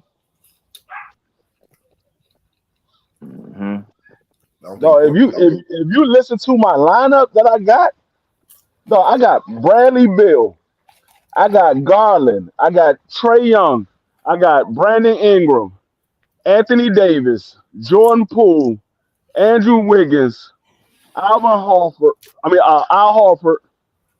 Bola. Who was my last? They was talking about my Duke brother. They was talking about Cam Reddish. Who was my other dude that I had in there? Queen love her Duke, her Blue Devils, boy. I used to fuck with Cam Reddish in college. Hey, he bullshitted that day though. Yeah, nigga, don't say, boy. Tell you, boy, you get to talking about goddamn Duke, Blue Devils. What, nigga? She gonna pop out the bushes on your ass, boy. What? That nigga, G5 wouldn't let me get my damn Blue Devil. I was trying to get motherfucking either Kyrie Irving or motherfucking Jason Tatum. That nigga was like, I can't let you get Jason Tatum. Hell no. Nigga, y'all squads, if you or this nigga, look, if you or T would have got Fox, Kyrie, Giannis, or who else was in the mix that I was looking at? Tatum. Or Tatum, bro. I wouldn't even join this shit. I was trying my damnedest to get motherfucking Tatum. I was like, fuck it. I said G5, you go ahead and have him, dog. I was like, you go ahead and have him. I'm not even in a battle with him. Cause then I barely Bill was one of them I was looking at too. And then I was like, nah, if I get one of them, I ain't gonna get the other one. So you better make your selection today, nigga. You better get it straight now. 5. I called myself by my gum. I said, Gabriel, which one you want? You're gonna have to pick one. I called myself by my own goddamn gum. I said, you're gonna have to pick one, son. Who you gonna take? That nigga said he want Jason Tatum. I was like, fuck it. I said, I'm not even gonna do it because I know he's not gonna be able to keep up with me as far as giving up people. Shit, no, I ain't have enough to give up. Shit, I was over here just putting it together. And I'm looking at y'all, I'm like, bro, these niggas got like 8 other people. They could just, don't worry about it. I got 5 people I can dish out. I'm like, nigga, I don't have 5 people I can give up. Shit. Then after that, I'm like, y'all go ahead and keep giving up. Cause I'm finna just start grabbing folks as y'all drop them. Bloop, bloop, bloop. She was like, I made you give up 5 people. I was like, no, you didn't. I already told you I had 4 to give up for Bradley Beal. And I said that 5th one, that nigga don't even score nothing but like 21 points a game. So I didn't care about giving him up. You tried to give away 2 players. I was like, hell no. We was going back to back because I told y'all from the beginning when we said we was gonna break the team up. When nobody even going with you at first, you was about to get them for 2 players. Yeah, I was going to because nobody was going to. I said, fuck, if I can give up 2 players. I said, hell no. I said, no, I can't let them just give away 2 players. I mean, I end up getting those 2 players back anyway. Hey, when AD supposed to be back? Oh, he'll be back tomorrow. Or do they play tonight? No, they don't play tonight. He'll be back tomorrow. Tomorrow. Okay. He only had flu-like symptoms. He didn't have no injury or nothing. He just had flu-like symptoms. I know that. I'm just wondering because I know that flu-like symptoms niggas feel weak. They don't feel like doing shit. Lights hit your face, you like, oh, cut that shit off, nigga. So I don't know how the man feeling. I'm saying that because Thomas Bryant been balling in his place. I gotta give that. I mean, even if AD don't come back, Brian gonna get some burn. Even if AD come back, he gonna get some burn. He just not gonna get as much burn. And he a big man. They got a touch. Shit, nigga, you go 10 for 10 shooting free throws. Shit, I already know who he is. The nigga used to play with the Wizards. He used to be our center. I knew him then over there. I'm like, okay, all right. I like you. He used to be our center. That's when we had John Wall, Bradley Beal. He was sick though. He was sick or something like that. Back then. He was just starting to come into his own when he was with the Wizards. Right before he left. He was sick. Now he developed like his spine or something. It was something like that. He had to get it. He didn't develop now. Yeah, he didn't develop now. Yeah, That's what I'm saying. He was just starting to come into his own when he left the Wizards. That's why I was like, why y'all give him up? He's athletic. He had a medical problem. Yeah, but I mean, I still wouldn't have gave him up. I'd have let the man go ahead and get his stuff together. I wouldn't have gave him up. I'm like, this man is athletic, and this nigga can he can shoot. The nigga can shoot the 3-ball. I was like, what the fuck is y'all doing? We don't have big men just to be giving niggas away. He was one of my rotation guys to signed his ass up. Who that? Who did that? I had him for a minute too. Me and T always end up with the same rotation guys. We'll end up picking up either I get him first or T will get him first. I'll be stealing my rotation guy. Y'all be stealing shit. I be watching. Well, I told you we look at the same shit. You just got here, Five. I'm talking about D Free and them. Them niggas. I know, and I looked at some of y'all rotation guy. Because there's a couple of them that I had, and I put them on a waiver wire and pick them motherfuckers up. Look, I signed a dude for one game, right? I drop him. I come back next game. What the fuck my nigga get? One of these niggas to pick them up. Now I got to leave on the team. Now I gotta not cut him and shit because somebody go pick him up. He did the same shit with a couple of my guys. He be acting like I'm the only one to do it. You do the same shit with my guy. I drop a nigga for one day because I need to put somebody in my lineup. Them niggas wasn't even in the player pool at first. It was just me by myself. I wasn't in the player pool because I didn't need to be in the player pool. I had a full lineup. I came up in the player pool and never left the player pool. When I was playing the first week, when I was playing against We Talk, I had a full lineup. Only time I went in the player pool because motherfucking Garland got hurt. That's when I started going too much no more. Too much no more. That's when I started going in the daggone the player pool because Garland got hurt, and I started seeing all these motherfuckers that was still in there. I was like, oh, these motherfuckers tripping. And then next thing I know, I see T asses in that motherfucker. I was like, damn. I know this nigga was looking at the same motherfuckers I'm looking at. Cavs got to score 40 plus today or his ass out of here. I'm trying to tell you. Boy, you see, hey, you treat yours like me. Glove up, boxing them up. What's good, coach? What's poppin', man? Yeah. New Fat Boy Fitness. Break time. Yeah, I see you pull back up. Yeah, we out here just shooting the shit, man. Yeah. That's what we do. We be on our fantasy shit. That's why we be so goddamn close. To our relationship, we constantly talking to each other about some shit. Check your front office, nigga. Gotta go. I'm telling you. He gotta get 40 tonight, or he out here. Boy, hey, that's what I did. What up, Dewey? That's what I said about close 39 or something. If you don't crack 50 plus, bro, nah, you gonna be on the chopping block. So I said that shit about motherfucking Royce yesterday. I said Royce don't because Royce was at like 10. I'm like, this nigga been slumming for the last couple of games. This nigga been slumming like shit. I said, dog, if your ass don't score at least 25 to 30 points, your ass is going on the bench and you might be on a trading block. And I'm still thinking about putting his ass on the trading block. Carriers had 24, 14, and 25. Boy, if you go do that, I might as well play a young nigga. If you're gonna do that, you might as well pick up Troy Brown Jr. again. Right. I dropped his ass yesterday because that nigga, he only gave me 15 and a half. 15 and a half. Yeah. I got somebody I need to pick up today anyway. And I dropped him for motherfucking Jeff Green because Jeff Green came back from his injury. I said, oh yeah, let me grab him up right now.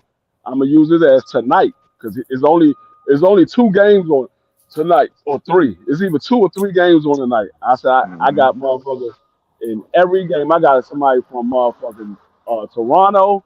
I got somebody from San Antonio, and I got somebody. I got 2 players in the same game. Houston. I got somebody from motherfucker. I got 2 players in the same game. I think I got 3 players in the same game. San Antonio and Denver. And then I got 2 Portland players that's playing tonight. Portland is playing against Houston, I think. Portland playing against Houston and San Antonio is playing against Denver.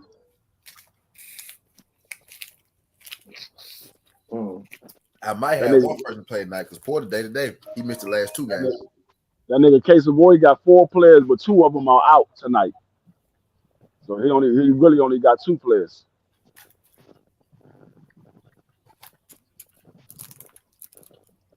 Well, one of them is out tonight for sure. The other one is day-to-day. He might be out, but one of them is out for sure. That joint already said he's not suiting up. Michael Porter still out again. I see that. So I know Bruce Brown. Yeah, That's why I went on. That's why I went to go pick up Cancor again. His backup. He ain't do nothing that one of them games because I had to let go. I had to let go of Suggs because he out. But I might. I ain't gonna let go of Porter until I know for sure he out for you. I ain't dropping him in the pool. I dropped Suggs in the pool so I can sign somebody else. Oh, that's what I picked up. I picked up Duncan. Duncan came back today too. Duncan Robinson. Yeah, I said, let me get Duncan. I know because I was about to grab and then all of a sudden his ass disappeared. I grabbed him and Jeff Green. I said, yeah, let me grab both these motherfuckers. I need some more people for tonight. I gotta make up some. I was wondering where he went to. He disappeared too because we used. Yeah, I know. Grabbed both of them. I said, I need these motherfuckers tonight because I got some points I gotta make up. I had both of them long ago, but he ain't played no game. I signed him and later on the day I dropped him for some. I had him for one game. He played. He got me like 22 points. I mean, it wasn't nothing major, but I didn't get a chance to play him. Duncan. Who? He didn't. Duncan. He didn't. I didn't have nobody playing that night, so I needed to put some players in. So I just grabbed him up. He got me 22 points. It wasn't nothing major, but it was better than nothing. DP, that's the same night that I end up getting somebody else. I end up dropping him and signing RJ. I think it was the same day. That's another one. I never got his ass back. That was another nigga that I picked up and I dropped him for one day because I had put him on a 1 day contract and then he did good, so I kept him on for 2 days. And then I was like, damn, he's not playing tonight, but I need somebody in the lineup. So I dropped him. Never got his ass back. That motherfucker keep getting snatched by somebody. RJ who? Hampton. Oh yeah. That nigga had 2 points the other day. He open now. He available. You can add him now. I ain't adding him today because his ass ain't playing. No, when I had him, he had two decent games. When I had him, he got He got me 35 points one night, and he got me like 28 points another night. Hey, and you know what the funny part? Now RJ Barrett with T. Now he ain't going nowhere because he balling. He ain't going nowhere. No, I ain't getting rid of RJ Barrett. RJ Hampton. Yeah. Nah, Barrett. Nah, he balling, Queen. Barnett balling. Barnett balling. He had some games where he won't play so good, but for the most part, he's getting you roughly like 40 points a night. Yeah, Barrett Cole. Barrett nice. And he's on his third year. Yeah, he averaged. I think he averaged like 57, 59. He's nice. He improved every year. Even if it's just a little bit, he improved every year. I ain't really. Memphis got to beef with him because he. That's another one. That's another one of my good players. He's a good player though. That's what we wanted. Memphis about to draft him, but he said he didn't want to come to us. So that's another one of my Duke players that I couldn't get. I was trying to get his ass. I know about Barnett because he played for Duke. I was trying to snatch his ass, but he was gone. I was like, damn. He's actually one of my favorite players in college. He said that shit when he said he didn't want to play for us, and I kind of fell up off him. But I'm over this shit. Nigga say he over this shit. I'm over it because we got Ja. You know what I'm saying? It worked out. You know, it worked out. Probably made, it probably worked out for the better for us. Both of them cold though. But he ain't Ja. Yeah. He was almost in Memphis, Squeak. Almost. That's one thing about the motherfucking Blue Devils. The motherfuckers, all of them motherfucking stars that get drafted to the league, them niggas be playing. Yeah. That'd be smart. I ain't seen a Blue Devil yet that didn't play good when they got drafted to the league. Not one. We got a Blue Devil in the Grizzly Ring of Honor. Shane Battier. Battier was another one. Camps. He got camps and shit down here. Like I haven't seen one yet. I just seen a lot of busts come through from other teams. I haven't seen a Blue Devil bust yet.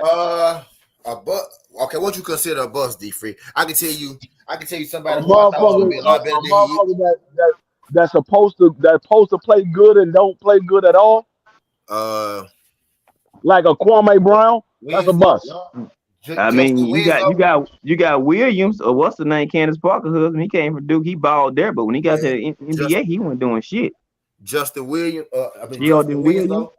Justin Winslow. I thought he was gonna be extra cold. He regular. He all right. No, Winslow was not a star with Duke. He was in college. No, he wasn't a star. Winslow was he was an All-American, D-Free. He was an All-American, but he wasn't a star at Duke. That year that he was playing, when he played with Duke, he had other motherfuckers that was the star. OTB. He gonna be on your helmet saying "fuck Duke." Winslow was good. He was good. He wasn't a star though. That year he was four freshmen. He was the most known one. What year? Who he had on the squad the year he came out? It was Winslow. Fuck. Was that the year that? It was a couple guards. It was some guards too with him. Yeah. It was like two cold guards and another four. Man, light skinned. Hey, OTB, Trajan Langdon. Trey Lyles from Langdon. Appreciate that. That was my favorite. Trey Lyles from Utah. Remember, Trey Lyles was there. No, not Trey Lyles. Was Jason Williams there at that time? Who? Jason Williams. Hell no. Winslow a young nigga. Jason Williams an old school nigga.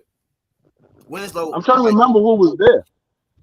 It was let me see. I know he wasn't on the squad with Jason Tatum. He wasn't there with Jason Tatum or RJ Barnett. Tatum, RJ now. He was like the crop before. He was like the crop before them. Winslow came in the crop before them. He was there with Seth Curry. Seth Curry, little brother, was there with Winslow.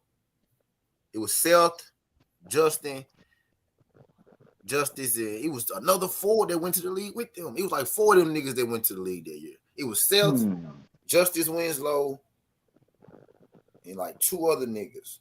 I finna see. I gotta look it up to see who was on the squad that year because it was them two for sure.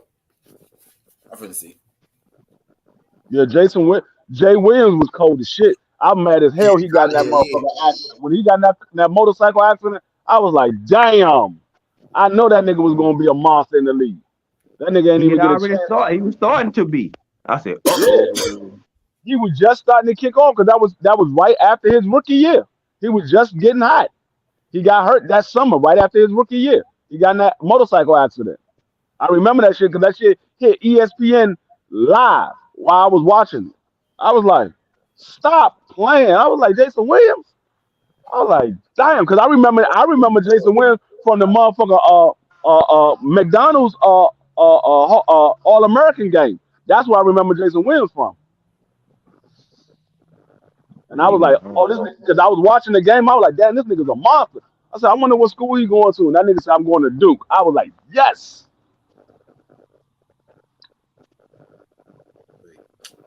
He went hard at Duke.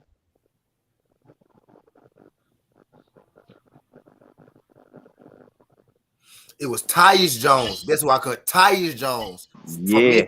The Memphis got Tyus Jones. Tyus Jones, yeah. Jaleel Okafor. That's the other forward I was talking about. Okafor. Yeah. Okafor was the star. That's what it was. Quinn Cook too. Nice nigga. See, they say Grayson Allen. So I get what you were saying. He won the star, but he was the best freshman. Like he was the star freshman on the team. But yeah, Okafor was the star on that team. Okafor, Winslow, Plumlee, Tyus Jones, Emil Jefferson played for the Raptors, G League, Grayson Allen. Yeah, they had that was squad. And Curry played with them the year after Okafor left. Curry came in. And Okafor, he fucks his career up. That nigga got lazy. That nigga got that starter and got lazy. It was a bunch of them niggas. They had a squad. They were squadding the Winslow team. Okafor was doing good when he got in the league. He was doing good, and then that motherfucker got that starter and he got lazy. He didn't want to work hard no more. He ate himself. He ate himself at the league. Yeah, that nigga ain't want to work hard no more. I was like, what the fuck? And he the only nigga in the league that got in the league and started shrinking. That nigga was like 6'9", and cause he got to the league, that nigga was 6'7". I said, how the hell that happened? How the hell that nigga shrink? A couple of them niggas shrink. PJ Tucker shrunk too. They'll say he was 6'6" in college. That nigga 6'4" like a motherfucker. I'm capping for these folks.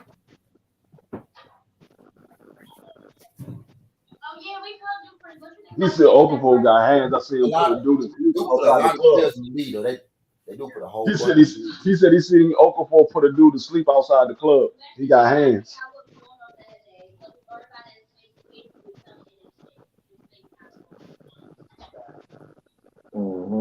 I seen Zion put a few niggas to sleep outside the club. Yeah. Not in person. Like on the video. Did y'all see that video of Zion that time? No, I didn't. Them folks jumped on him. He wasn't swinging back at first. I guess he got mad. I think he was thinking about, I don't want to fuck my shit up. You know what I'm saying? I don't want to ruin my contract or some shit like that. Then he got mad. That might stop. That might start flowing them folks' ass. He was like, bro, hitting them folks at one time. Them folks were going to bed. Because he wasn't swinging back. I think he thought he was going to get in trouble. They jumped on him. He kind of balled up, and then he just came out. He threw like a punch, knocked one nigga out. He ran over another nigga, threw a left hand, knocked another nigga out. He scored up a little nigga. He swung a little bit. Zion knocked his ass out, and he ran off. I said, Zion a fool, bro. See, I knew better. You don't fight no nigga that's fucking 6'5", 255 pounds. That shit don't even correlate. 6'5", 255. Oh my God, bro. This nigga is 6'6" forward/guard at 285. Nigga, leave that nigga alone, man. Bruh. Like when they jumped on him, he wasn't swinging back. You could tell he was thinking about it. He was like, I don't want to. I think he a rookie. I don't want to fuck my shit up. Because he know what he capable of, bro. Shit. I think that's what he had. I think that's what he went through for a second. Then he's like, "Fuck this shit." He started breaking them. If you 6'6" and you weigh 285 with a 45-inch vertical, you could move a little bit too good to be your size. So if you load up and throw that weight and punch somebody, oh my God, boy! I almost forgot Zion went to Duke. He only went there for 1 year. I almost forgot he went to Duke. Yep. And them Dookies, man. Yep. Coach K was getting everybody at first until they started them new rules and shit. That motherfucker. What's the coach for Kentucky? He started telling all the motherfuckers, "Hey, all you gotta do is play with me for 1 year. You can go to the NBA." Niggas started going to Kentucky. Oh, Coach Cal. They started seeing that shit. Fuck Coach Cal. Ja. Fuck Why you say that? Why you say that? Fuck that nigga. You know why I say that, Fi?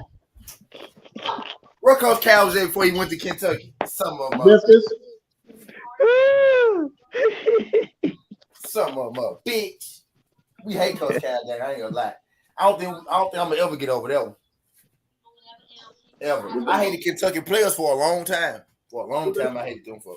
John Wall changed that for me though, but after they got Wall, he changed it for me. It was hard to hate him after he left. I hated him when he was there though, for sure. Then they got Cuz, all them players y'all saw, bro. All them players, John Wall and Cuz. What team y'all think they was committed to first? Y'all forget, huh?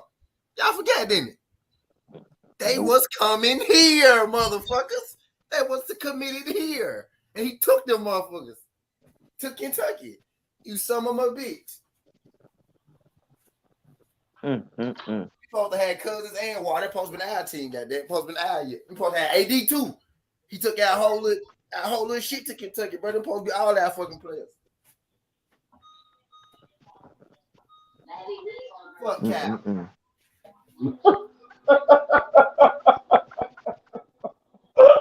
Nigga serious about that shit. AD did go to Kentucky. AD, John Wall, all them folks. DeMarcus Cousins. Who else? Because who else was on that squad? It was Trey Lance. The motherfucking twins. The twins that was supposed to go to Maryland. The Harrison twins. Yeah, they were supposed to go to Maryland. The motherfuckers ended up going to Kentucky. Bro, them folks was down here on visits and shit in the clubs and shit. Bledsoe with the shit too. Bledsoe, all them folks supposed to be down here with us, bro. What's his name? James Young with the little dreads and shit. James Young with the afro. Yep, James Young. It took us a minute to get back right. We still ain't all the way right. Penny say that we still. They had College Stein. They had some people come through that joint. Yo, Willie College Stein, he a motherfucker. I like him. Yeah, man. Fucking Coach Cal.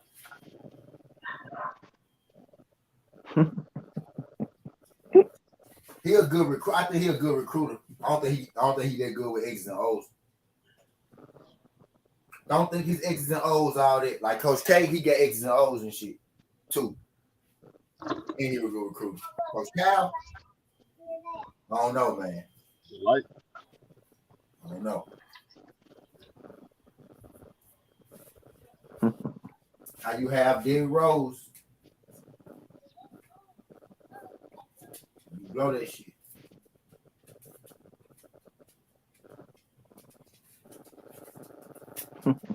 And then he went to Kentucky and won the ring. Dirty motherfucker. Hey man, maybe it wasn't working for him over there, T. It was working for him. He basically did. He just took more money. Basically, I ain't gonna say he pulled the Deion because it was different, but he just took more money. He was like, I gotta take this shit. He's like, I gotta take this job. Like, I gotta take it. Though he was telling me, like, I gotta take it. He ain't lying though. He ain't lying. He's like, I gotta take it. He said, you don't pass up Kentucky. He said, if it was anybody else, I would have stayed. I wouldn't be going anywhere. But the thing is, he told us he wasn't leaving though. The man called like a little pep rally, told everybody he wasn't leaving, and then like a month later, he was telling motherfuckers he was leaving. Mm-hmm. We were burning his shit down here. Mm. Yeah, we were burning his shit down here. And they took our little championship run back too. The same year he left, they took our our ship back because Derrick Rose was an illegal player. He fucked us up, man. He fucked us up. Man.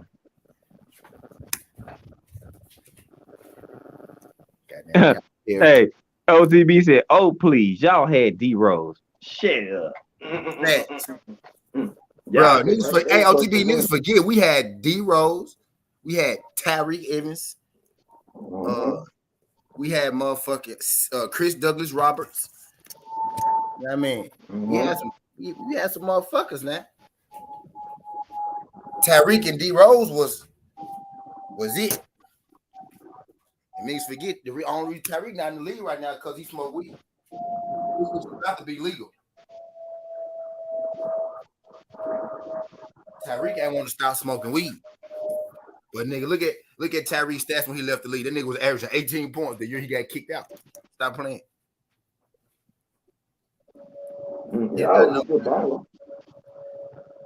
He said, I come from when y'all had Penny. Don't talk to me. And look, I ain't gonna say I don't think we had Penny because we had another center too, Larry Wade. But nigga, Penny, we were trash as hell before Penny and them. We were trash as hell before Penny. We had a little strain where we was my mid weed. We was medium weed for a minute. Even with Cal, we was medium weed like 2 years with Cal. We were NIT like a motherfucker. Don't act like we always been cold, bro. It was a struggle, my nigga. We were NIT bound. We were NIT champions, nigga. What did you say, buddy? Penny, that span right there with Penny, that was it. We had a long drought until we got Darius Washington from Maryland. And we got all the way to the fucking championship with him, and he missed the free throw too. Darius Washington. He was cold. That nigga from Maryland. Him. I think his daddy played baseball. He played basketball. Darius Washington Jr. That was like one. That's when Calipari Perry first started paying motherfuckers to come. No, I'm just playing. You saying that he was Cincinnati Bearcat?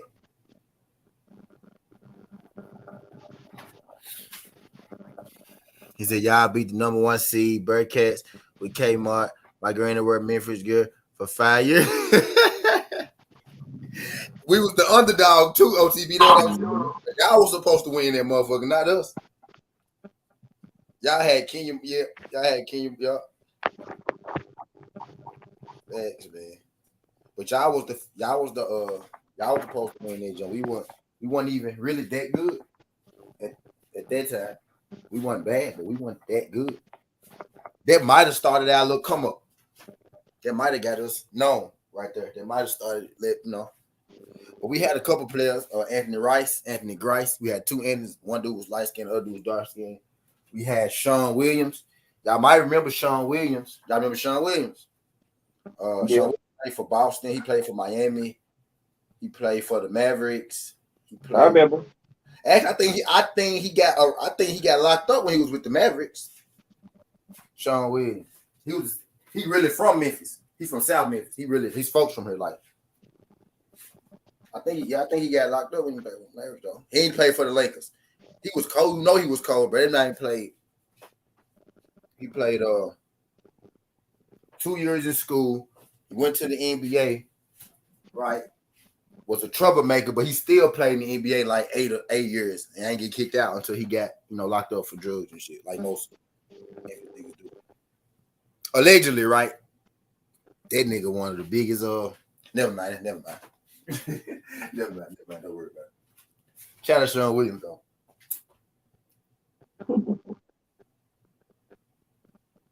Yep.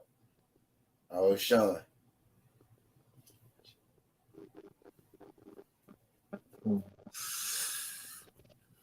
Yeah, that's when Coach Cal was recruiting Memphis. He started recruiting Memphis when he got beat. He said we caused too much trouble.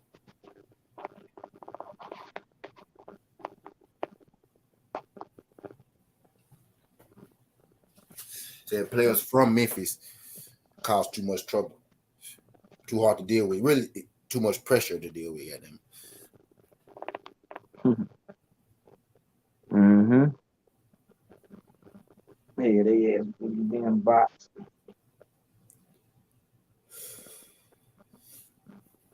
See what happened when y'all bring up Coach Cal, all that trauma I just went through right there.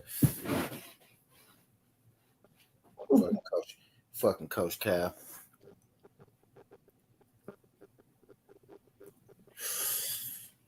Fucking Coach Cal. Hey, OTB, what happened to Cumberland from Cincinnati, the light-skinned nigga? He graduated like 3 or 4 years ago. He was cold as hell for y'all, number 15. What happened to him? Why he ain't in the league? What happened to dude? Dude was raw. If you still in that job. What happened to bro? Like where he at?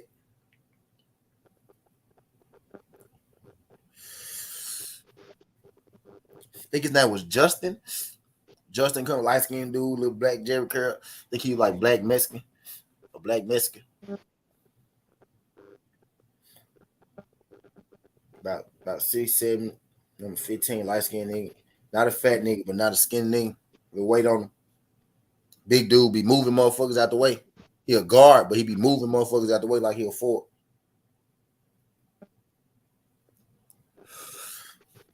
That nigga used to give us the blues. We used to beat y'all, but he used to give us the blues though. I used to hate seeing y'all on the schedule. He actually beat us one time. Say overseas he couldn't shoot. Yep, couldn't shoot for shit. But he was racking niggas though, bro. He overseas. Okay, man. As long as he's still hooping, as long as he ain't out here doing no dumb shit. Yeah, he was cold as fuck. He was cold as fuck. Yeah. Nah, he couldn't shoot. He couldn't shoot. Mm-hmm. Thinking that was Justin Cumberland though. Yeah, he overseas. Damn. I thought he was gonna go to the league. He looked like a Celtic.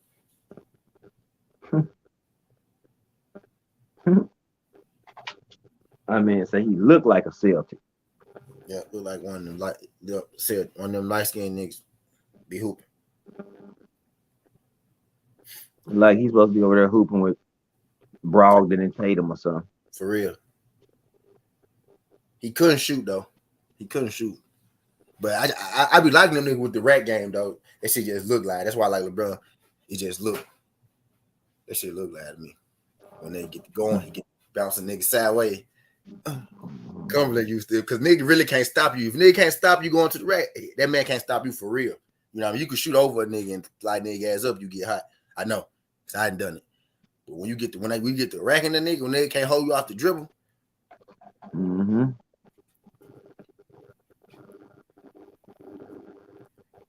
Yeah, I know you're talking about. I'm thinking about it. Yep, tough ass nigga. Yep, little tough ass nigga. Yeah, hey, this is one throwback player. He was a boomer sooner, but he was balling. Hollis Price then fell off the map. I remember Hollis. He was balling like crazy. Everybody, he going to the league and then Hollis, that guard. Yeah, for OU, he was killing. He's from Memphis. Man, I don't know what happened. He's supposed to be going to the draft, and then so I don't know if he called a case. I can't remember what happened, but something changed everything. And then it messed up his NBA shit, and I think he's gonna go overseas. And then after that, we ain't hear nothing else from homie no more. Cause he used to go dumb at fucking OU. Every time Texas played, the Longhorns played him. Boy, they used to go at it, boy. I'm like, this nigga was a dog running that one. I said, man, I just knew he was going to the league. I said, bro, after that, you ain't heard nothing from Hollis Price. I don't know what happened. Yeah, OTB Hollis was a bad boy. I watched him break folks' heart, boy. 3 bang over. I'm like, God. Let me see. Is that who I think? I think he's from the M though. Nope, he's from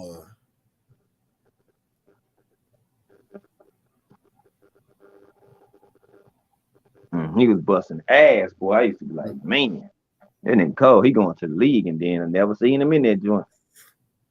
He from Louisiana. Mm. Yep. Hollis Price. Yep. Y'all remember AJ Law from Texas A&M? AC Law? Hell yeah. AC Law, yep. AC Law. Y'all remember? Hell yeah. Of course I know. Hell yeah. What? That nigga went to Kimball. He kicked ass at Kimball. Left that joker, went to A&M. I said, boy, this nigga he ended up playing for the Grizzlies for a minute. That boy was so fucking cold, dog. Then he had a stint with the Hawks too, I believe. Shit, he was throwing the ball. He played for the Hawks first, and then he came in. Then I'm like, okay, shit. Then he found his own. Then bam, yeah, So, oh yeah, high school. Oh yeah, he went stupid out here in high school. We had him. We had him and Iverson at the same time. Folks don't even know Iverson. People forget Iverson came through here. We had AC Law and Iverson at the same time, and Mike Conley. That was our 1, 2, and 3 point guards. AC Law was a beast. That man was so raw. Yeah, and another little nigga from Syracuse. What was that little nigga name? Short nigga. Johnny Flynn. Johnny Flynn, bro. Johnny fucking Flynn. Johnny fucking Flynn. Flynn for the win. I'm like, yeah. Johnny fucking Flynn. And y'all know the other little guard that lit up college, little Kimball. But man, Johnny Flynn. I remember what what's the name? Syracuse used to have that white boy McNamara. He used to make folks mad, boy. Him and he was another white boy. Name started with a D. I can't pronounce it right now, but it was another. She was a shooter too. Another white dude. He used to have like a little fade. Name started with a D. But play on the same team with them though. The same team with the McNamara dude. I forgot his name though. Yeah, Syracuse had it. And they had that what was it? That's when they had that point guard, that light skin. He went to the league too. He played a couple years. Syracuse point guard that year. Number 5. I forgot his name. Malachi Williams or some shit like that. He played for the 76ers for a minute. Something Malachi. Something like that. I know you're talking about. Then they had the big they had that, what's the name? It wasn't Swift, but it was the other dark big man. God, dog, it's on the tip of my tongue. He's a Syracuse. Warren or something. I know you're talking about. Yup, he played in the league. He played in the league. That dude. With an afro. I think he played with Philly too for a second. I know you're talking about 6'8" nigga. I know he's yeah. He was cold. He used to put up points for a minute too. Damn, niggas get hurt, then niggas fall off. But yeah, Dante Green. That's who it is. I forgot about him. Dante Green.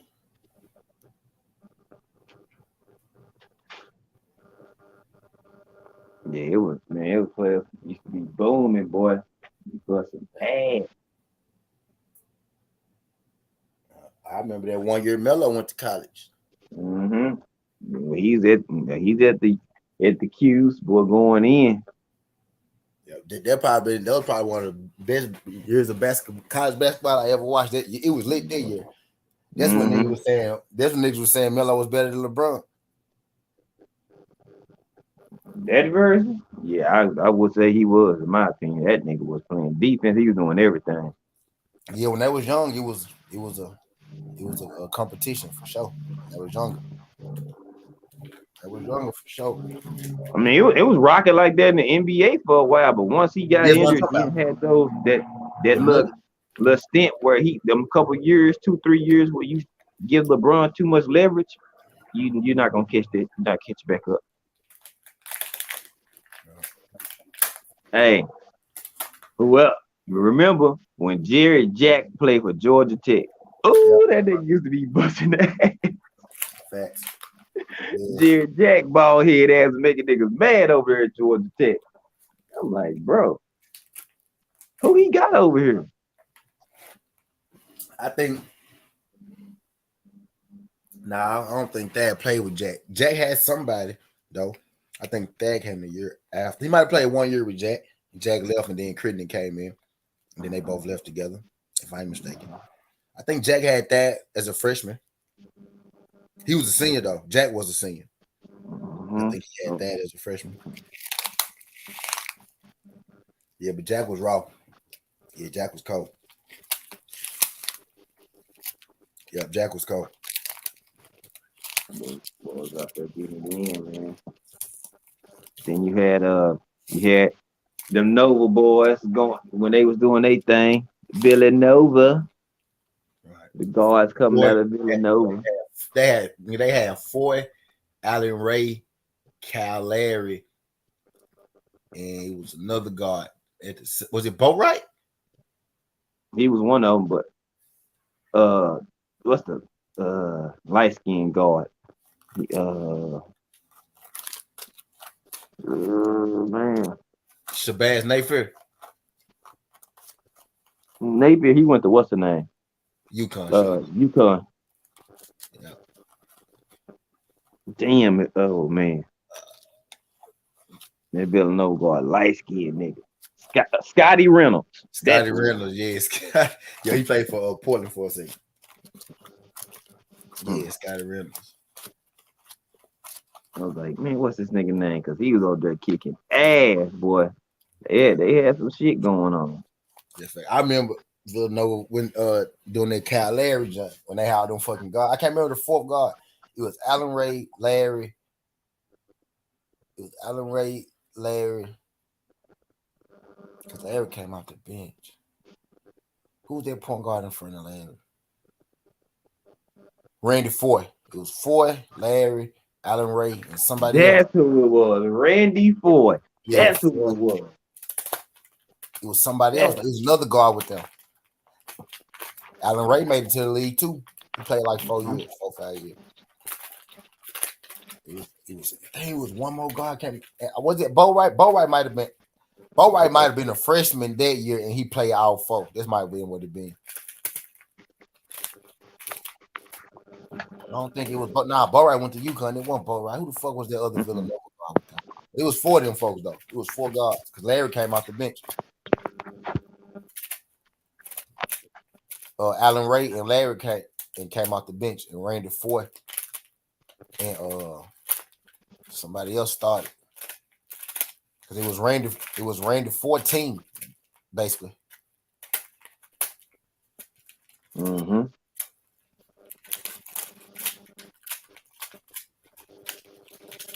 It was another cold ass guard too, but I think he was better. It was another cold ass guard played with Larry. I need to figure out who he was. What's good, A1? A1 might know. A1, you remember back in the day? Hey, Dante Cunningham. He was on the squad too. He was on, but he was their forward though. He was a forward, yeah. Yep. They was getting it in. Yep. It was a guard played with them. Yep. Dante Cunningham was there. Dante Cunningham had a nice little career. Cool little career. Damn. Hey, well, who's that other? You remember Villanova won the ship? They had all them cold ass players. Cal Larry, Randy Foy, Allen Ray, Cunningham. I think Cunningham was a freshman too. Who was the other guard? Who was the guard on the team? It was like 4 guards. Villanova. The old Villanova team. With Cal Larry them. Cal Larry, Randy Foy. It was somebody that was Dante Cunningham was playing at 3 and 4. So they had guards. You got Allen Ray, Mike Nardi, Carl Larry, Jason Frazier, Randy Ford, Baker Dunleavy, Dante Cunningham, Ross Condon, Jane Clark, Chris Charles, Bilal Bean, Marcus Austin, Dwayne Anderson. just called out all the people that was on there. It was Nova. That's what I meant. Oh, that's 0506. Man. Larry Allen Ray Ford. It was another. They had another little guard with them. Name. What was the name? Who was starting for them? Can you see the starters? I'm gonna tell you that, huh?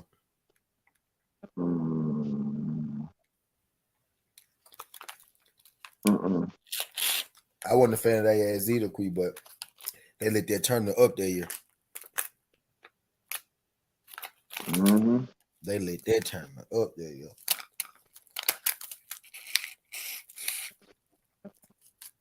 But yeah, that was squatty though.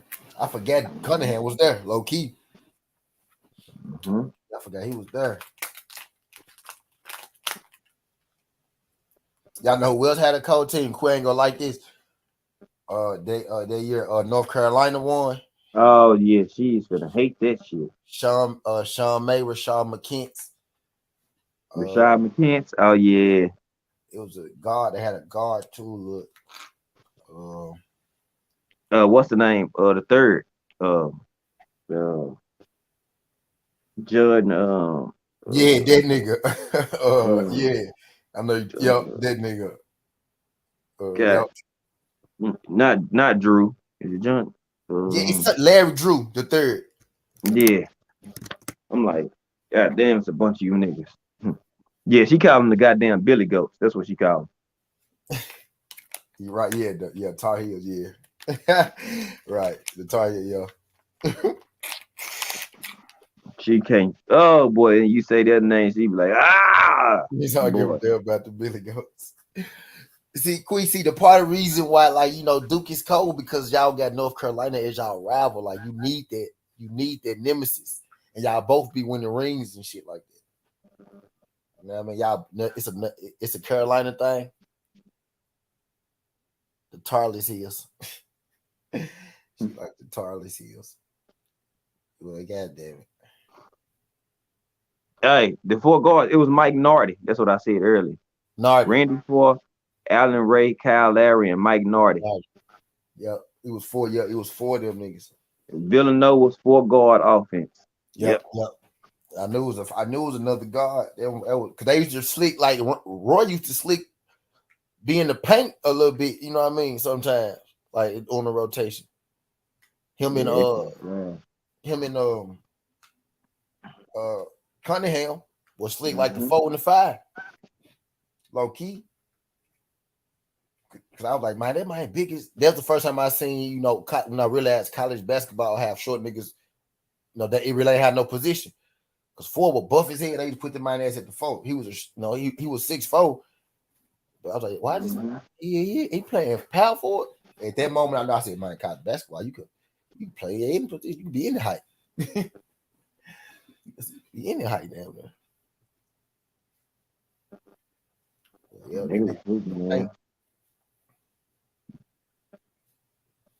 all right, man. Go ahead, get ready for your live, bro. For sure, Pep.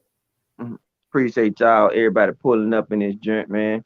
This is a long joint. I wasn't planning to go this live, but we got cooking with the famo, man. And shooting the shit, talking about sports. That shit make time fly by fast as hell. Man, I looked up, we over 5 hours. I was not even paying no attention. I'm like, what the fuck? But man, it's a dope, another show in the books, y'all. Hope it got something. Smash the like button. You know what I'm saying? Bang the cash if y'all want to, you know what I'm saying, support your boy. You know what I'm saying? If y'all want to put some things in my pockets, you know what I'm saying, get some things done. Y'all know what it is, but shout out to everybody, man. And another good one. We out of this joint.